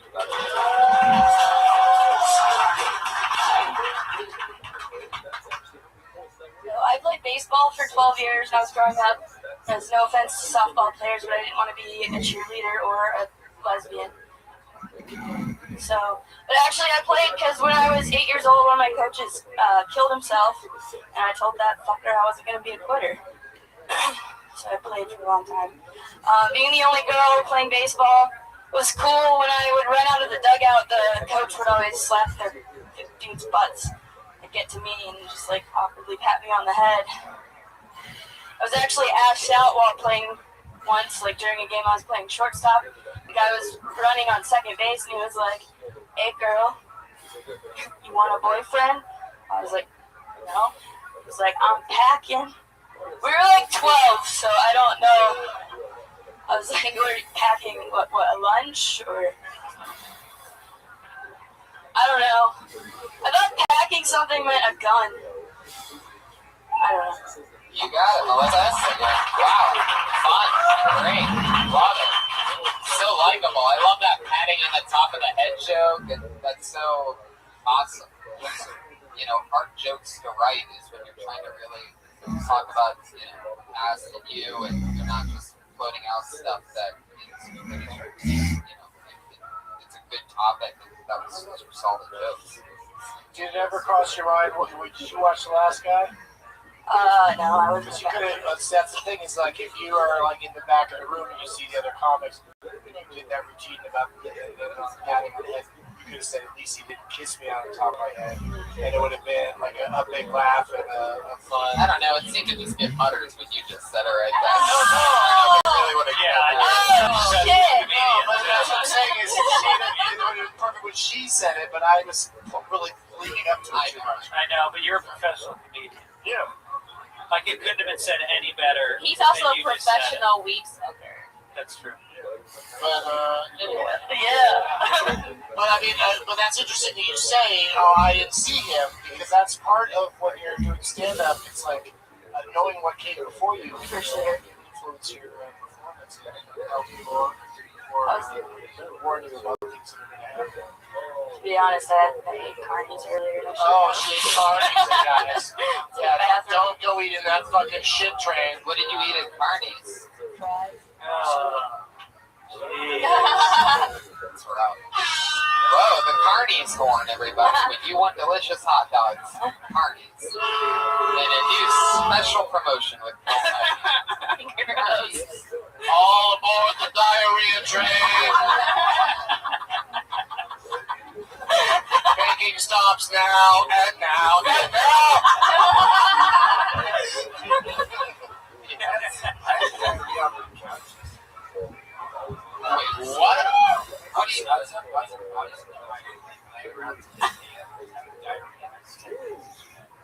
But on your couch, or I had a little bit, like, the way that you said that, I was on my couch watching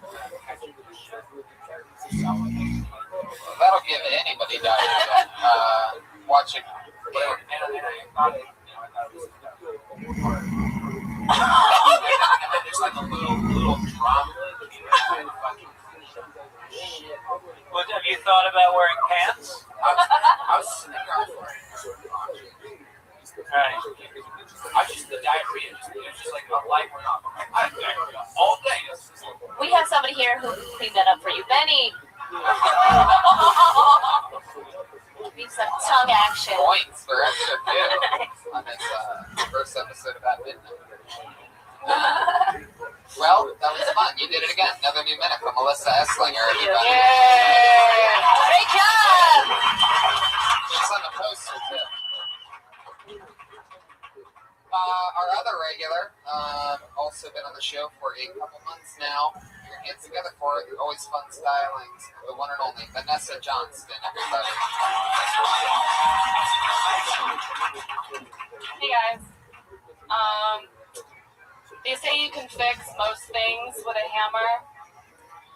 Well, I have pretty girl problems, which luckily can also be fixed with a hammer.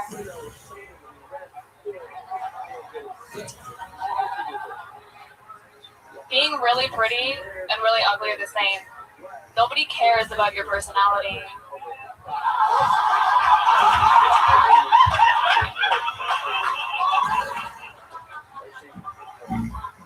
Being average has its benefits.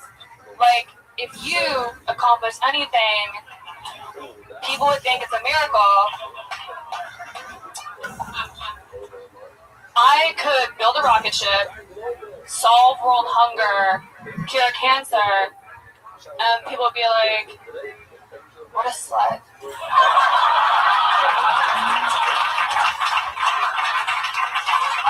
Wow. Holy shit. That's amazing. So fucking awesome. That was fucking hilarious. Thank you. You're pretty. You're pretty. You're pretty and funny. Yeah, that was awesome. So great. I guess, like, all the while, like, that's sort of the tone and everything that I've been talking about. Like, I always said, like, I can't wait to start doing jokes and start about, like, being ready. That's amazing. That's, like, so funny. And it's so original, too. There's nobody that can really, not really. Is that, did you do a lot of it?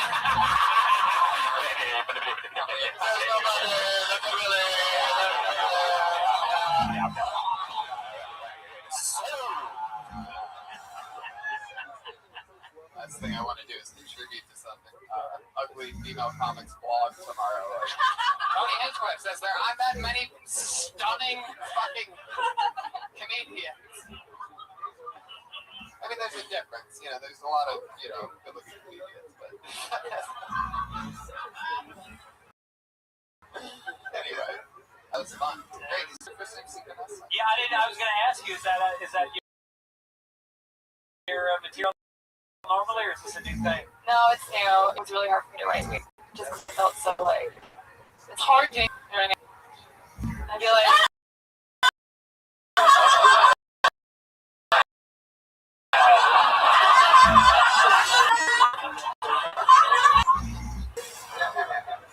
I think Esther might have liked that one. No, I totally agree. What's cool about both you and Melissa's sets tonight is like the jokes that I saw you do. And when I saw Melissa do the joke about just the way she said she's so innocent with the patting on the butt and she got patted on the head. It's like I could almost see those things definite walking down the showcase set type jokes from years to come in your career. So it's fun, cool little thing. Both jokes that establish both of their styles and who they are from the get. BA material, because that's a tough fucking premise. If you're a black guy and you go on stage and you make jokes about being a black guy, you're a fucking black guy. But if you say you're really pretty and people are just, they don't buy into it, then people think you're just a fucking snotty girl. Yeah, that joke's only going to last like 2 or 3 years. hours. And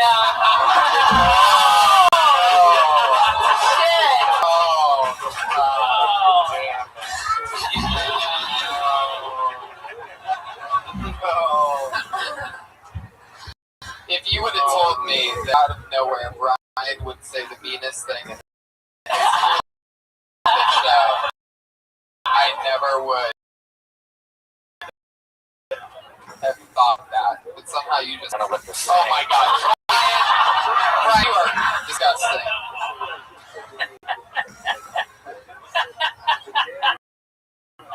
It's a great Tracy Morgan impression. Vanessa, anything like everything good? Great. good, thank you. Feeling it. Fun times. Vanessa Johnson. Great job.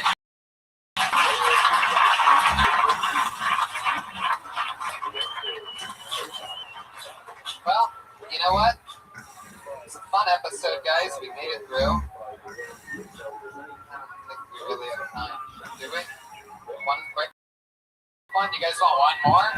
Oh, bonus coming! One last one. Put your hands together for Pat House, everybody.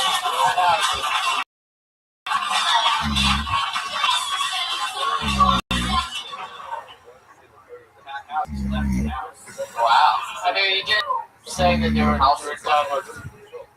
You need salting? Maybe draw another one. Every comic left. Anthony Boulet.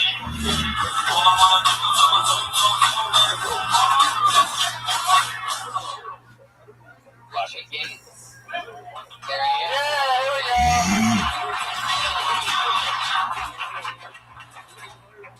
Hi. I'm a smoker, which is bad. It's not the worst thing in the world. I could be like a blogger that tells people I'm a real writer, or can make up buzzwords like grief shaming. Heard that one the other day. Grief shaming. What is that? What do you like? Go to a funeral, someone's crying. You're like, hey, I'm sorry for your loss, pussy. Hell, it's grief shaming. Strip clubs. How do we feel about them? Great. My recommendation on strip clubs, I don't go often, but if you do go, I recommend go with the Virgin. That's a good time. I went to a strip club with the Virgin. Going to a strip club with the Virgin is a lot like doing a Make-A-Wish, but at the end you have the cure. I think that's a minute. No? 48 seconds. Want to stop there? Yeah, Richie Gates, everybody. Cool. Fuck yeah. Richie, how's life going? It's going pretty good. I just started a job today. Oh yeah, what's the new job? Coffee shop. Coffee shop. Which one? It's in Adwater Village, some French. You don't even know the name of it? Yeah, it's some French. Definitely not intelligentsia then. It's fun. Can't think of the coffee place. Yeah. Richie, we are ending the show. We squeezed you up at the very, very end. We have run out of time completely. Appreciate it. Good job. There you go. Guys, what's coming up? Frank Fitzsimmons, what do you got going on? We got Philadelphia, Atlanta, and Dallas over the next 3 weeks. Fitzdog.com. Fitzdog.com, one of my favorite podcasts. Whoa, look at that. The drawing from Ryan J. Belts, everybody. I have a robot head around me. That's incredible. That's so cool. Esther Q. I'm at Harris Casino March 3rd at Atlantic City. Follow me, Esther Cuckoo. Coo in the Gang podcast. Doug Benson, everybody. Come on. Please clap. DougLovesMovies.com. Lots of stuff coming up. DougLovesMovies.com. Pat Reagan, and I love him. Patty Reagan. He just dropped a brand new video today with ReaganandWatkins.com. We love Reagan and Watkins. Patty Reagan, the best. Josh Martin is Josh Martin Comic. Brian J. Bell, Brian Redband. Thank you, everybody. Thank you, live audience. Make some noise one last time. This was the episode fades away into nothingness. All of a sudden.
Amazing Styles of Pat Reagan. How was it in here, Pat? Fun tonight? I'm having fun, yeah. What's the book about? I'm just doing some light reading. I got Infinite Jest here. Okay. Fuck yeah. So, what's that about? It takes place at a tennis academy and an Addicts Halfway House in a fictional town of Enid, Massachusetts. You're reading a book while being the band leader tonight. I just thought I'd mix it up a little tonight. Do you think you're that good of a band leader to where you can now read books during the job? Well, Tony, it's about a 1,000-page book, and I want to get through with it before I die. So the only way to do that is I'm reading at stoplights, and it's unfortunately led into comedy shows now. I feel like Pat's character on the show who, how long have you been with us now? 35 years? About 35 years now. And when he started, a lot of people didn't like him. A lot of people are anti-guitar comic. I'm a grower, not a shower. And you really are. You have won over a lot of people. I get a lot of tweets positive about you now. Yeah, more than negative. Yeah.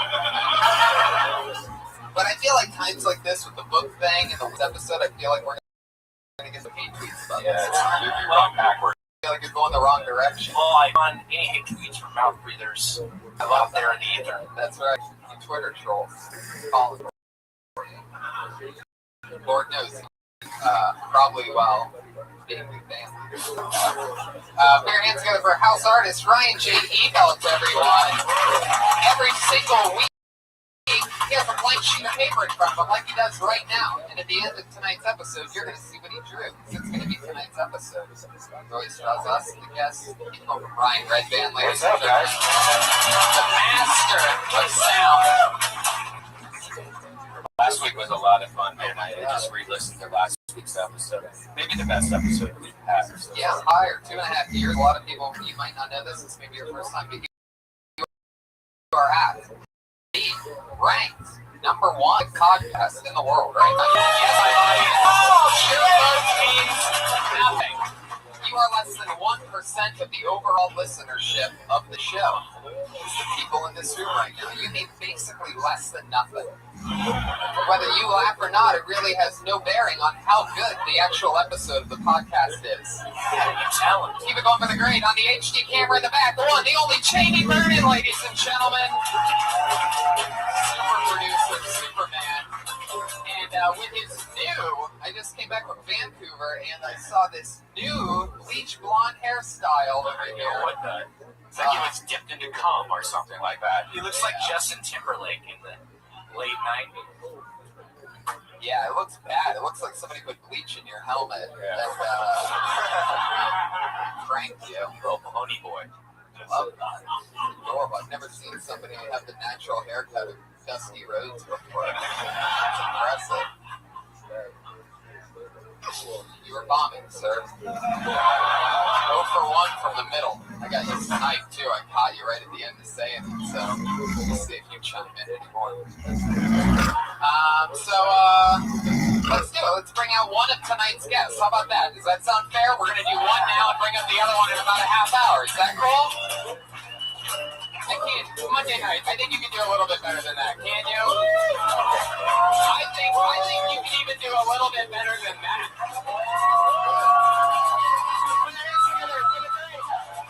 Chris Porter, everybody! Here we go, motherfuckers. Last Comic Standing, his own special on Netflix, another special on Amazon Prime. It's the one, the only Chris Porter. Welcome back to the show. Oh, thank you for the guitar riff. Sorry to interrupt your reading. You got to do that rock and roll show, didn't you? I feel like I saw a picture of you singing or something, right? Oh, shit gets weird on the Kid Rock cruise. Is that where you were? Too much fucking cocaine and margaritas. Next thing you know, you're singing the wave with band hands. I can't imagine. Bad old chestnut. Oh, I can't imagine what that hot tub must smell like on that cruise ship. It's HPV and shame, mainly. Jesus. We're seeing HPV and a ball drops. That's usually how you get it. That was the magic phrase. Unbelievable. We haven't had one of those in a long time. HPV, no, we all have that. Oh, yeah. The old ball drop. I'm a host. So we're going to have fun. We're going to talk to comedians like we always do, and we're going to be joined by our other guests in about 30 minutes. Is that cool with you guys? I've already asked that question like 5 times. Then let's start the show, everybody. You ready to do this shit? Here we fucking go. Let's just get into it. Comedians, you all signed up to do 60 seconds on this stage tonight. About 40 comedians signed up for the chance to perform here in front of you, live audience. Many, many listeners. This amazing fucking show. Comedians, you know your time is up. That's 60 seconds. When you hear the sound of a kitty, come on, check it out. Let's do it one more time. You have to do it louder when I say it one more time. There you go. That means wrap it up then, or else you're going to bring out the angry West Hollywood Revenant Bear.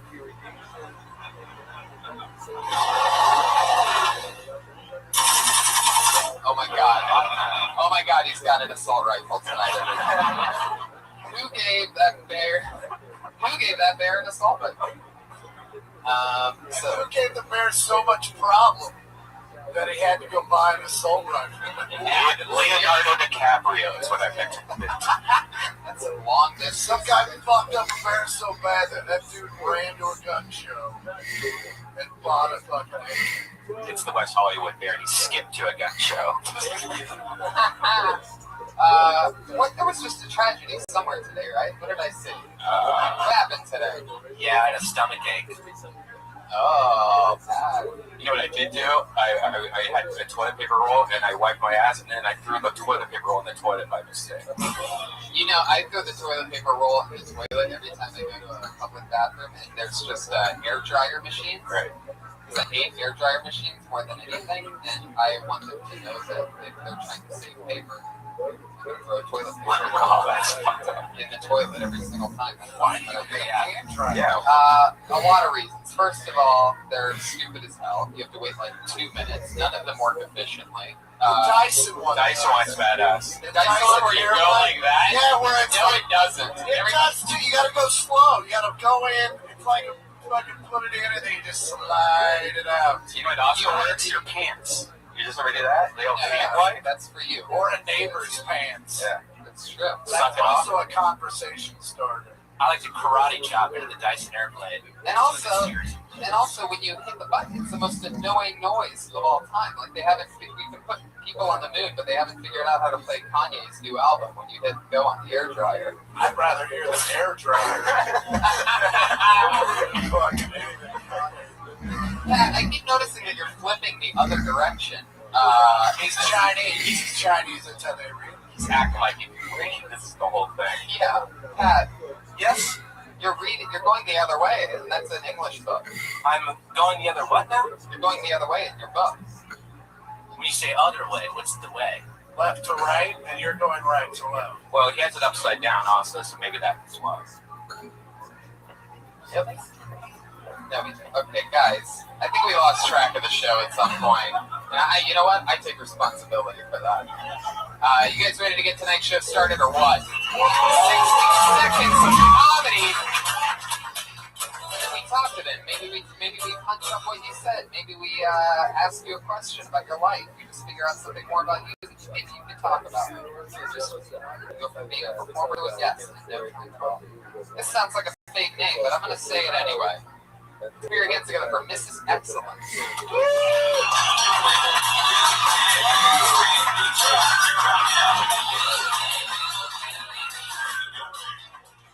How the fuck did that happen? Fuck! Dude, my friend was in Mighty Ducks. He played Goldberg. He's like, you really remind me of Roseanne. And I was like, so? You either think I'm really funny or just fat boy trash. Or maybe I'm both. I don't know.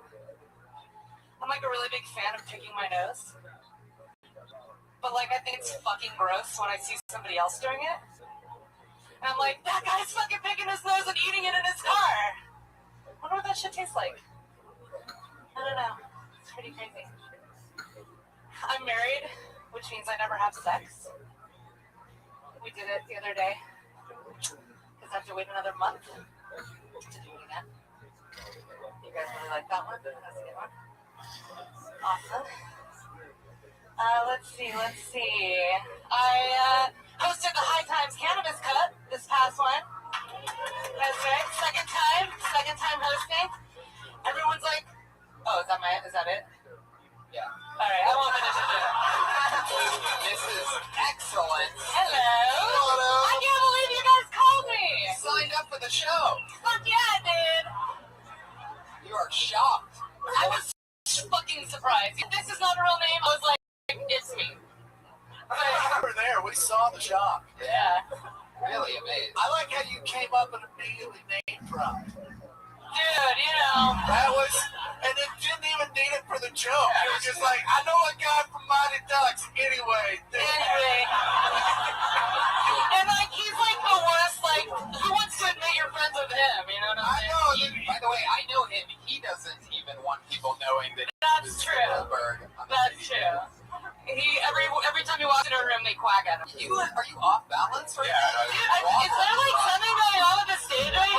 You're wearing Adidas tennis shoes, but you're acting like you're in high heels. I can't even believe that you called me up here. I'm shocked. Again, your name on this piece of paper. It happened, Marie. This is excellence. I'm not exactly sure what the excellence are. I can tell you if you want to know. Truth is out. I can tell you, I make a cannabis topical called Mrs. Excellence's. It's the bomb healing stuff, and I won first place in the cannabis fest. Oh, that's pretty rad.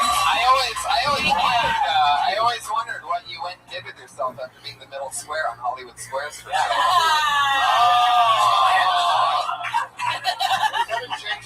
That's a Bruce Melange. Right down the middle.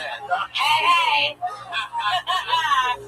So, Mrs. Excellence, how many times have you done stand-up comedy before? I do a show every other Thursday at the Headroom Gallery. So I do like an hour and a half because nobody ever shows up to do comedy. Hour and a half of what? Mrs. Excellence, I usually just tell stories. The reason why nobody shows up is because you're doing an hour and a half. Maybe. They like it. They prefer when I sing. They're like, sing, don't tell jokes. Like nursery rhymes? Or? No, I'll just break out into Tyrone or I'll rap and stuff. Wow, that sounds hilarious. Yeah, I mean, they let you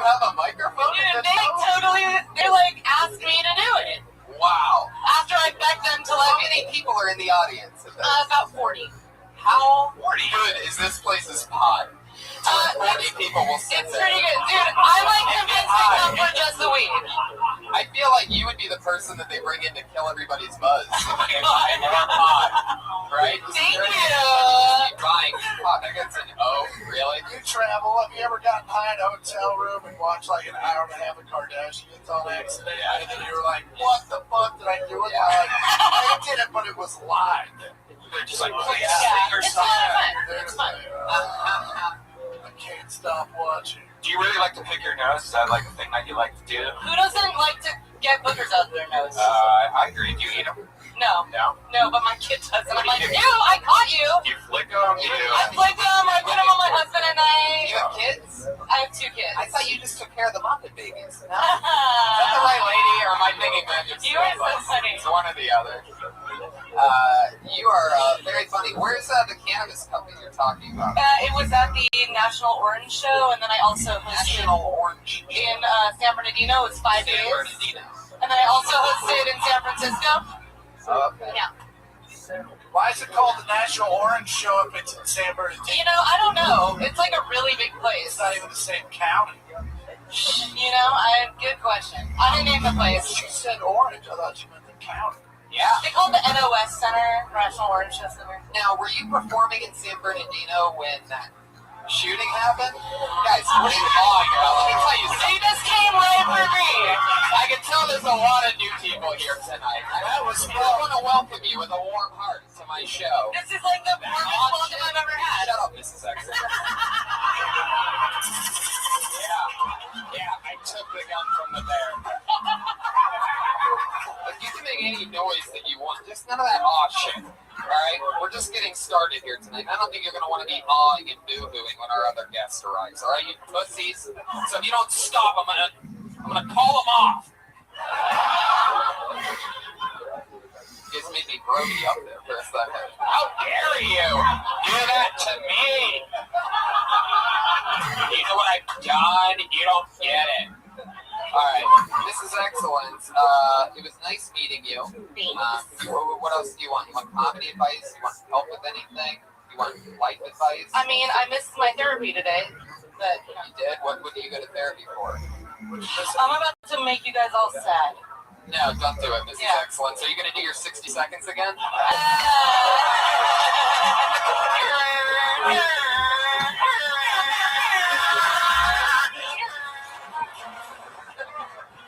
I'm just gonna go shoot myself. It's cool. Oh, no, you're not.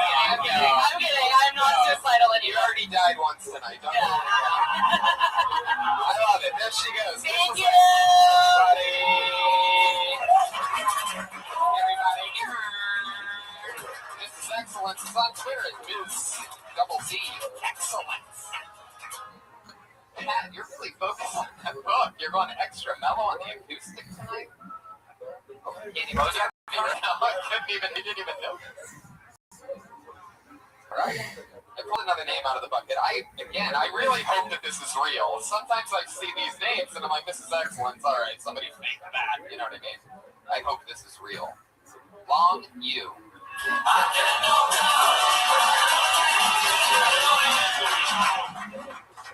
Hey, I'm Long Yu and I suffer from a severely Chinese name.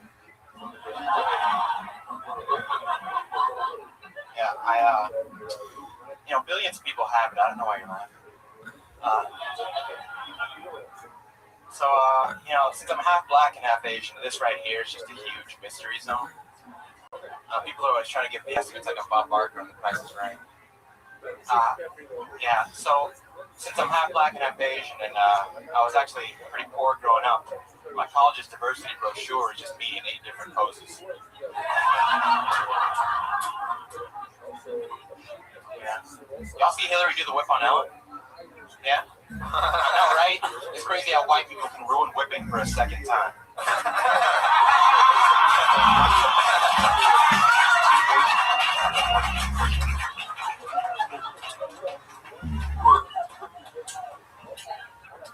I'm good, yeah. That's it. That's it. 59 seconds. 59 seconds. Long U. I love it when we get these good performances. Your name should be Mr. Excellence. You're actually really good. Thanks. Thanks. It's not as funny when they're funny. Yeah, but it's crazy because either way it's funny. Either it's funny or after. I mean, it's still funny right now. Well, you are definitely, for example, like the funniest Somali boat pirate we've ever had. Right? You are the captain now, sir. Thanks. Very, very funny. You've been on stand-up a while, huh? For about a year.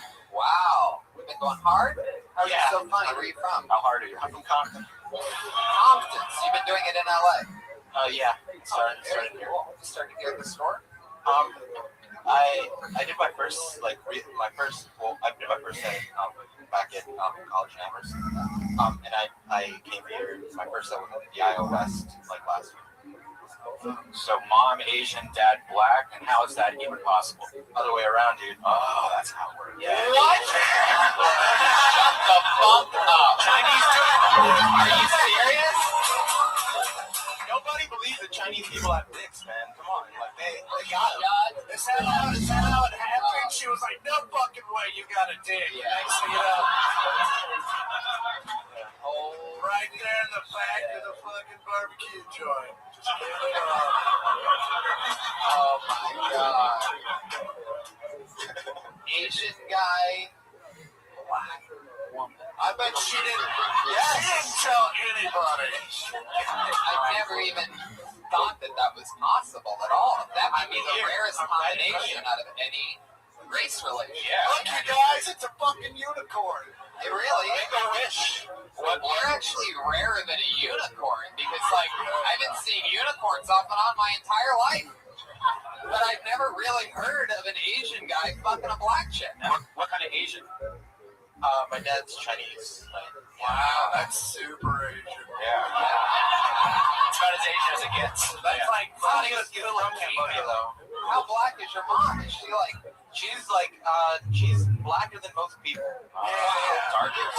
What's her name? Huh? It's a great answer. What's her first name? Does she have a cool black name?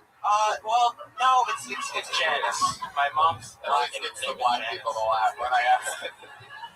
Go on. She's from Belize. Wow. Super black and super Asian. That's real black. How did they meet? How did this actually go down? There's no way that this isn't funny. It's absolutely impossible. Or that there wasn't a wager involved. Was you had a car accident with a stolen car?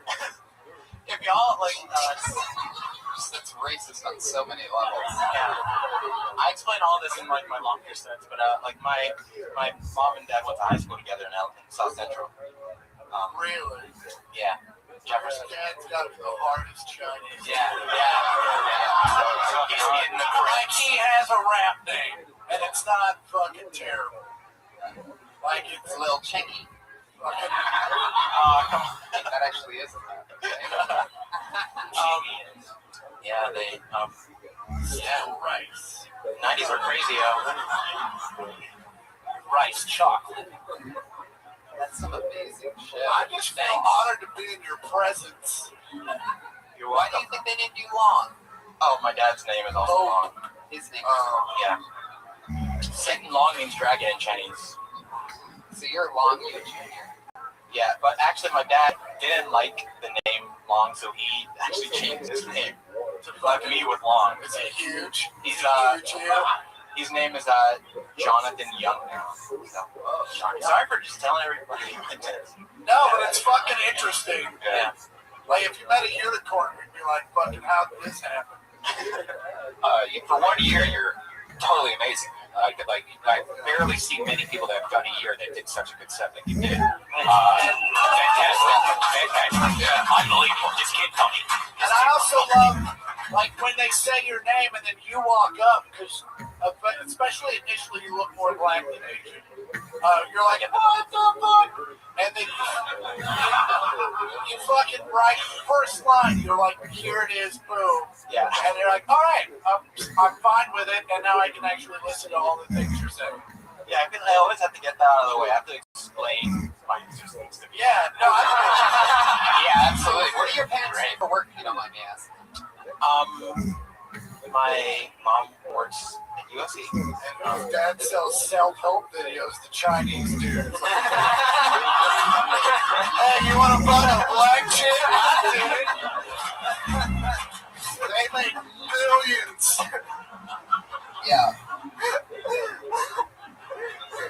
So she's a teacher at USC?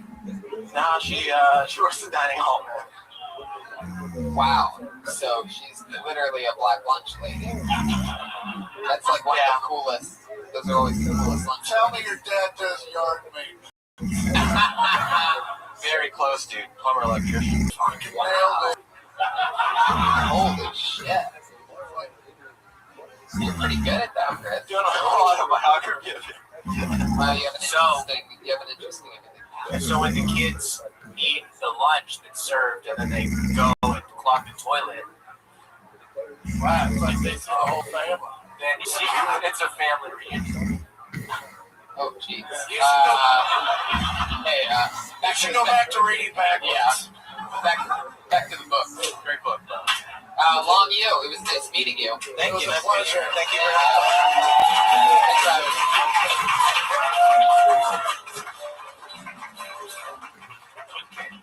Seems long. I wonder if his alright. Yeah, I'll see. It's a long joke. No, not that. It literally is. Three hands going for Keith Ray, everybody. Keith Ray.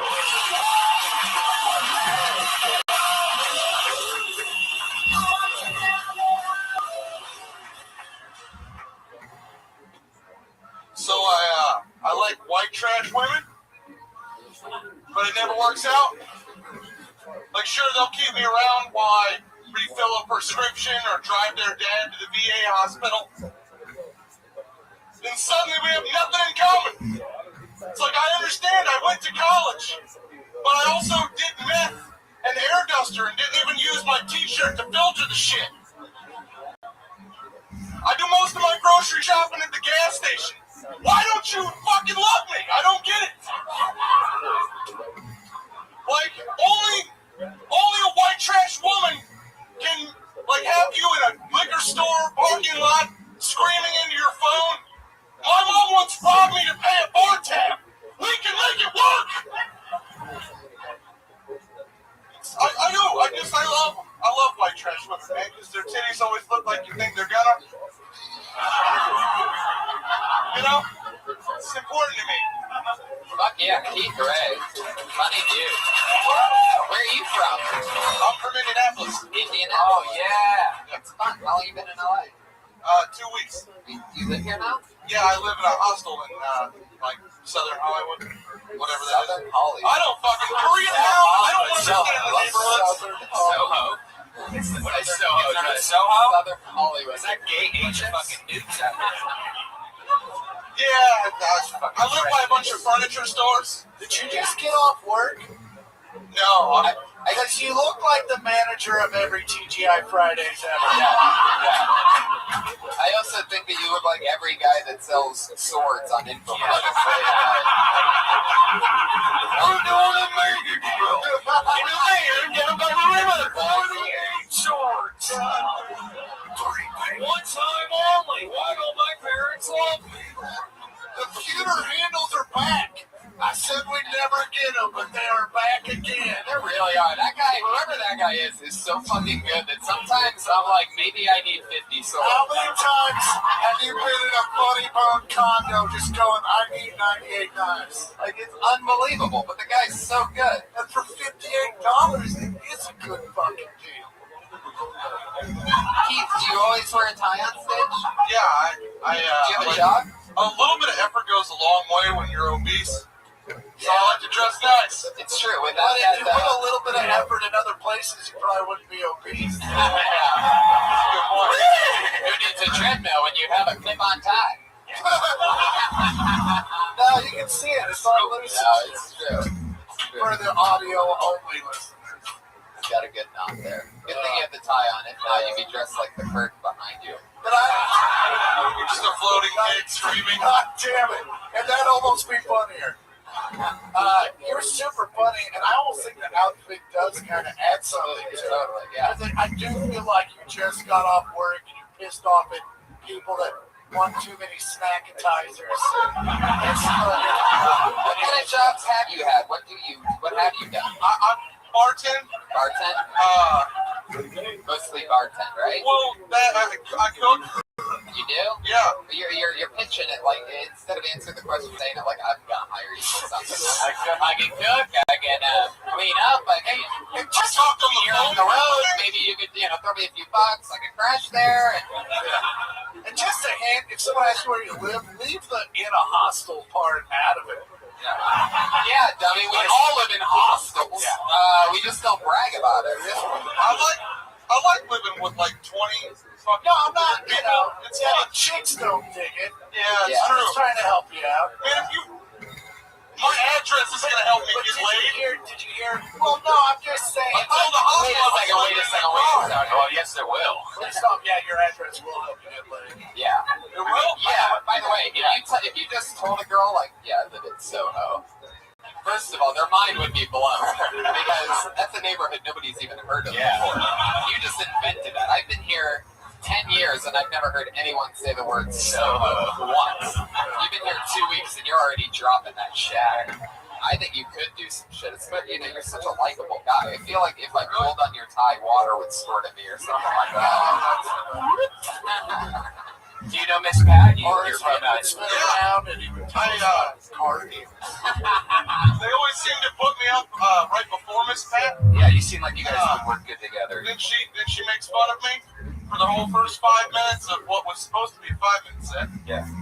Yeah, I love Miss Pat. She's wonderful. What do you think? Your time, Miss Pat. Yeah. So what do you keep in that pocket right there? Cigarettes. Really? What kind of cigarettes do you have? Absolutely. Camel Lights. Like this dude is genuine to the fucking T. He's like Of course he smokes. he's like Chris Farley's speaker character come to life. Yeah, man. A little bit.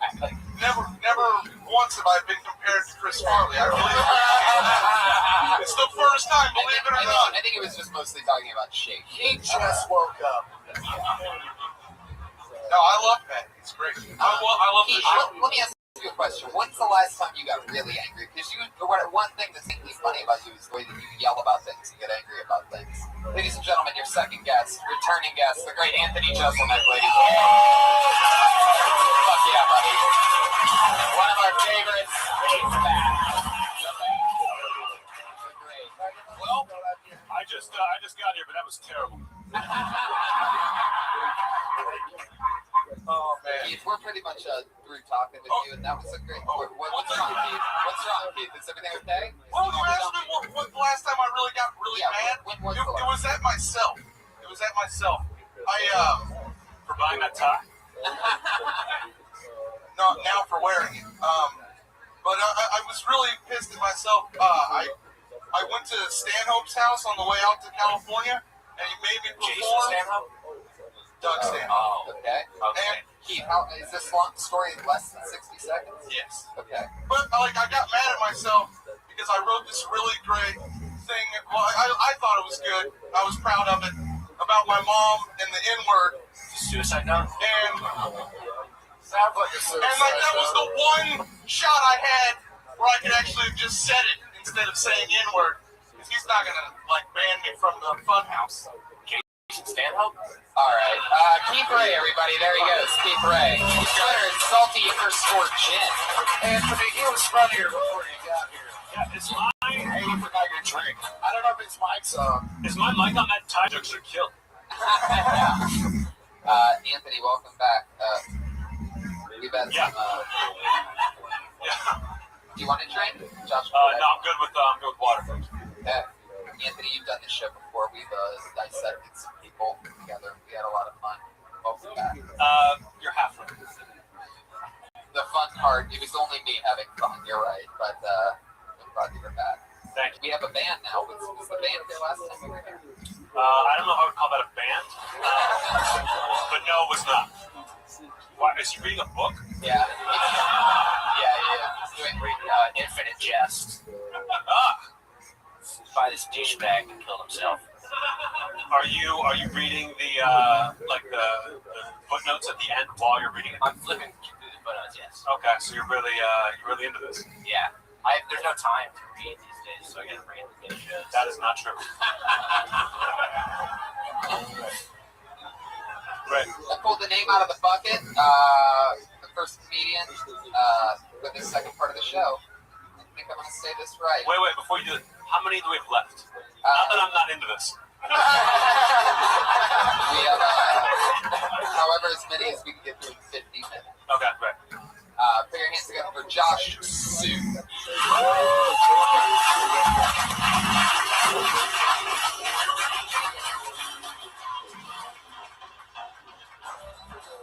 Wait, why is there a band if you're going to do that?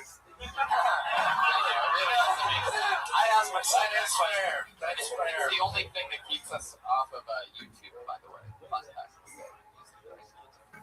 Yeah, that's the only thing. We can't even get a deal with YouTube. Put your hands together for Derek Mokia, something like that. If your name's Derek, come to this stage.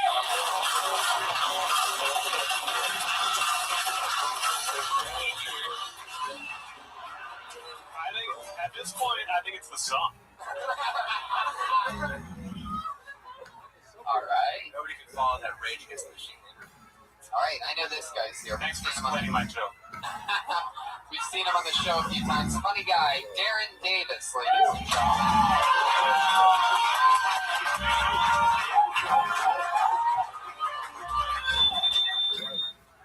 It's rude to ask how old people are, so I'll circle around the question and ask them how cheap was gas growing up. The cheaper the price, the older they are. I learned that question was rude after watching the movie Titanic, because actually a bunch of elderly people, they were around to see that ship sink. But Titanic told me one thing, and that's rich white people also hate broke white people. And I had one question the whole time. Don't broke lives matter too? But we need to start treating people a little bit better. So I'm bringing chivalry back. I'm taking this thing called acting classes. They're teaching me to act like I give a fuck. Yeah, that's all I got. Yeah, 49 seconds. Darren Davis. How much time did he have? He had 11 seconds left. Oh, okay. How long are you supposed to do on this? 60 seconds. Oh, okay. That seemed long.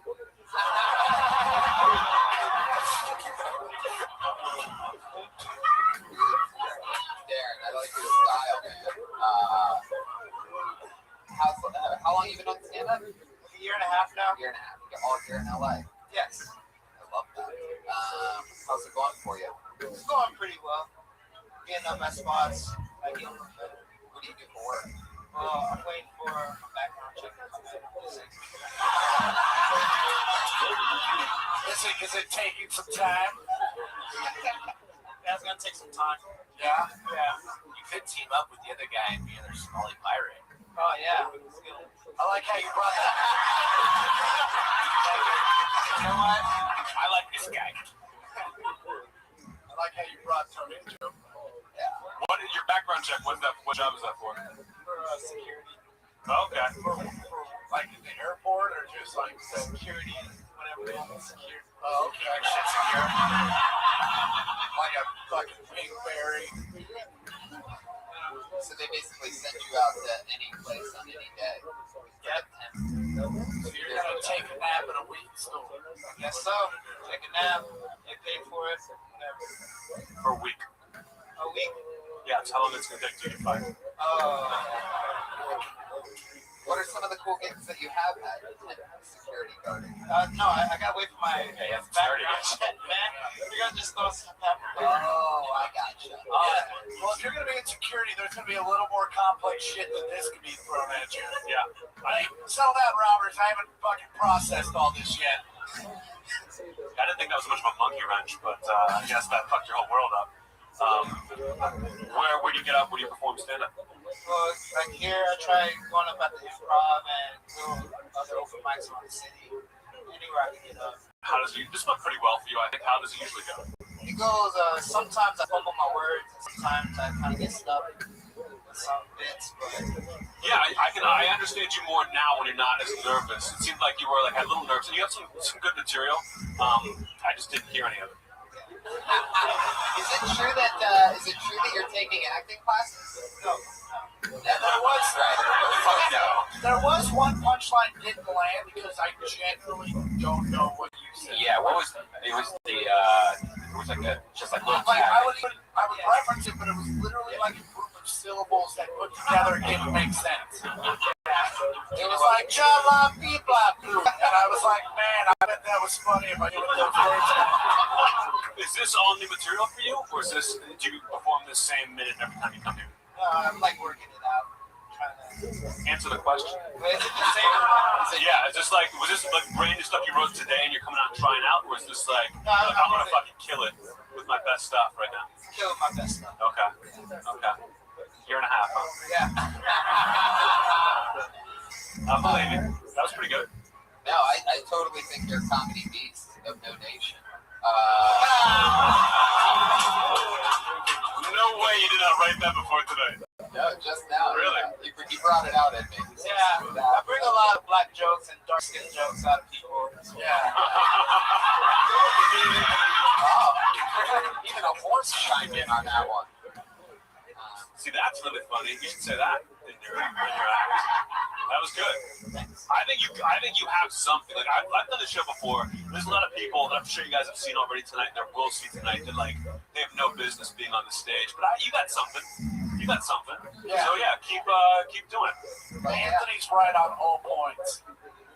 Thank you. Thank you, Chris. Whatever you do, don't quit. No. Darren Davis, everybody.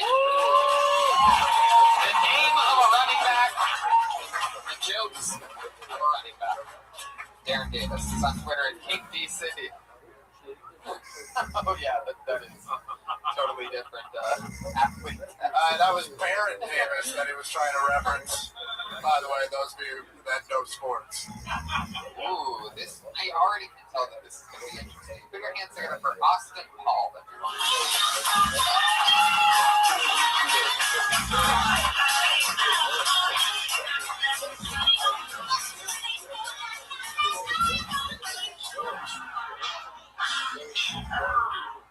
How you guys doing? So, my girlfriend is a vegetarian. We've been dating for 3 years, so we don't have Taco Bell that much, and we don't have sex as much. Yeah, either of those, I basically have to subliminally trick her into getting to want some of them. So I'll put commercials for Taco Bell in the middle of movies that I've downloaded off the internet with absolutely no commercials, and then all of a sudden she'll want Taco Bell. To have sex, I'll literally just put a nice little blog up on our browser casually. 20 interesting facts about sex. If you have sex with your boyfriend more, he'll love you more. So yeah, I'm pretty fucked. I think it's probably because when I was a young child, I was extensively touched, and there's positives and negatives to that. The negative is people laugh, and I have traumatization for the rest of my life. The positive is when sexual education came around in middle school, I was like, don't worry guys, I got this. Thank you so much. Yeah, 55 seconds of Austin Paul. That was the funniest set I've ever heard from a guy with polka dot shoes on. Thank you. Austin. So talk about this molesting. I mean, you said extensively, so you had hands in you.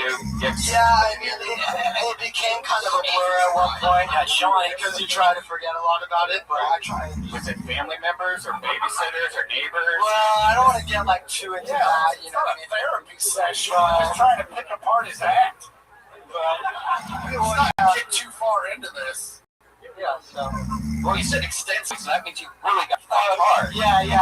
Well, it was just like, it definitely. You also made up a word called traumatization. Yeah. Sorry. I just mixed up my words while I got really nervous. Yeah. Do you have a girlfriend? I do, yeah. Okay. Yeah. It's so surprising, I look like a homeless prince. Yeah. Really? I would have said talentless, but homeless. Let's go with homeless. That's it. I just think you made yourself royalty. No, not a prince, like the prince like the Exodus champs. Yeah. Like, oh, okay. What do you do for work? Anthony doesn't listen to black people. It's all good. It's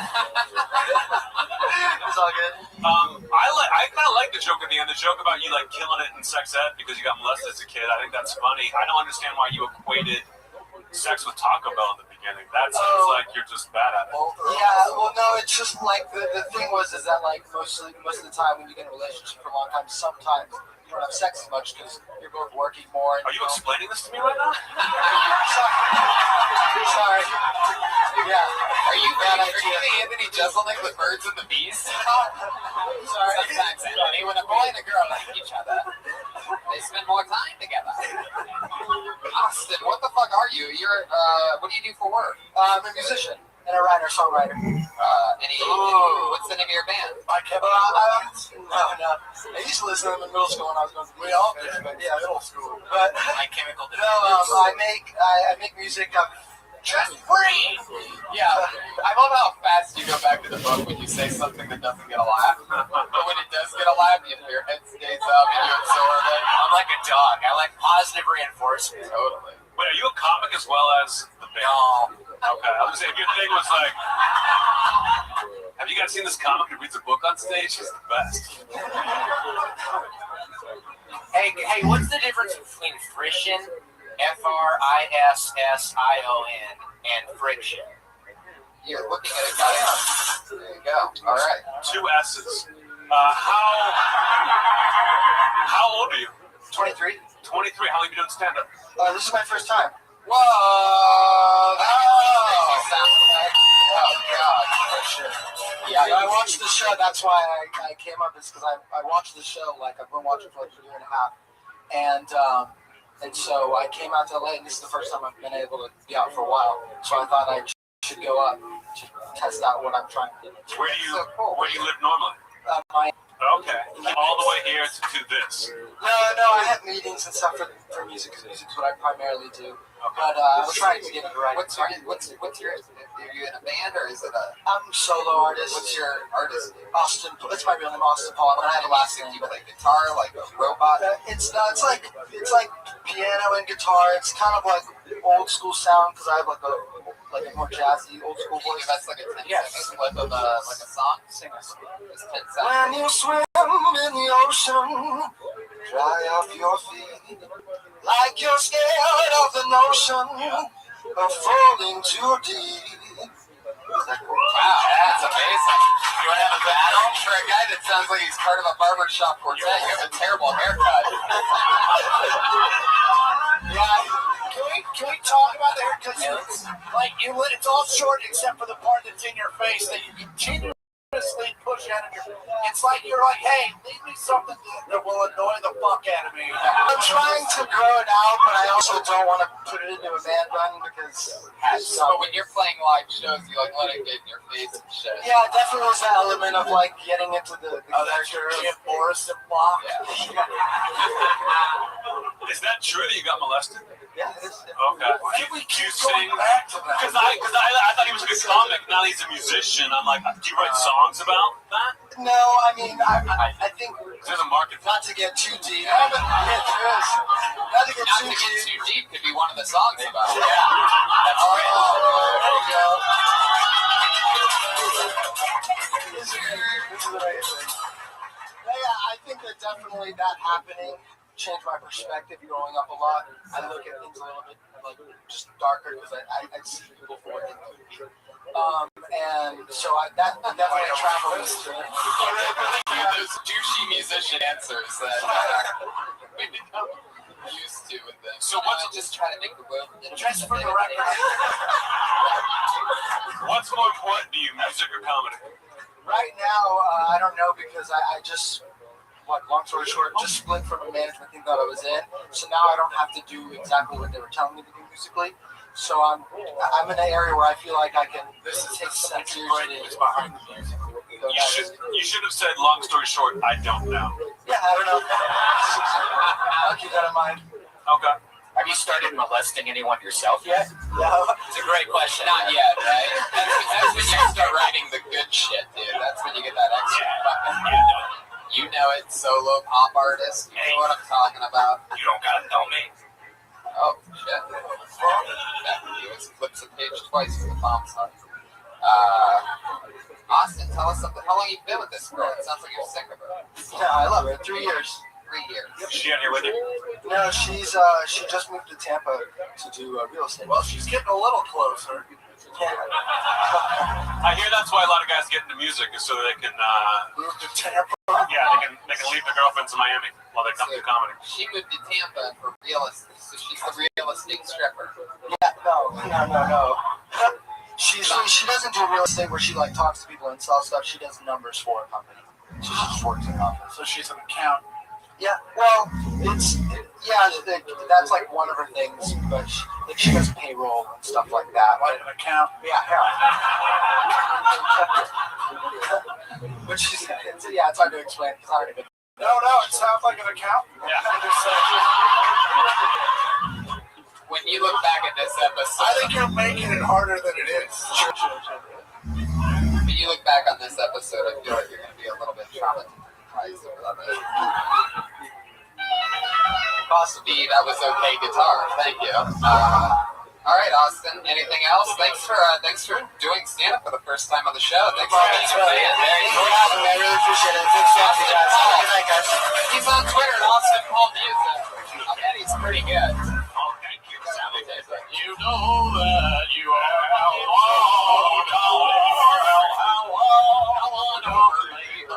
come on, my baby, come down.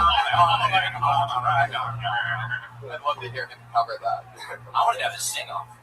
What's that? I wanted to have a sing-off. Do you? I wanted to, but it's over. All right. Just like life will one day be for everyone in this room. Back to the book. All right. Hold another name out of the bucket. Put your hands together for Rich Williams. Wow. Anthony, everybody was here until you showed up. Then people just got scared as fuck. I feel like I'm pretty nice. It's amazing. There's real chicken shits out there tonight. All right, how about this? Manuel Herrera.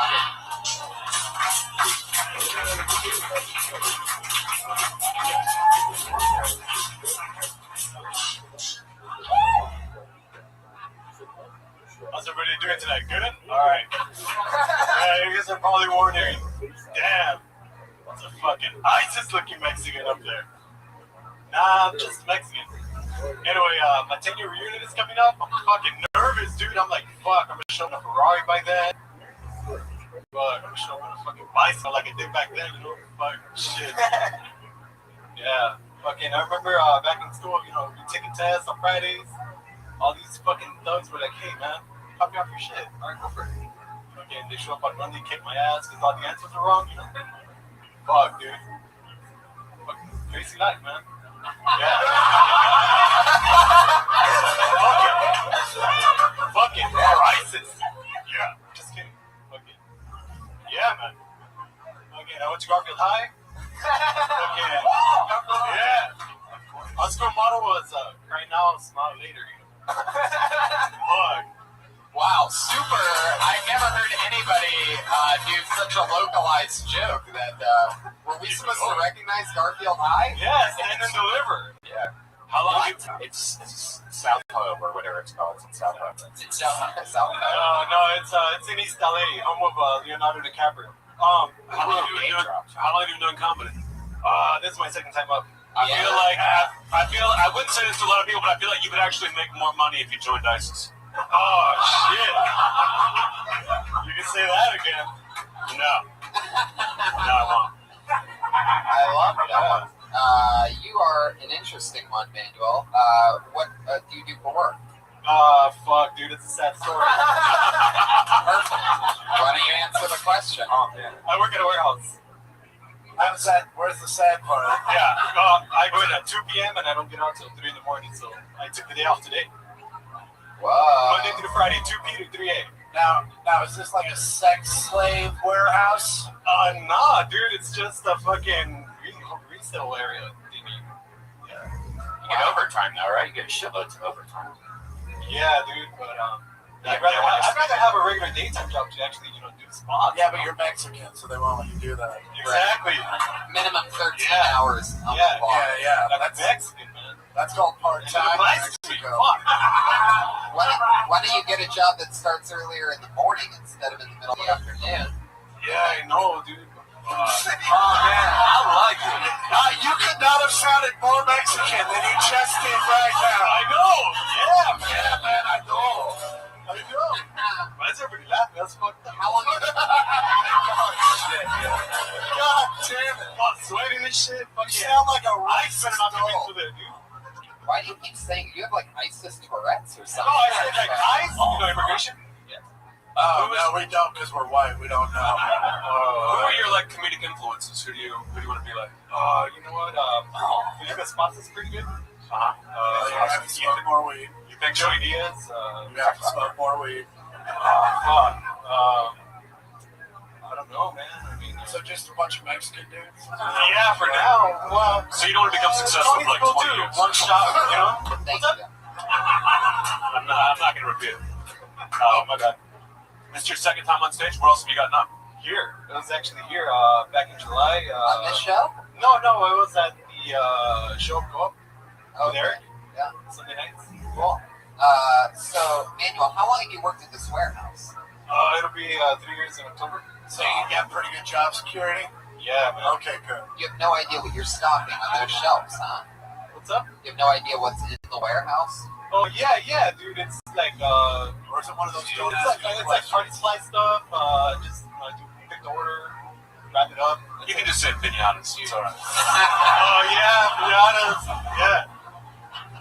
Yeah, man.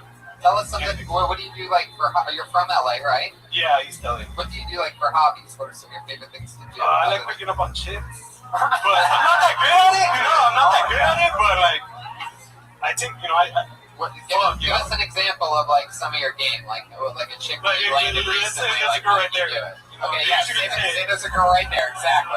Right in front of Pat. All right. Yeah, let's go. Name's Maddie. Oh, I have a boyfriend. Wait, don't be her. You just be yeah. All right, unless you do her voice when you're talking to her, because that would be great. It's good. We'll be her. You respond how you would, okay? Yeah, let's go. Name's Maddie. You face the other way though. Oh, hit on the passed out chick in the Yankees hat. Yeah. Oh yeah. Hey, come over here. Seriously, come here. Those people at least wait a few seconds to rape the person, man. Oh my god. Nah, man, I'd have to go to Florida. Come over here. Hey. I let my pickup move from Scorpion for Mortal Kombat.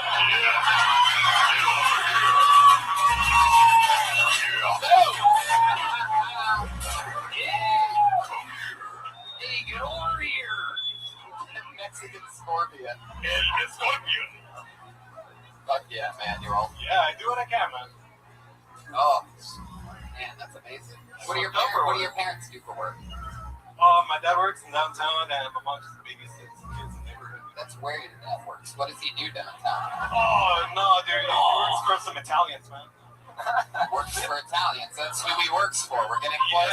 Yeah. Downtown for Italians. He's a drug runner. No, dude. I mean, I don't know. Some chef at the Olive Garden. The Mancini guy from Ohio, relatives. I don't know. Bimba Mancini. Yeah, that guy. The boxes from my hometown. Yeah. What about him?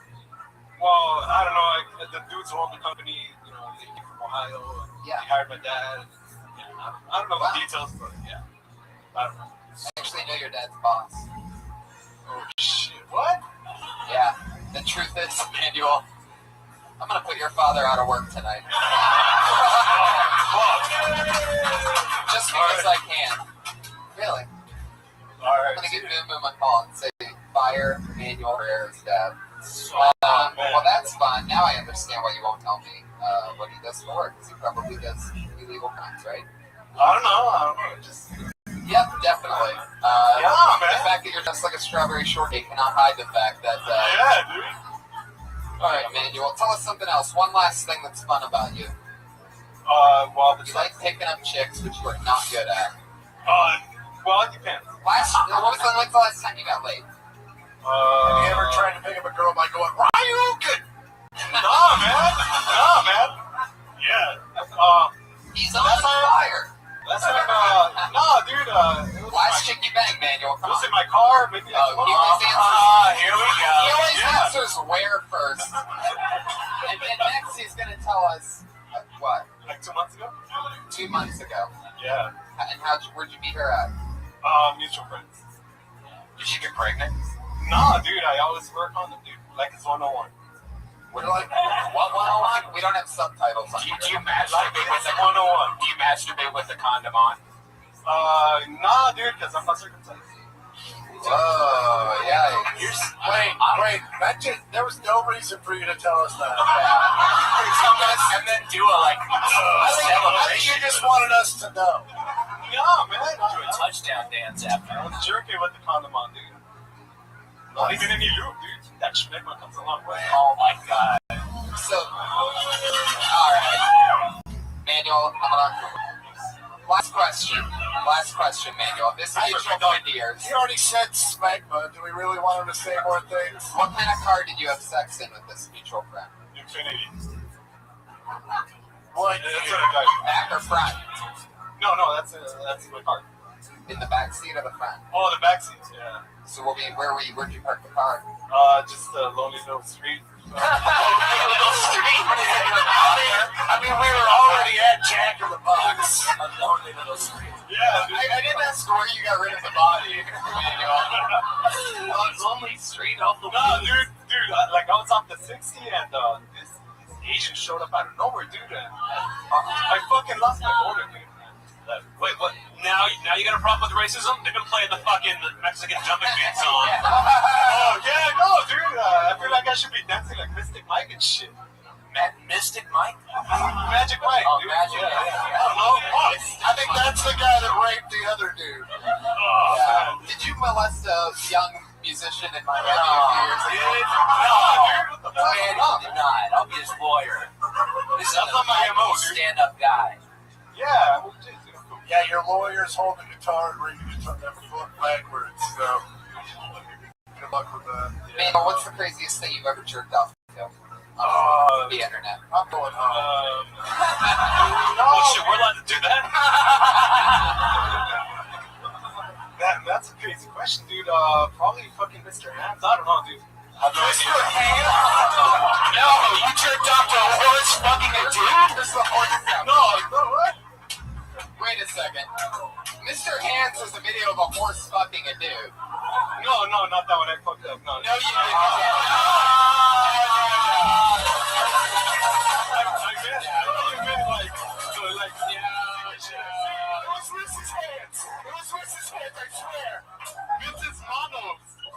You're not gonna Mystic Mike your way out of this one. Yeah, I know. I thought Mr. Hand was the hamburger helper mascot who fucked a horse. Yeah, well, Mr. Hands was the video that did a movie The Zoo that was made about where a guy got fucked in the ass by a horse so hard that the dude died from it. The dick just went in. and obviously that's what it takes for Manuel's uncircumcised penis to come. Damn. Why that's so funny to me. You got that much foreskin, it takes a little effort. Yeah. Well, Manuel, it was very nice meeting you. I'm glad I asked so many questions. It just kept getting better and better. Hey, you know what? I got 7 days, dude. This is my first day. You know, I took the day off. I'll sign up maybe in a couple months. I don't know. Wow, Jesus, you are really like a Mexican Django or something like that. Like, best of luck breaking out of that warehouse. But there he goes, Manuel Herrera, everybody. Back to the warehouse. He's on Twitter at Winter Snake. What does that mean? What's Winter Snake?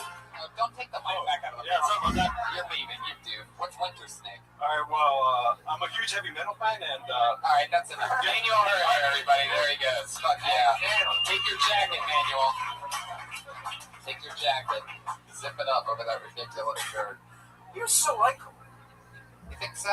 Yeah, man. He's a character. You can do an impression of him like so easily. He's like, oh, dude. Yeah, his in-betweens were funnier than his jokes. If he could find a way just in the in-betweens, his jokes. I like that throwing his jacket down was the only thing he did with authority. All right. He pulled another name out of the bucket. And this name is, I don't know if this is even true. Don't be a Drew? Drew Violations. Is that a real person?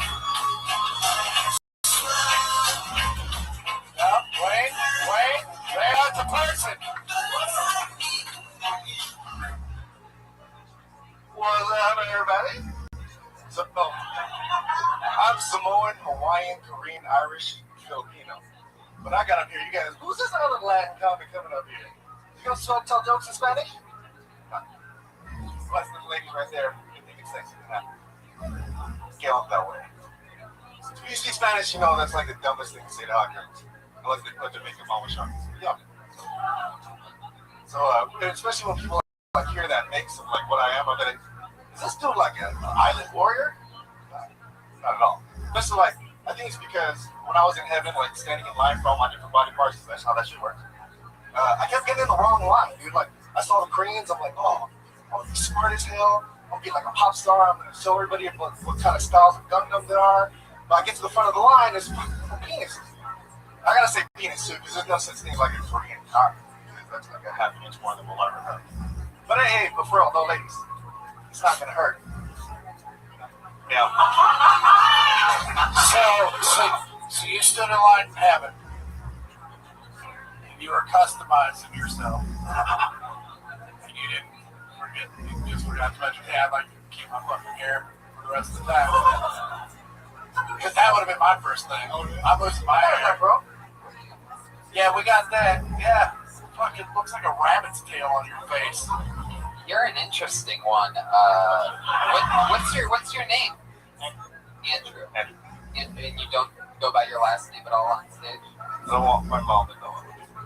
You don't want Is your mom here? You really laughed pretty hard at that one. Is there some sort of family database where they keep track of your every fucking move? Might be. What's your So story? you're a Kennedy. Tell us the real shit. That's it. Craziest thing you ever got arrested for? Not yet. Really? Not yet.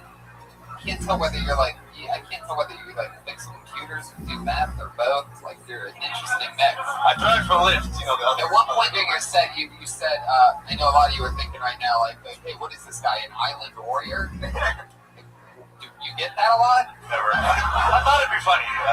People come up to you and go like, wow, what are you, an island warrior? No. Or, hey, I have an island and we're having issues. How old are you, Ed? 35. 35. So is that beard? Is it your goatee dyed, or is that actually gray? It's all me. It's all you. Okay. It was early. You're gonna keep it. Yeah. Why wouldn't you? Are you bald or do you shave your head? Shave my head. Shave it. Okay. Oh, what a dick move that is. Dude, no, it's my five head is like. Oh, okay. Yeah. So everybody's gotta get used to it now. It's not like you had a full head of hair. Yeah. Where are you from? Long Beach. Long Beach? What do you do for work? Lyft. I drive Lyft. The other Uber. What did you do before Lyft? For 4 people. Walmart. What were you doing there? Assistant manager. You make more money for Lyft than you did as assistant manager? Absolutely no. Okay. But at Walmart, I wouldn't be able to come up here. Okay, so it was a win-win. Totally. It's my first time up on stage, too. This is your first time? First time ever on stage. Wow, look at that. True. My comedy hymen is like all over this guy. It was funny till you said that. It's like when the last guy said he was uncircumcised. I don't know if You're you know saying a little bit too much. It's like, I don't know if you know how hymens work, but Like, I'm Andrew. I'm from Pittsburgh. I'm a diehard Pittsburgh Steelers fan. Troy Polamalu is one of my favorite players of all time. And after watching you, I actually like him less. How long have you had the goatee? I just got it because I can't have any of this crap for like ever in all of my jobs. So. And now it basically requires that. Yeah. What's some crazy shit that's gone down in your life? What kind of car are you driving? Beamers.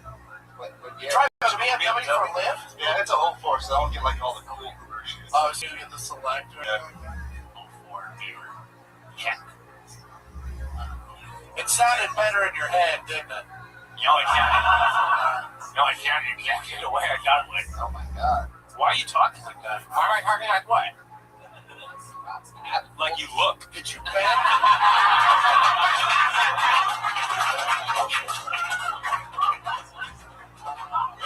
So great. All right, we're gonna keep moving on. Drew, it was nice meeting you. Best of luck not being found for whatever crime you committed. Really interesting guys. Congrats. last time on stage, Drew. Very awesome stuff. It was great. Guys, we've gotten to the part of the show. Maybe we'll pull one more name out of the bucket to end this thing if we have an extra minute. But we've gotten to the part where we're going to go with our two regulars. These are two comedians who write and perform with Randy Minutes every single week. And we've been doing the show, both of them, for a few months now. So they're both new comedians, but they're getting better each week. Anyway, I can't wait. Put your hands together for your first regular. You see her every single week on the show. Put your hands together for it. It's the one and only Melissa Esslinger, everyone.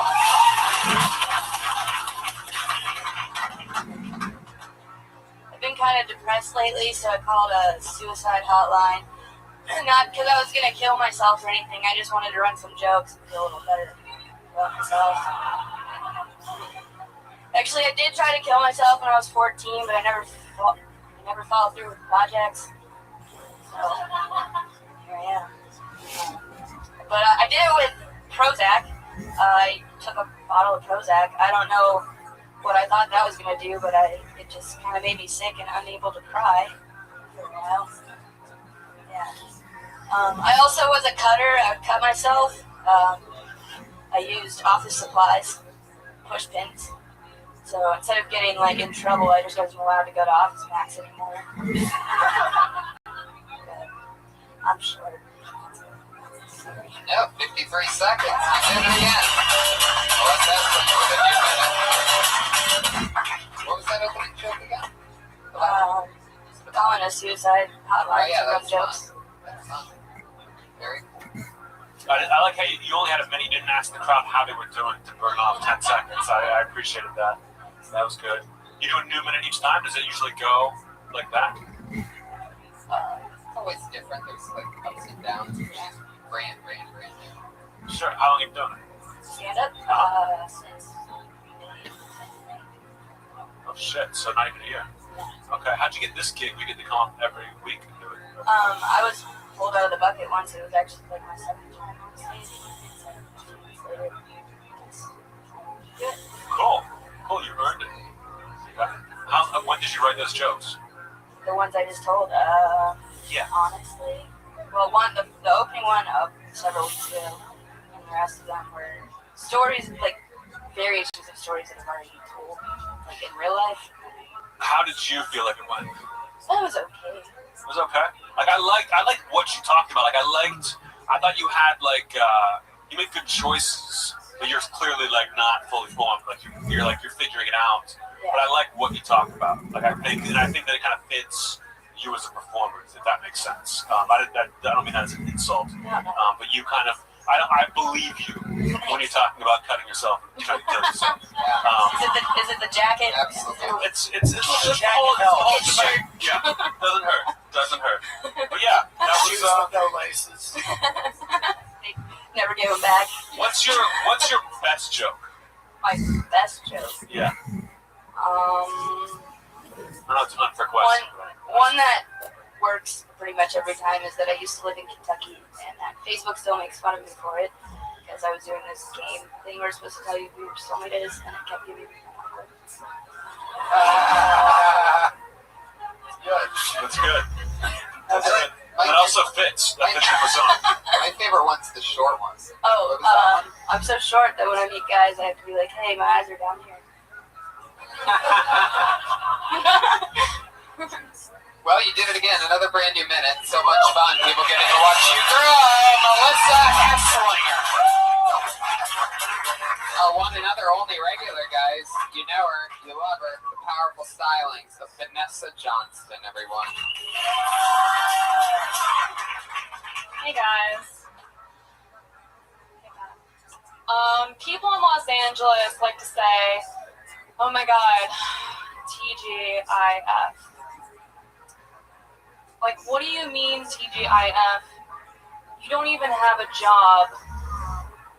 All you do is take photos of yourself and then shit on all the people who have actual 9-to-5 jobs. So you guys aren't on board with me with us. Okay. Whoever invented the phrase 9 to 5 didn't have a real job. Because nobody works 9 to 5. Who do you know that works 8 hours straight? Exactly. Nobody does. Ever.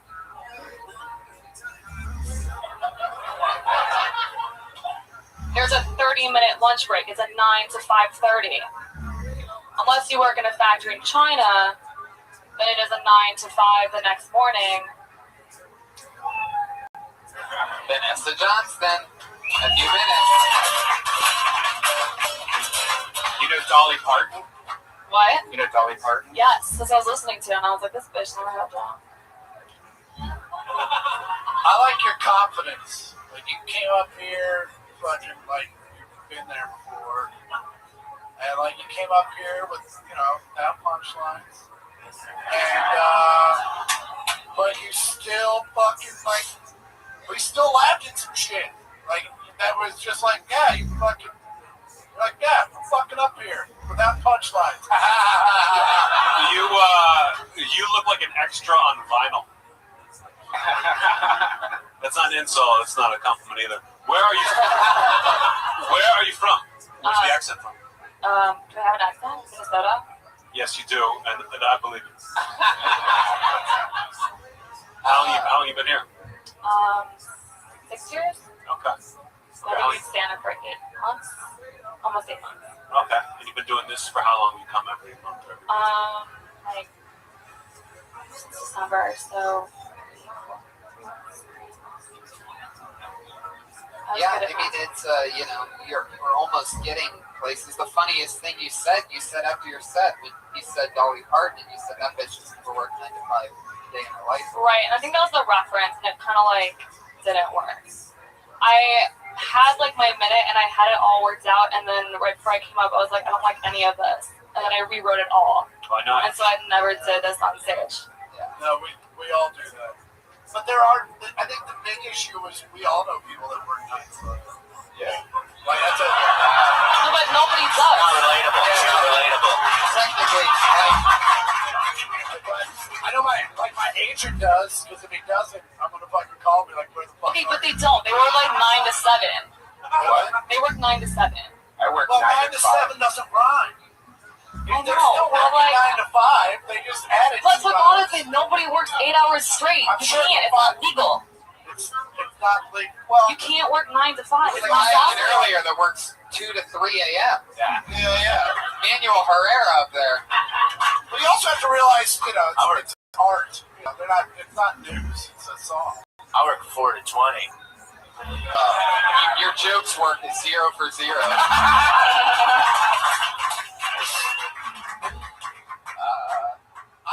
I think those jokes definitely are going somewhere. Like, I think there's something there. I just don't know if you found it yet.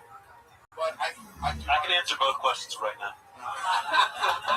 Like you mentioned TGIF and then I didn't explain what TGIF means. Like, you need to give the information better and then have some sort of twist at the end. Yeah. Before I had it as like social media celebrities because they always post TGIF. Do they? Yeah, they always do. Social media. And they don't have real jobs. They just post photos all day long. Well, you don't have to have a job to be excited that it's Friday. Yeah. That's true. So your whole point for the 9 to 5 was that it's 9 to 5, but people have lunch breaks, so they get up at like noon to go to lunch. No, it's just okay. If you check into work. See, I have a regular job. That's why I know these things. Like, if you check in at 9, you leave work at 5:30 at the earliest if you take a half-hour break. What? Have you never had a real job? Who's had a real job? Who can vouch for this? Yeah. What? Okay, I always got out at 5. If I was working 9 to 5, I'd have the half-hour lunch. They take the half-hour out of the middle. But then you're only working 7.5 hours. It's not full 40 hours a week. It's not full time. You guys are rearranging chairs on the fucking space shuttle Challenger. There was no reason to be debating this. I feel like nobody got this in here because nobody actually has a real job. I think, in the middle of America, no. I think the joke is so far into the minutia of like you're working to 5:30, not 5, you dicks. That there's no punch there. Pain in there to be like, yeah, I'm behind you. Well, okay. It's another new Thanks, minute. guys. It's a fun part of getting to see everything. Some weeks are harder hitting, and you know, sometimes it's fucking the hardest thing to do in the world, but you're giving it your all, and we thank you for that tough work. Vanessa Johnson, everybody, there she goes. Vanessa Johnson, too, I do believe, on Twitter. Melissa Esslinger on Twitter. They are the regulars. We have 4 minutes. What do you think we do with it?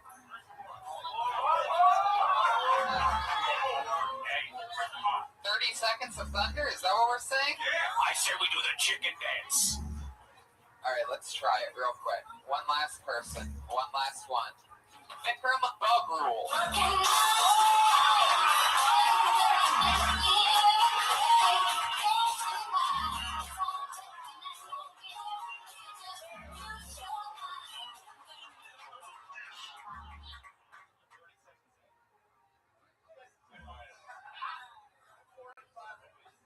All right.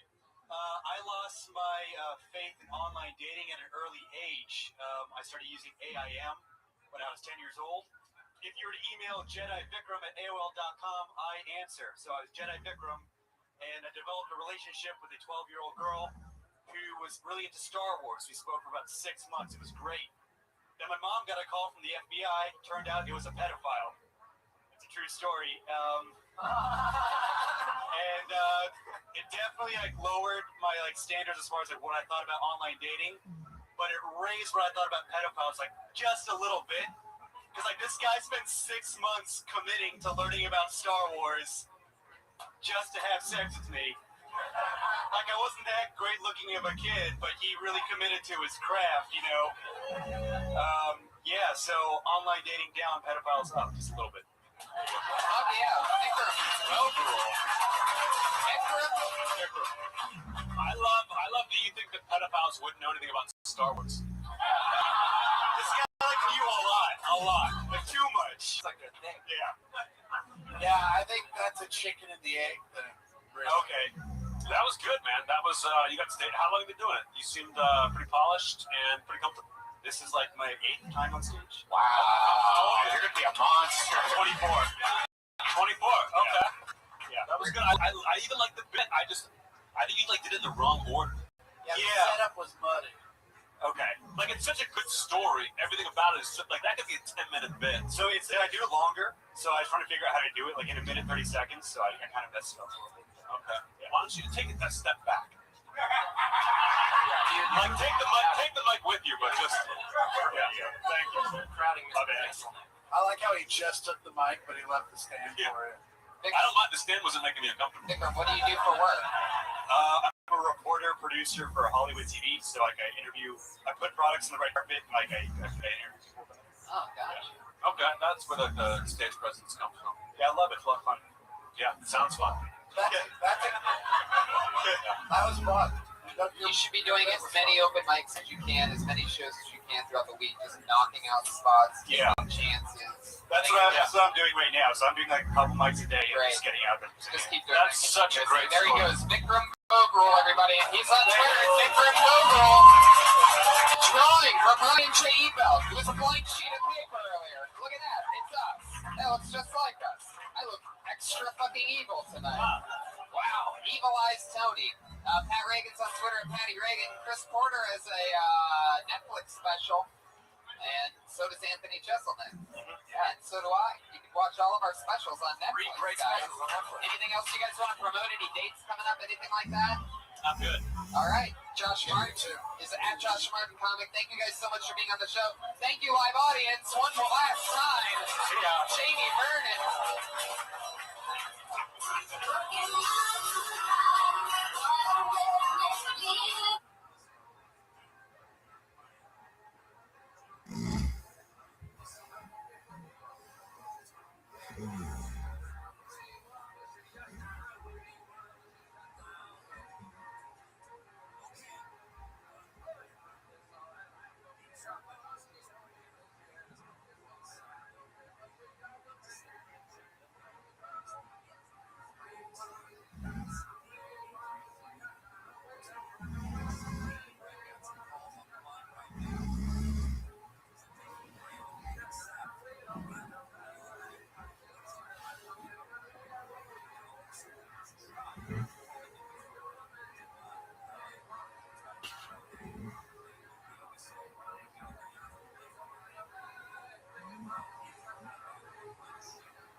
something like that. Yeah. Oh, just swinging by. Ka-tank. You make fun of him, but we have a show in 2 fucking years. And I love it. But other than that, it was nice to meet you, Ken. Yeah. Have a nice day. There he is, Ken Suzuki. Your first comedian. Anything can happen. There's 44 other human beings in this bucket. We'll see how many we can get through tonight. This looks like another new name. Let's see the comedy stylings. Uninterrupted 60 seconds of Henry Johnson, everybody.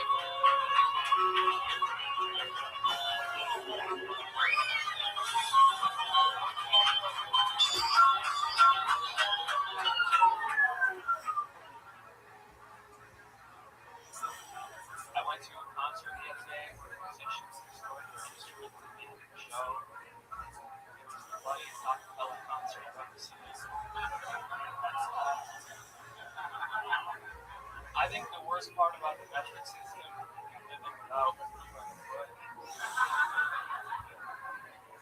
My girlfriend said she needed some red jewelry to match her dress, so I got her a mood ring and terrified throughout the day. Speaking of terrifying, I'm really worried that the government is listening to our phone calls. Not out of privacy concerns, but just because I'm really afraid of public speaking. I'm from the Midwest, and I've noticed that there are a lot of Midwestern expressions that people don't really use out here, like hello. Thank you guys very much. Wow. Who? Henry Johnson. Very, very great. How long have you been doing stand-up? About 9 months. Wow. How long have you been pregnant for 9 months also? I noticed the whole time you were rubbing your new baby. It looked like Garfield staring at a lasagna.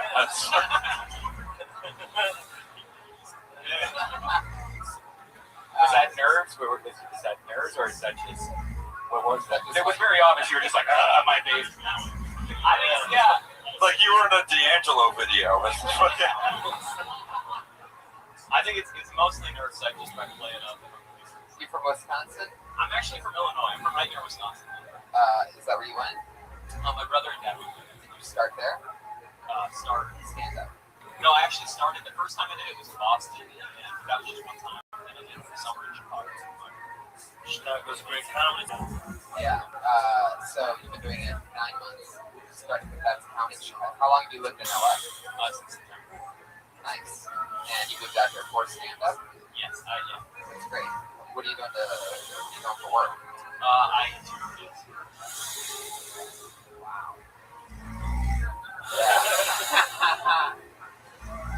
What else? You've been doing it 9 months. How much material do you think you have like that? I think it gets weaker as we go on, but I think I could probably... Well, sure. I mean, yeah, we know that. That's honest, though. I like that. I respect that. Yeah, if Hour 4 was as funny as your first minute, I'd be pretty shocked. I do believe it gets less funny as you go on. He just quotes the racial slurs his father taught him. You said what? Like you were shocked. You said that. Is your father a racist? Not, no. What does he do for work? He's a dentist. He's actually a writer. Writer? What's he writing? He's a newspaper. Oh, hot off the presses. My son's out in Los Angeles making it the big time. Oh, yeah. Doing the humdinger. I started in one failing industry and my son's in another. Hot diggity. Oh.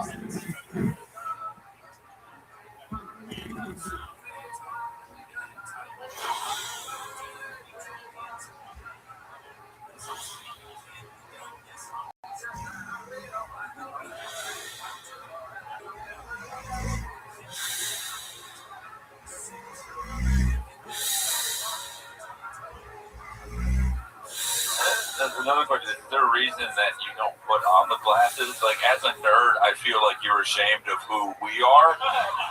And it's kind of disgusting to me on an emotional level.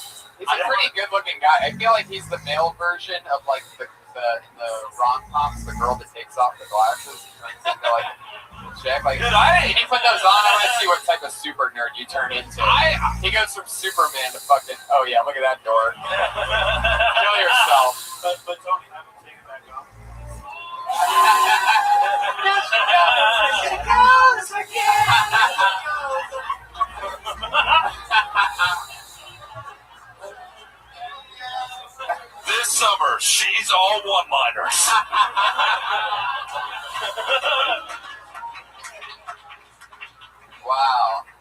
Henry, I mean, your jokes are just so good, and you have a real knack for it. It's clear that you're going to be doing this for a very long time. It's a pleasure to have you on the show. Next time, move the mic stand next time you let me right. Yeah. Because if you weren't killing on stage, you would probably be at a community college. So thank God you're here. Okay. It's going to happen sometimes, guys. Yeah, It's move the going to mic happen. stand out of the way and figure out something better to do with that other hand than just rubbing your belly. Okay. You know, like that sometimes. He was you just can put it in nervous. your pocket. Yeah. He was nervous. He saw Suzuki and he was scared of what happened to Suzuki, and he was like, "Oh shit, am I gonna be Suzuki?" We went from a Suzuki to a Malibu. Yeah. Capri did a great job.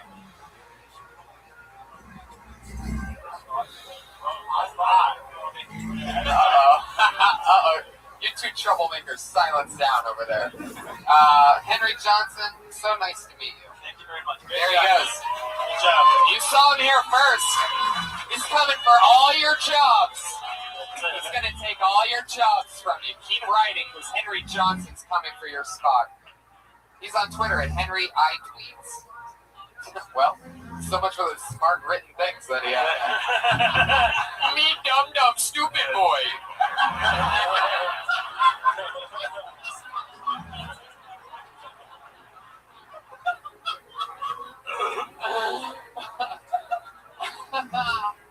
All right, I pulled another name out of the bucket. Looks like another new one. Put your hands together for Katrina Davis, everyone.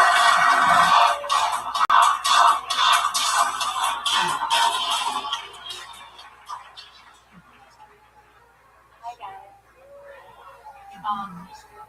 So I look like purple in hair because I do have a baby. Sometimes black guys hit on me, and then when I don't give them my number, they tell me that I'm racist. But that's not true. Like, I like black guys all the time. It's just that sometimes they're ugly. I'm not racist. I'm facist. So I've had my glasses my whole life. Like, I've had my glasses since I was 3. I was kind of taught to like protect them. I kind of feel like they're a part of who I am, and I really wish guys would stop asking me to come on them. Like I think like I respect my glasses more than some parts of my body. Like it's like belly, chest, glasses and hair are like all the way the fuck up here. Like we have to hang out for so long before I leave. Katrina Davis. Fuck yeah. I just want to say it was refreshing to see a proud, beautiful, glasses American embrace who she is. It's true. It's true. You're not one of us, Eddie. Katrina, that's fun. How long have you been with stand-up? Like a year and a little bit. That's cool. All here in LA? No, I just moved here From where? Jacksonville, Florida. Oh, cool. That's fun. Midwest. Wow. Last week you were reading a book, Pat. It clearly wasn't a geography book. It's incredible. Good old Midwest. What do you do for work, Katrina? I'm a social media manager, so I write World Star? I'm a huge fan of your work. Huge fan. or beauty lines, like makeup and stuff. That's cool. Oh, shit. That seems to be the party word of the day. Beauty line. Who would have guessed that one? That's fun. So, about a year and then some change. Yeah. And you're social media managing. That's cool. Is that, how does that thing that's on top of your head exactly work? Like, is there hair in that front I end? love this, but it's from Target. Like, it's not that big of a deal, y'all. I just, like, grab it. I just... Oh, wait a minute. Don't touch the back. So, have you ever like tripped and fell down the stairs and that like softened it up? I run into stuff all the time, like people. Yeah, if I were you, I would just ram people like an angry goat. He plays the saxophone and it starts to dance. It looks like the poop emoji. Oh, Jesus, Brian. Come on, you really jumped up. That was very mean. No, you put two eyes on that. It's the poop emoji. No, I know. Anyway, That's funny. Screw you guys. Has anybody ever told you that your hair looks like a poop emoji? Not yet, but I think they're just too afraid to look at me. I think people don't say shit. They don't get heavy. Of course, totally. Yeah, it does seem that way. So that's fun. Yeah, I mean,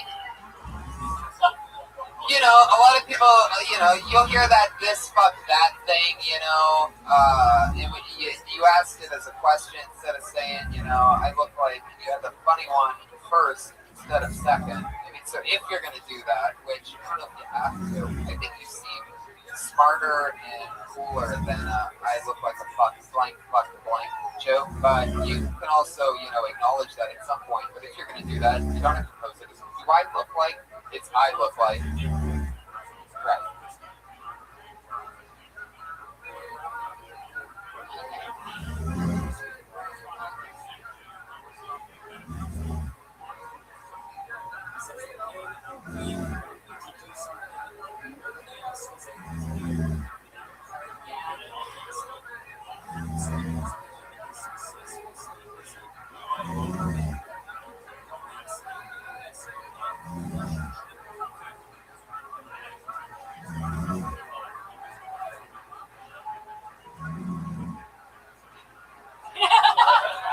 Already funnier. Already funnier.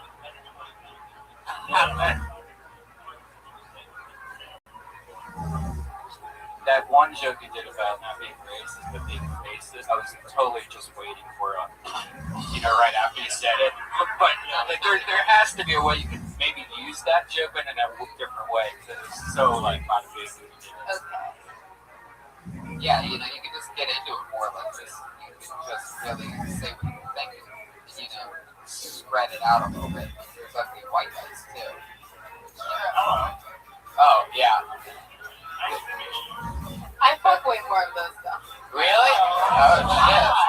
Oh shit. What's your type out of all the white guys on this stage here? Like what?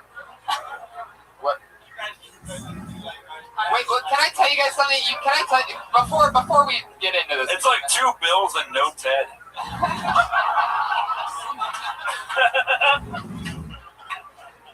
By the way, I don't know why you guys are doing these retard voices things that you like special. What does that do? I mean, it was you guys were already established yourself at the front end of the show as two guys that speak normal English, and at some point you just decided to go into that. Like, did you?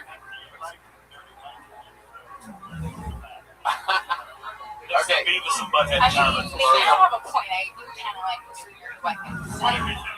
But what's your thing? I'm pretty sure in some way everybody up here is nerdy. Yeah. So what do you mean by nerdy? I mean, but like honestly, probably a toss-up between two paths. So. But you think that's nerdy? I cried during the fucking Deadpool movie because I thought I'd never see a good Ryan Reynolds movie in my lifetime. That's fucking, you ain't nerd, you're nothing. I got Cloak and Dagger on Laserdisc.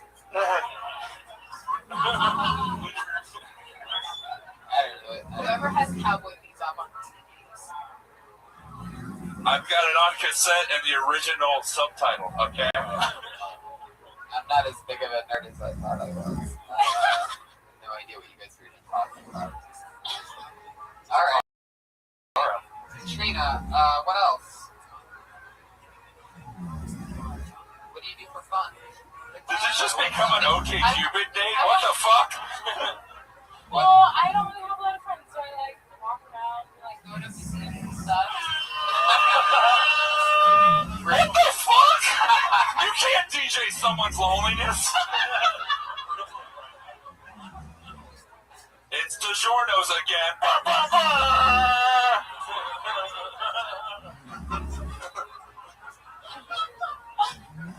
I'm new here. So. Yeah. What part of town do you live in? I live in Santa Monica. Just remember, being lonely in LA is a lot better than having friends in Jacksonville, Florida. Yeah, that is true. That's absolutely true. Katrina, it was nice to meet you. You have a fun, amazing, I love your style. Katrina Davis. There she goes. Katrina R-I-B-A-D. Jeremiah, do you know any other songs on that? No. I have no idea why you guys are doing those voices. Well, it's pretty blatant that I don't like it because it's sort of just like you guys normally actually say funny things, and I feel like that takes away from it.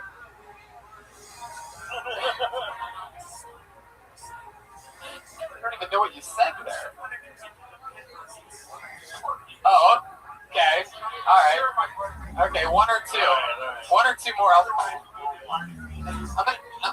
I'm gonna check. It's not stand-up funny; it's improv funny. Okay. I'm gonna check in after. I'm gonna check. Oh, they got their regular voices back. There you go. You broke them. You broke them. Pure stand-up Mike Lawrence just broke the pitch drop.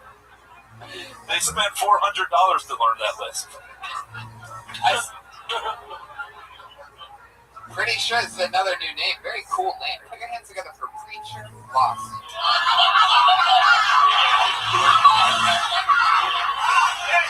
All right, yes. My grandma got a Facebook. I feel like she's too old to have a Facebook. Like every time her phone beeps from her getting a text message, she thinks it's the microwave. Like that's how old she is. She could be driving in the car. Beep, how the microwave get in the car, baby? Like, look at the road. I don't like driving with our grandma. She's really spiritual. She loves the Lord, but I don't feel safe because she got that attitude. Like if I die, I'm going to heaven, so it don't matter. Like no, it do matter. I'm in the car, okay? You lived your life, okay? That's the thing. Okay, like we almost got hit by a train the other day. I was flipping out. Like, yo, grandma, we almost died. She's like, no, I almost seen Jesus. I was like, all right, no more driving. My grandma. This is how spiritual my grandma is. If I got shot in the chest 8 times, instead of her calling the ambulance, she would get on her knees praying like, please, Lord Jesus, I get these 8 demons outside my grandbaby's chest. Let the bullets rise up part ways from his chest, like Moses did the Red Sea. Yes, Lord, let thy blessings rain down from the windows to the walls. Let all these blessings fall out. Turn down for what, Lord Jesus? Lil John 3:16. Thanks so much. Holy shit. Oh my God. Thank you. I'm exhausted. Thank you. Wow. That was impressive. Wow. I'm so excited. I'm just playing. I don't know anything. I'm playing. Look at free. No, I'm done. You are unstoppable. Your energy and the way you control it is incredible. Where are you from? I was born in Portland, Oregon.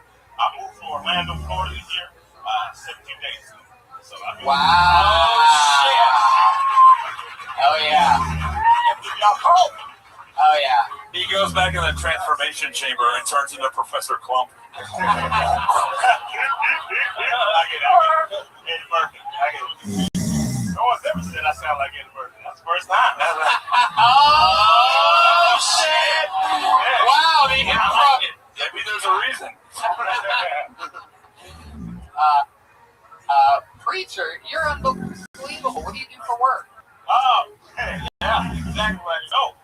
Right now, professional homeless man, and I don't do anything. I don't have a job yet. I'm trying to get a job.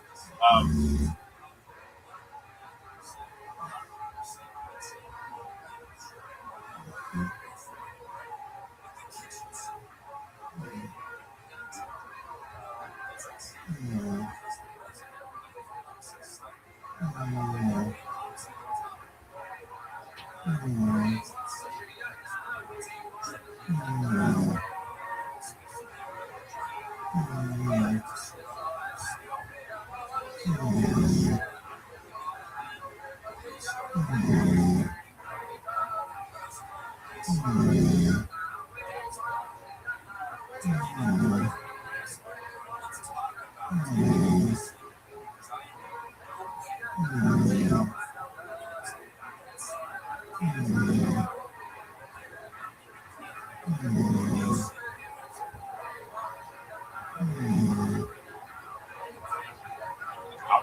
have a job. I've been there 17 days. Like I just moved here. That's true. I had enough time to get a job.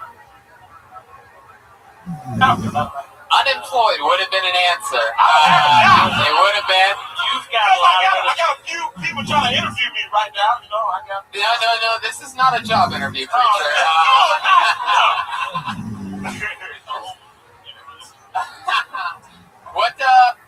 What have you done? What have you been doing in life? What did you do for work before moving out here? What were you doing in Orlando? I used to do comedy in Orlando. How long have you been doing stand-up? 7 years.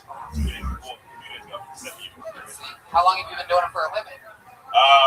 I would do it. It was like off and on. Well, basically, when the job fired me, I would do stand-up full time, but I was doing about a year, and I was doing really well over there. You know, you know me in Florida. I come here and they're like, I don't know you. You know what I mean? So yeah, put me on. Well, it wasn't our decision. You got lucky. I know, man.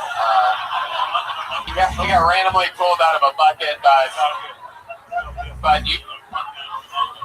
He prayed to God. He's like, make sure I'm picked third and not first, so it doesn't seem fixed. Preacher Lawson. I feel like you try to, put a 15 minutes to 60 seconds.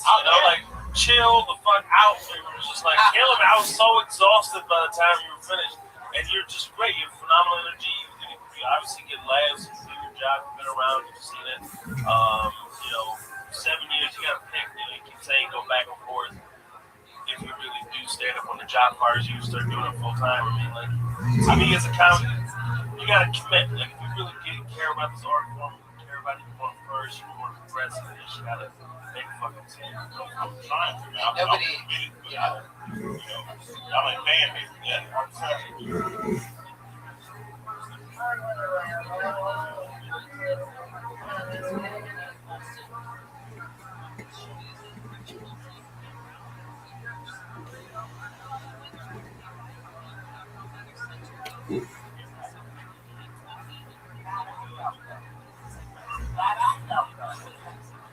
Oh no, Jeremiah. Was not there was an act out there. I thought the performing was great. I think you have a lot of stage presence. I thought the writing was okay.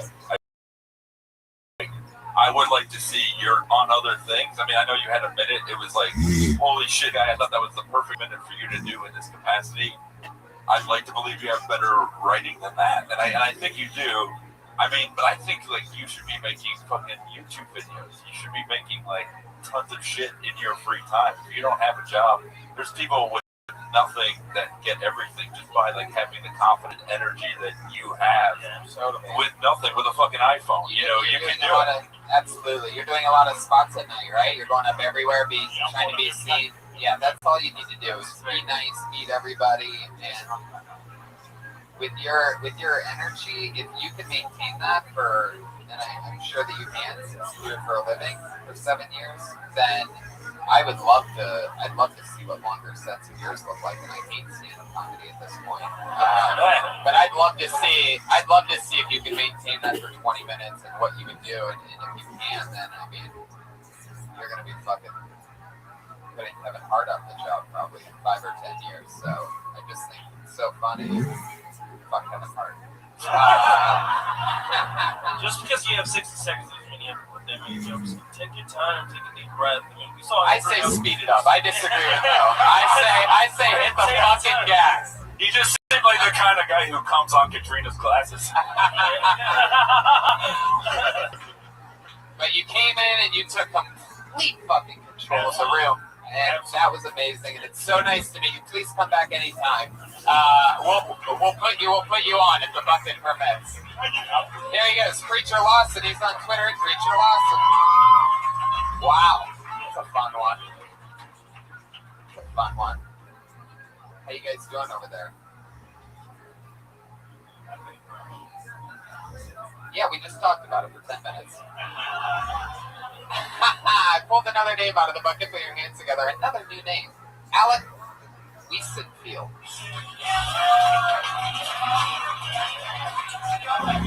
Oh, yeah. What's going on? How are you doing? Yeah. Put this on the ground. To the host, I would appreciate it if you did pronounce my name right next time. It's actually pronounced Dewey McKuikenfeld, so fucking get that right next time, asshole. Hey, how's everybody doing? Man, I got this blind cousin. He's great, but like all he does is sit in his room and listen to porn all day. Just like, dude, that's gonna fuck up your concept of what sex is supposed to sound like, you know? I've been working for this time machine company lately. It's great. I like it a lot, but the problem is I work like 14 days a week.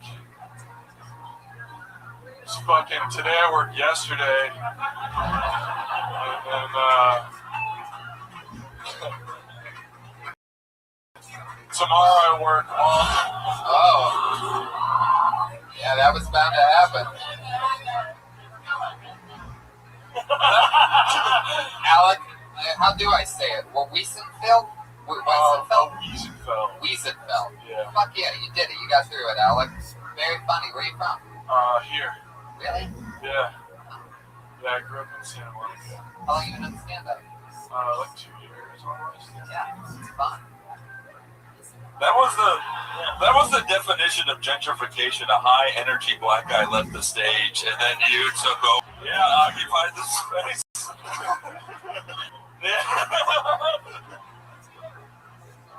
But you're so Jewish that Yeah. you'll actually only half Jewish. Really? Yeah, half Jewish. But that's why it was uncomfortable when he said Kuikenfeld. Yeah. Yeah. What's your other half? The other half is Jewish. Is like Catholic. My mom's Catholic. Alright, I still don't think you know how this works. Naming religions still. Yeah. Do you have any idea what kind of blood runs through your veins at all? She's white. White? Okay, sure. I guess that's how some people would label it. Yeah. You know how it feels knowing that's the healthiest I'll ever be.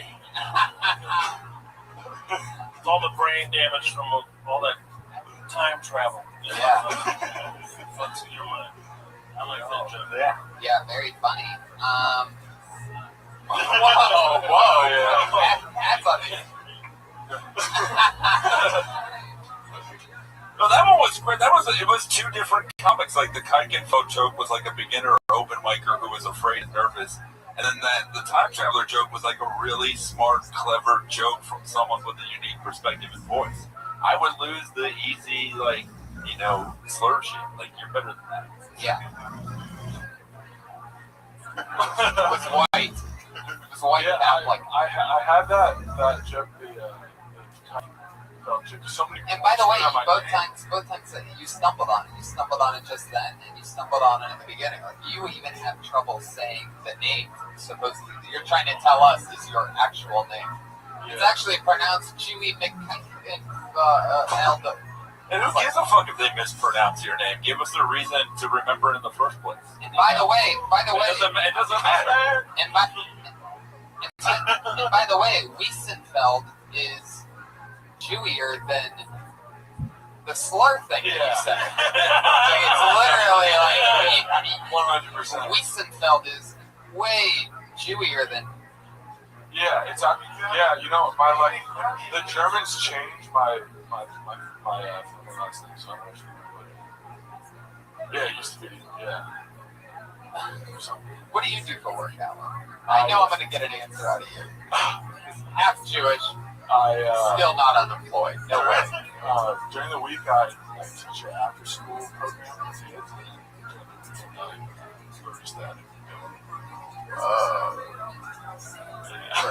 Barista at a bakery.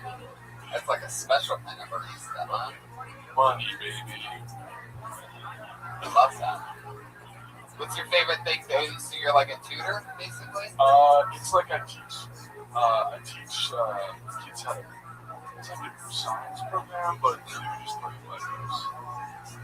The way you described it, I can't believe anyone's ever hired you for that. Dude, I like, how do I put it? Like, it's like a science thingy. Yeah, it's a great program. Dude, trust me with your kid, bro. Totally teach him like science stuff, maybe. That's fun, Alec. So you're born and raised in Santa Monica. Yeah. Oh, I like that. These guys are the answer for you. You might want to get to know those two to your right. You're going to end up being a lawyer someday. Well, that's absolutely. Okie dokie. Alec, what do you like to do for fun? What's something about you? For fun, I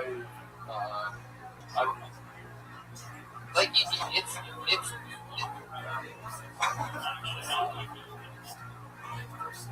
Not like recording a fucking recording podcast. It makes no sense. But I like to. It just like, I don't have to. I like to play video games. What's your game of choice? I've been playing Helldivers lately. Wow, look at a lot of supporters of Helldivers on this show. Yeah, it's pretty. You just plugged the video game you made yourself. Helldivers. That's a Jewish video game, right? Where you just get a tattoo and you dive into hell. Something like that. Yeah, Helldivers. I do not. I want to get one, but I don't know what. 25.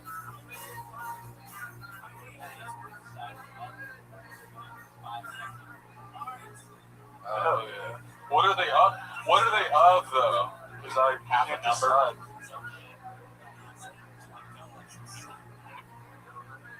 Okay. Whoa. I could definitely be on board. Why does it have to be a black hamburger? His voice sounds like a little kid trying to do an adult voice, like, I'd like to see the rated R movie, please. I heard there are titties in this one. Alec, do you still live with your parents? No. Valid question. He said if he had 2 jobs and lived with his parents, I'd be rich. Would you be? No. Yeah. I'm doing the math over here, tutoring and barista. It's not.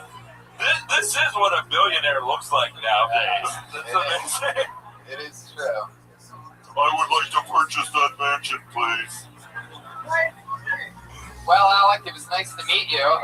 Very, very funny. I'd say, yeah, exactly what Mike said. You know, that the Jewy pike and stuff. It's not that your other stuff is so much funnier. And I looked at the clock, and you were 30 seconds in, and that's all you had done was the Jewy pike thing. You know what I mean? So it's like, get to the good stuff. That time travel joke is a million times better than everything else, and the other thing is funny too.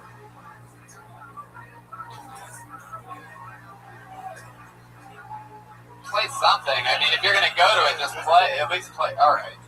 Alec Wiesenfeld. Oh, thank you so much. There he goes.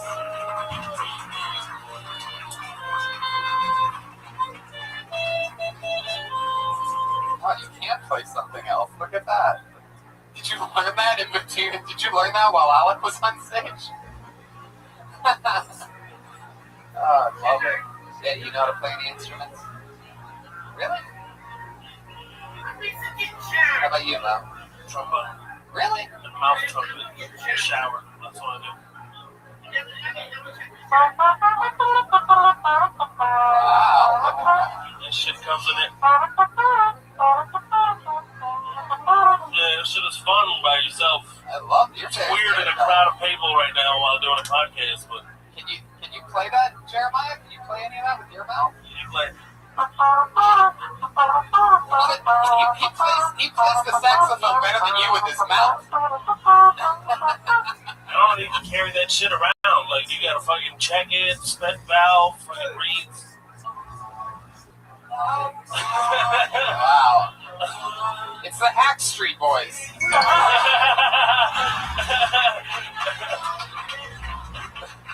Oh, man. Improv joke now, the Hack Street Boys.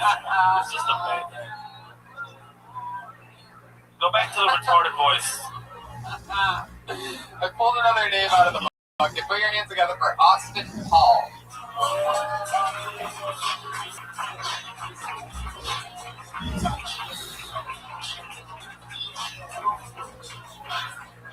coming, he's coming. Austin Paul, keep the music going, he's coming.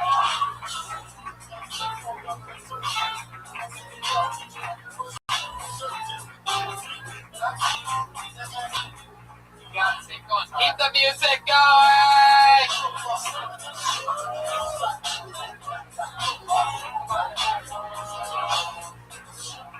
Keep going!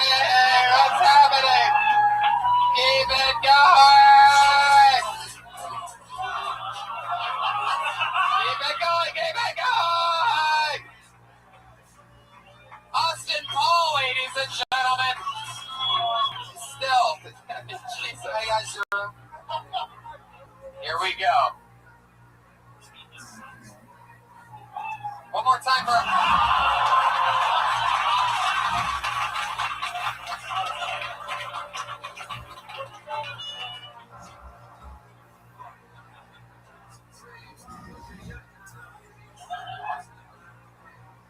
When I was about 7 years old, I was minding my business in elementary school. My mother and father got me a chemistry set, and I knew it could get me high, but I didn't know how yet. So I shoved all of the chemicals and put them into pens. I traded them for Pokemon cards before the class would end. They asked me what's beryllium. They said, Austin, what's in this stuff? I said, I'm not a doctor, but I know it'll fuck you up. See, when I was in elementary school, I guess I learned from movies selling drugs was pretty cool. And when all of the chemicals travel to your head, your friends all look like dinosaurs and you think you might be dead. Thank you, guys. There you go, Austin Paul. 51 seconds of 51 seconds. Wow, they're already covering the song. That was fast. 51 seconds of performing, 3 minutes of prepping. That was very impressive. And 2 hours of hairstyling. Yeah. What's incredible is, I liked it. It sounded good. And the funny thing is that it was probably one of the lesser funny things that have happened here tonight. But somehow you're going to get laid twice as much as anybody else that's been on the stage. Oh, wow. It's actually... But he's going to get laid more than the black girl who said she's into white nerdy dudes at an open mic. Are you fucking kidding me? This Austin Paul, he's got mojo. You can just tell, Pat, what just happened there? He's His butt wipes. Oh, wow. He likes to be clean. That's fucking strange. That's Yeah. strange. You're just a filthy bastard. That's why you're just a filthy human being. You have a dirty asshole, Pat. Yeah. You have a dirty asshole. Exactly.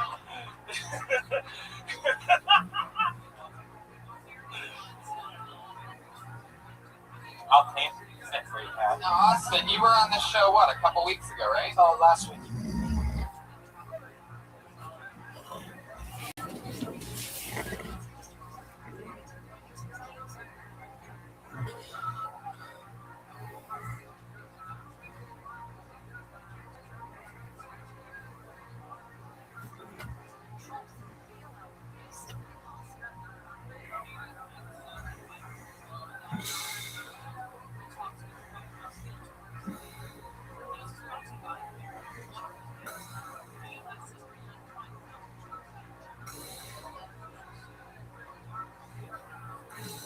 Oh, wow. Interesting. And how did that go? It was okay. I mean, it was my first time last week, so it was fun. Do you have a lot of comedy songs? No, that was my first one. I when I went up last week, I just was prepared for nobody to laugh because I just wanted to try, And then, I sang a little bit, so then I just decided, I was like, you know what, I'd love to do a song that's trying to make the English didn't work out that well, but it was fun. Yeah, definitely. It's really hard. If you ever, you can tell just by seeing Pat Reagan here tonight, it's very, very hard to mix music and comedy. It's a constant struggle. Yeah, thank you. Yeah, definitely. That's your peak. Yeah. If you work hard enough.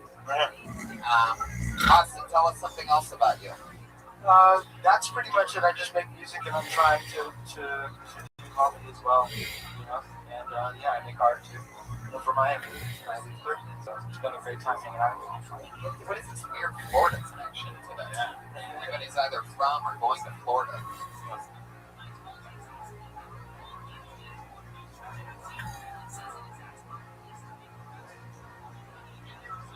You liking trash? Austin, you have a girlfriend back in Florida? I do. How many? Just one. What does she do? She works for a real estate office. It's not like a real estate agent.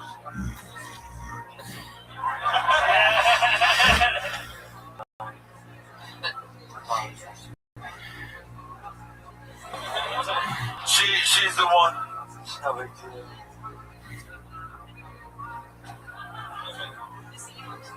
She's the one who told me to make the Pokemon reference. It was originally going to be Yu-Gi-Oh cards, but she said that Pokemon is cooler now. And I love you, Melissa. It was going to be Lunchables.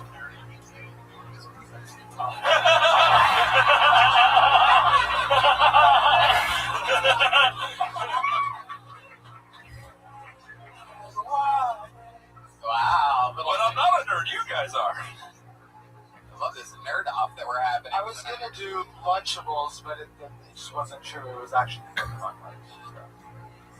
Austin, you ever like fall or anything like that? You ever anything? What's the most? You ever been bludgeoned to death? What's the most recent accident that's happened to you?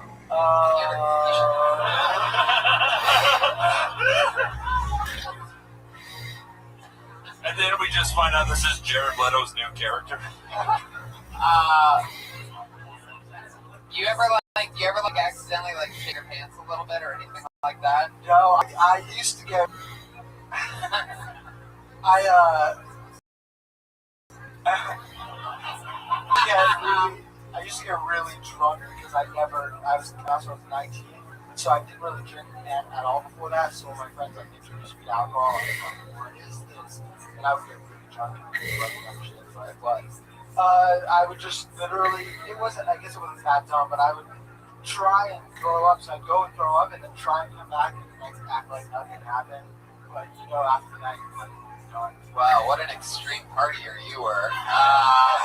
That's just bulimia. Sometimes there's a word for that.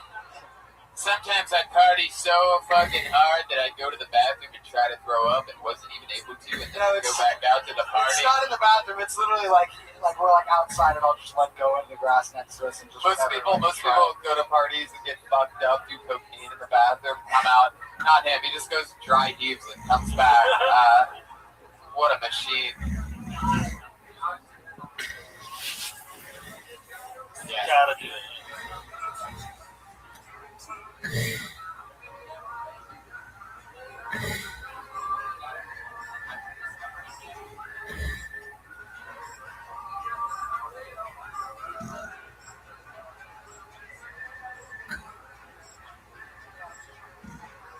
We don't want to hear your fucking excuses. I agree with that. I was more upset about that than the main point. Okay, cool. Well,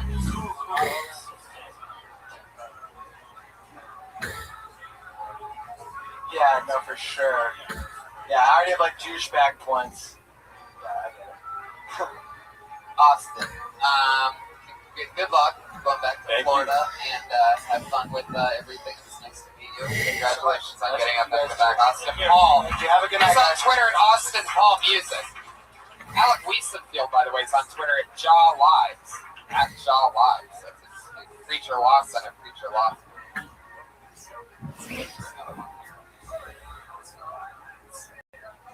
Put your hands together for Chance Royce, everyone.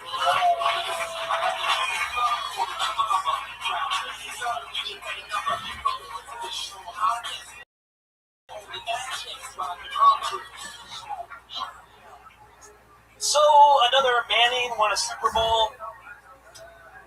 They're the quarterbacks that look like They were born with 2 concussions each. They are. They're what Hitler was going for, I guess. I don't know. Do you know they have an older brother, Cooper Manning?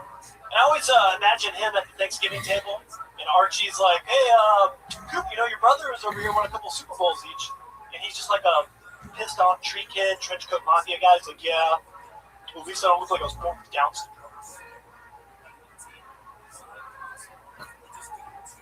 I love how I don't know what happened to Peyton Manning's face. Like, it looks like God was drawing Peyton Manning and dropped his line. He was just like, oh shit. Oh shit! I'll just make his arm bigger, that's what I'll do. And then Eli Manning talks like Forrest Gump, that's never helped anything. After I won my second Super Bowl, I must have drank 15 Dr. Peppers. So that's my name. Fuck yeah, Chance Royce. Hi, Chance. How are you? Where are you from? Austin. How long have you been doing stand-up? Wow, holy shit. So this guy's a basketball player you're talking about? Yeah, he's a basketball player.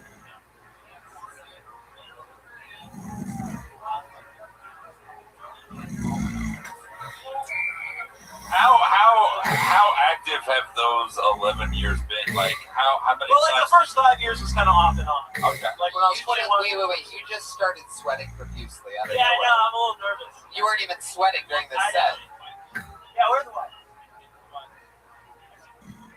But you weren't even sweating a minute ago. I just saw it happen all at once. What just happened? Yeah, I don't know. I had a bad sense.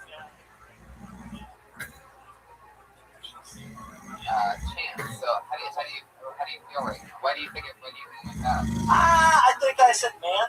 Another man was cool. I didn't say man.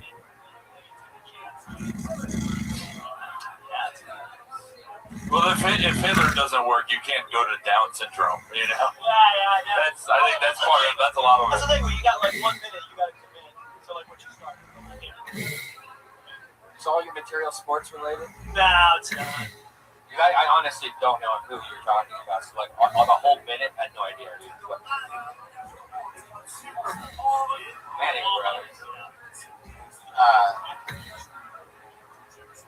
Yeah, I didn't know.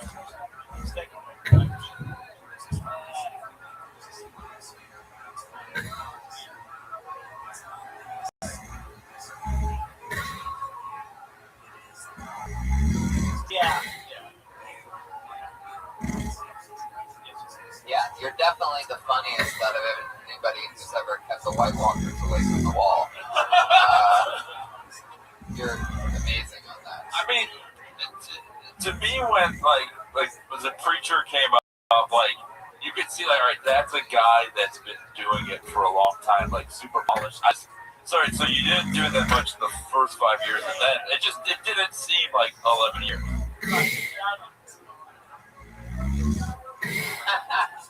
Chance, what do you do for work? Right now I'm working in office delivery. What do you deliver? Lunch. What? Yeah. Well, it's only for office lunch delivery. Are the Mannings bad tippers? I'm assuming. I did shit all over the Mannings. Yeah, you really hate the Mannings, which Well, is like American. It's a minute. It's American. So, like, what am I going to do in like a minute? You know? But you know what it is. That's the rules when you come up. I know. I love that. It's yeah. I just wish when you did fuck up within that minute, you just said you fucked. No, but you owned the fact. Because I was lost. Like, when you went to the Hitler punchline, I didn't know what was going on. Like, I would just love to see you embrace who you are. I would love to felt that. Chance, so what are you furious about?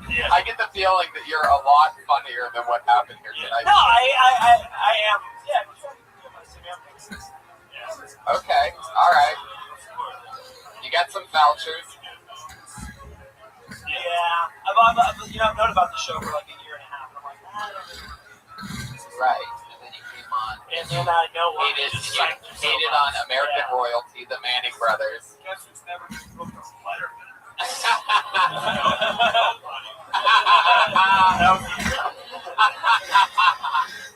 I think to me, but the main problem was, I know it is just a minute, but that is the conceit when you agreed to come up here, is that you never brought it back to you.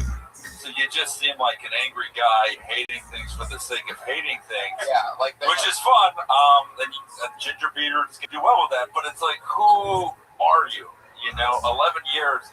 I should immediately know who you are, and you should have jokes that say that. You know, you should know enough. You should know enough to realize what an opportunity this is. If there's this many people and it's being recorded, it feels like you did a brand new joke. I would have done something that hit harder, and people are like, "Who the fuck was that guy? That was awesome." Yeah. Who are you, Chance? Where's Chance? Everybody wants to know. Tell us a little bit more about you while the song plays behind it. Nope? Okay. What do you want to know? Nothing, Chance. It was... you have a girlfriend? I just broke up with her last week. Here we go. Push her in the car.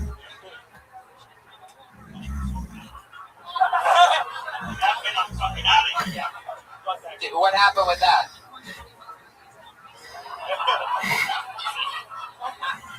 Tell us. There were trust issues. Tell us about the breakup. You told her. There were trust issues. You told her your thoughts on the Manning brothers, and she left you. There were some trust issues. I would call her at midnight while she was at work. She was a nurse, Filipino. Oh. And she was a nurse? Did you kill her? She is a nurse. She's still a nurse. She's still alive and well. She's still Filipino. Yeah. Did you deliver lunch to her? I did, asshole. Yeah. Don't take it out on me. Yeah.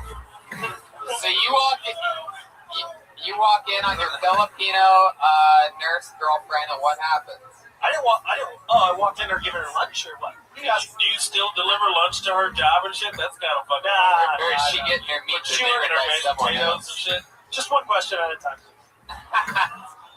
Just one question at a time. So what happened, Chance? Trust issues? I'm guessing she wasn't thinking that you were fucking around, right? Well, I told her the truth, but yeah, she thought I was fucking around. Oh, was she fucking around? I think she might have been fucking around. Yeah, I think she was fucking. Chance, let me tell you something. She's a Filipino nurse. She's definitely fucking around. I don't know if you've ever seen any pro before, but I like that you created the first ever stereotype for Filipino nurses. Yeah, definitely. Everybody knows about those Filipino nurses. I mean, just fucking sluts. Just fucking, you know, those fucking. If I saw a picture of him with an Asian woman, I would just think it was from the Vietnam War.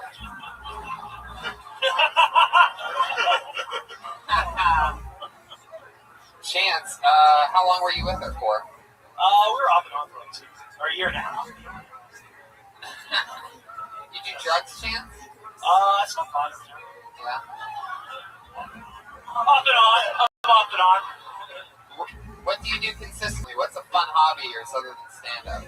I run. Really? Yeah, believe it or not, yeah. Where do you run to? Burger King? What are we talking about here? I run every day from Burger King to Jack in the Box and then over to McDonald's and then I do run to those places too. But so I can run to that place, I run like 7 miles up into this. Whoa, Jesus, you said that quick. Yeah, for all you Reservoir fans out there. Shut up. Fuck you, Flint. Fuck you, those listeners in Flint, Michigan. This guy jogs around a reservoir. Doesn't even take a sip. 9-minute miles, dog. 9-minute miles. 9-minute mile? Yeah. Wow, that is what I call fast food. It's funnier than what you guys just gave it credit to. Remember the Burger King Jack in the Box thing from earlier, you pieces of shit? All right.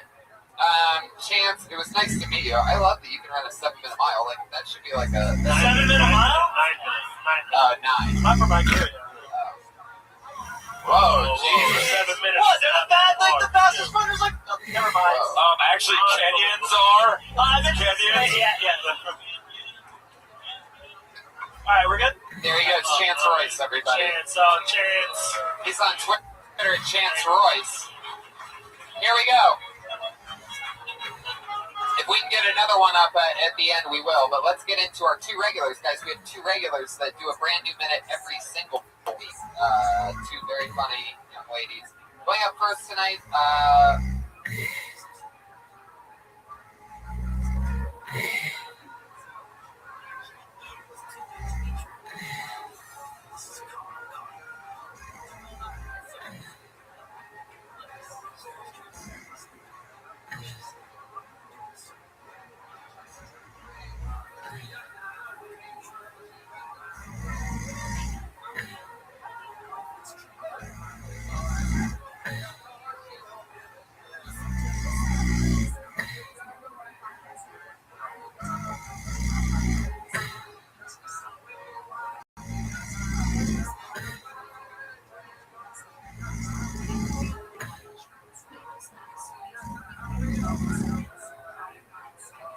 You know her from Kill Tony. She does a brand new minute every single week. Neurotic, nervous. Sometimes it goes great. Sometimes it's rough. But she's a little monster getting built right here weekly. Put your hands together for Melissa at Slinger, everybody.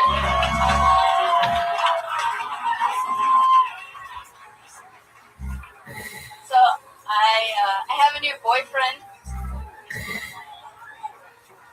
His name is Hulu. I've actually been binge watching a really terrible show, which is maybe better than Terrible Sex. I don't know. Probably not. I guess. Anyway. But I've been watching Seventh Heaven, which is awful. It's nostalgic for one, but also I like how they inject PSAs into their dialogue. Like they'll be like, "Hey Mary, how's the basketball game? We lost, but did you know one of 12 teenagers cut themselves?"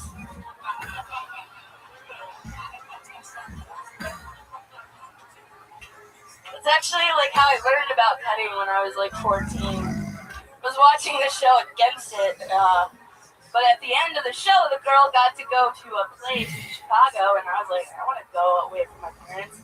So, office supplies. Anyway, I have more. Didn't get even. There you go, Melissa Esslinger. Another new minute. Get it again. That's fun. Very fun. I feel like you mentioned cutting yourself a couple times. So did you really do that? Yeah. Wow, that's interesting. That's fun. Did you really think you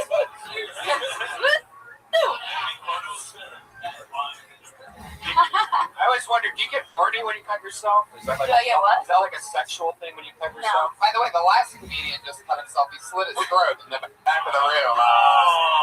So he's a cutter now too. Final chance. Rest in peace, James.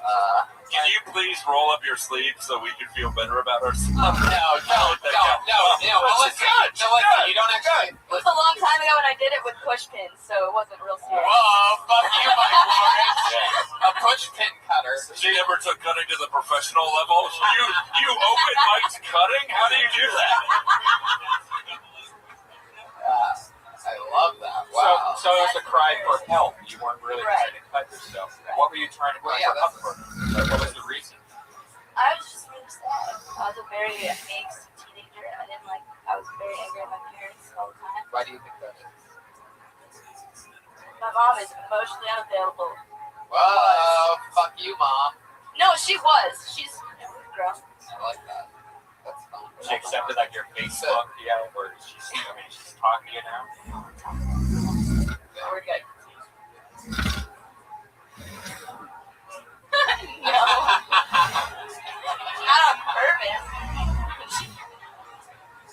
You know, you did it again. Another fun new minute. You got in on the Seventh Heaven thing, and I think that works because I don't even really know that show, but it was still funny to me because I felt like I did know it by the time you explained that. So I think that works all the way across the boards. That was the first time I didn't get to everything. Yeah, it is a kind of dated reference. Maybe I think like a little things about like a cheesy show. But they No. just Yeah, put she that said on it Hulu. with Hulu. Yeah. She said that she had a boyfriend Hulu and she went to Hulu to binge watching a really stupid show. I was like, she shouldn't have done that. Why am I doing that? Yeah, it really did. Great And flow. the father, he turned out to be a child molester recently, so it's popular again. That was at the end of one my in 12 actually get molested. What I like.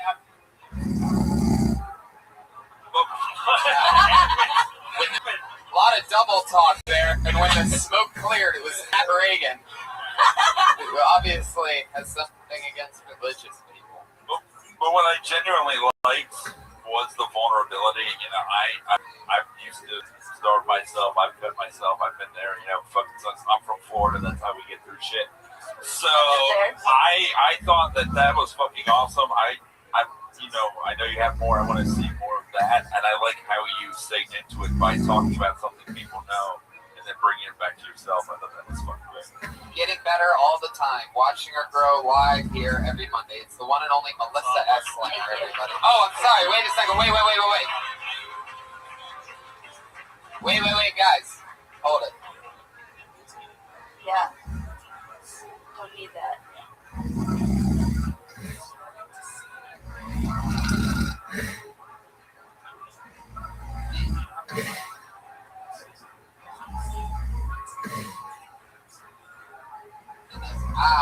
and you start changing direction and thinking about the next thing. You go, and you do that louder than you say your material. So it's a very like it's like you're censoring yourself, like beep, something like that.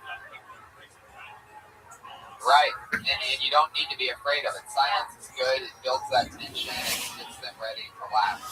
Stuff happens. There she goes, Melissa Esslinger, everybody.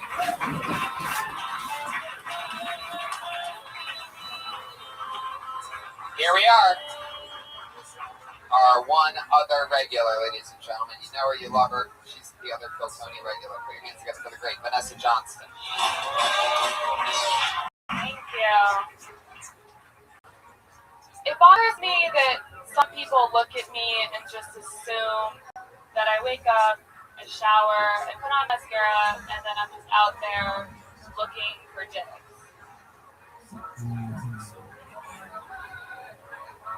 The other day, I was at a party for my corporate job, and this random lady walked by me, looked at me, and said, "Hooker?" I was like, "Did you just call me a hooker?" And she said, "Well, do you think you look like a hooker?" And I was wearing a nice dress that was showing maybe 2 inches of skin. So I said, "Do I think I look so good that someone would pay to fuck me?" "Yeah, I do." Unlike you. I'll fuck you. Okay, thanks. There you go. Exactly a minute. Yes, all women. Yes, all women. Yes, all women. But yeah. That's fun. Did that really happen? Yeah, it did. 2 weekends ago at the Grammy party. Was she a good-looking girl, or do you think she was jealous? She was like fine. Right. Oh, Grammy.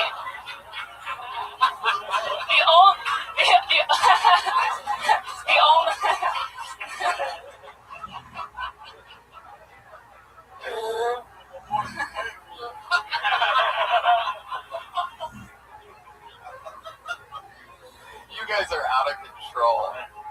Fucking love it. Yes, she was at a party of grandma's at. That's fun. What was the party? It was just a party, like, I had to go to for work because we were developing a show around this person. And so I was there with, like, all my colleagues. Right. And I was, you know what I mean? Like, I was working. Exactly. That's interesting. Does stuff like that happen a lot? Like, women are very competitive? No, guys sometimes, it's weird. Like, I always feel like I get approached about it when I don't feel like I would be, like, on point. You know what I mean? Like, where I'm, like, in sweatpants and guys like, "Are you a hooker?" And I'm like, "Dude." Right.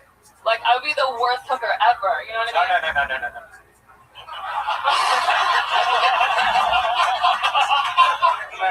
Sounds like Brian will pay anything. Yeah. If you were a hooker, how much do you think you would charge for like a half hour? Holy shit! I would have the worst customer service. Like, You think you get Yelp reviews? Like, you think that's how hooking works? Yeah, there's a website. And she was in sweatpants for starters. So that's fun. That's sort of crazy. That women do things like that. Did you do anything did you do anything other than look like yourself to be called a hooker? yeah, I was just standing there and she just walked by me. Look, there's gonna be haters with her. She's so fucking hot. I'm sure she's wearing a dress that even shows like an inch of skin. Everyone's gonna call her a hooker just because they want to be as hot as her. You know, she probably has to deal with this shit all the time. I just don't know if I give off hooker vibes. I don't think I do. Well, there's really no such thing as a hooker vibe. You know what happened is like girls, and actually it's funny, Rogan and I laughed about this in Vegas over the weekend. That's not a name drop. It's not. Listen, let me explain something. That's his father he's talking about. All right, you guys are funny. Let me explain something to you guys that don't work with anybody powerful. Okay? Let me explain something to you all. All right? It's not a name drop when you work with these people all the time. It's not how it works. You fucking peasants. I'm not talking about a couple weeks ago when I was hanging with Chappelle and Chris Rock. I'm talking about this weekend with Joe Rogan. I know. You fucking losers. Jesus, name drop my fat ass. Now, I love that some of my best friends are famous black comedians. Now let's see if Joe Rogan had anything to do with the actual point of this story. Which was, where were we? It was fucking, Las Vegas, you won $500. no, it was because everybody was so dressed up, like every woman, that we made a joke that all these chicks dressing like sluts is really ruining the business for all these prostitutes that are in Vegas, that you can't tell, chick in a dress that's the old prostitute. I dated a guy who was like kind of, because I don't like wearing dresses, and he'd always tell me like, wear a little dress, be a woman, you know? It didn't last long. No, but he was like, but he would tell me, I was like, dude, I'm gonna walk out, people are gonna think I'm a hooker, and he's like, and he would tell me, he's like, they know what they're doing. What an asshole. He's like, they get paid for it. I was like, Vanessa, another new minute. God. She did it again. There she goes, Vanessa Johnston.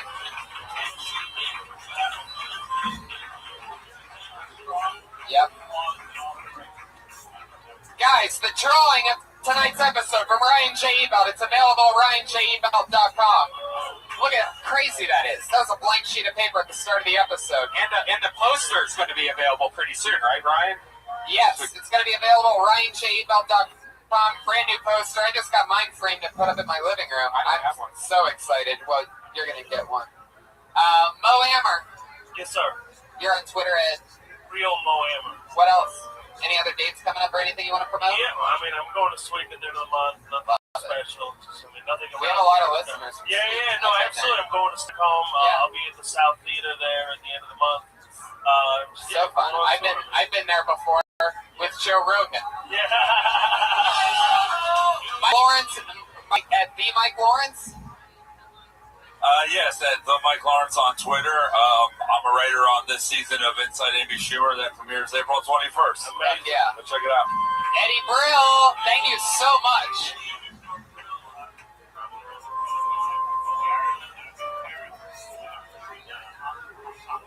Such an honor to have you on this show, sir. Thank you so much for doing it. So cool.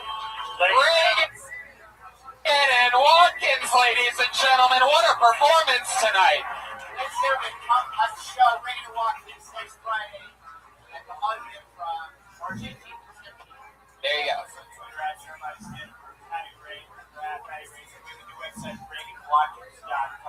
At Josh Martin Comic, at Jamie Byrne, and Brian Redband is the Red Band. Hey, I'll be in Houston at the House of Blues this Friday and Saturday and Sunday, Austin, Texas. Yeah, check out all my tour dates at TonyHinchcliffe.com. It's crazy. I'm going everywhere. Live audience, make some noise one more time. We did it.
Mm-hmm.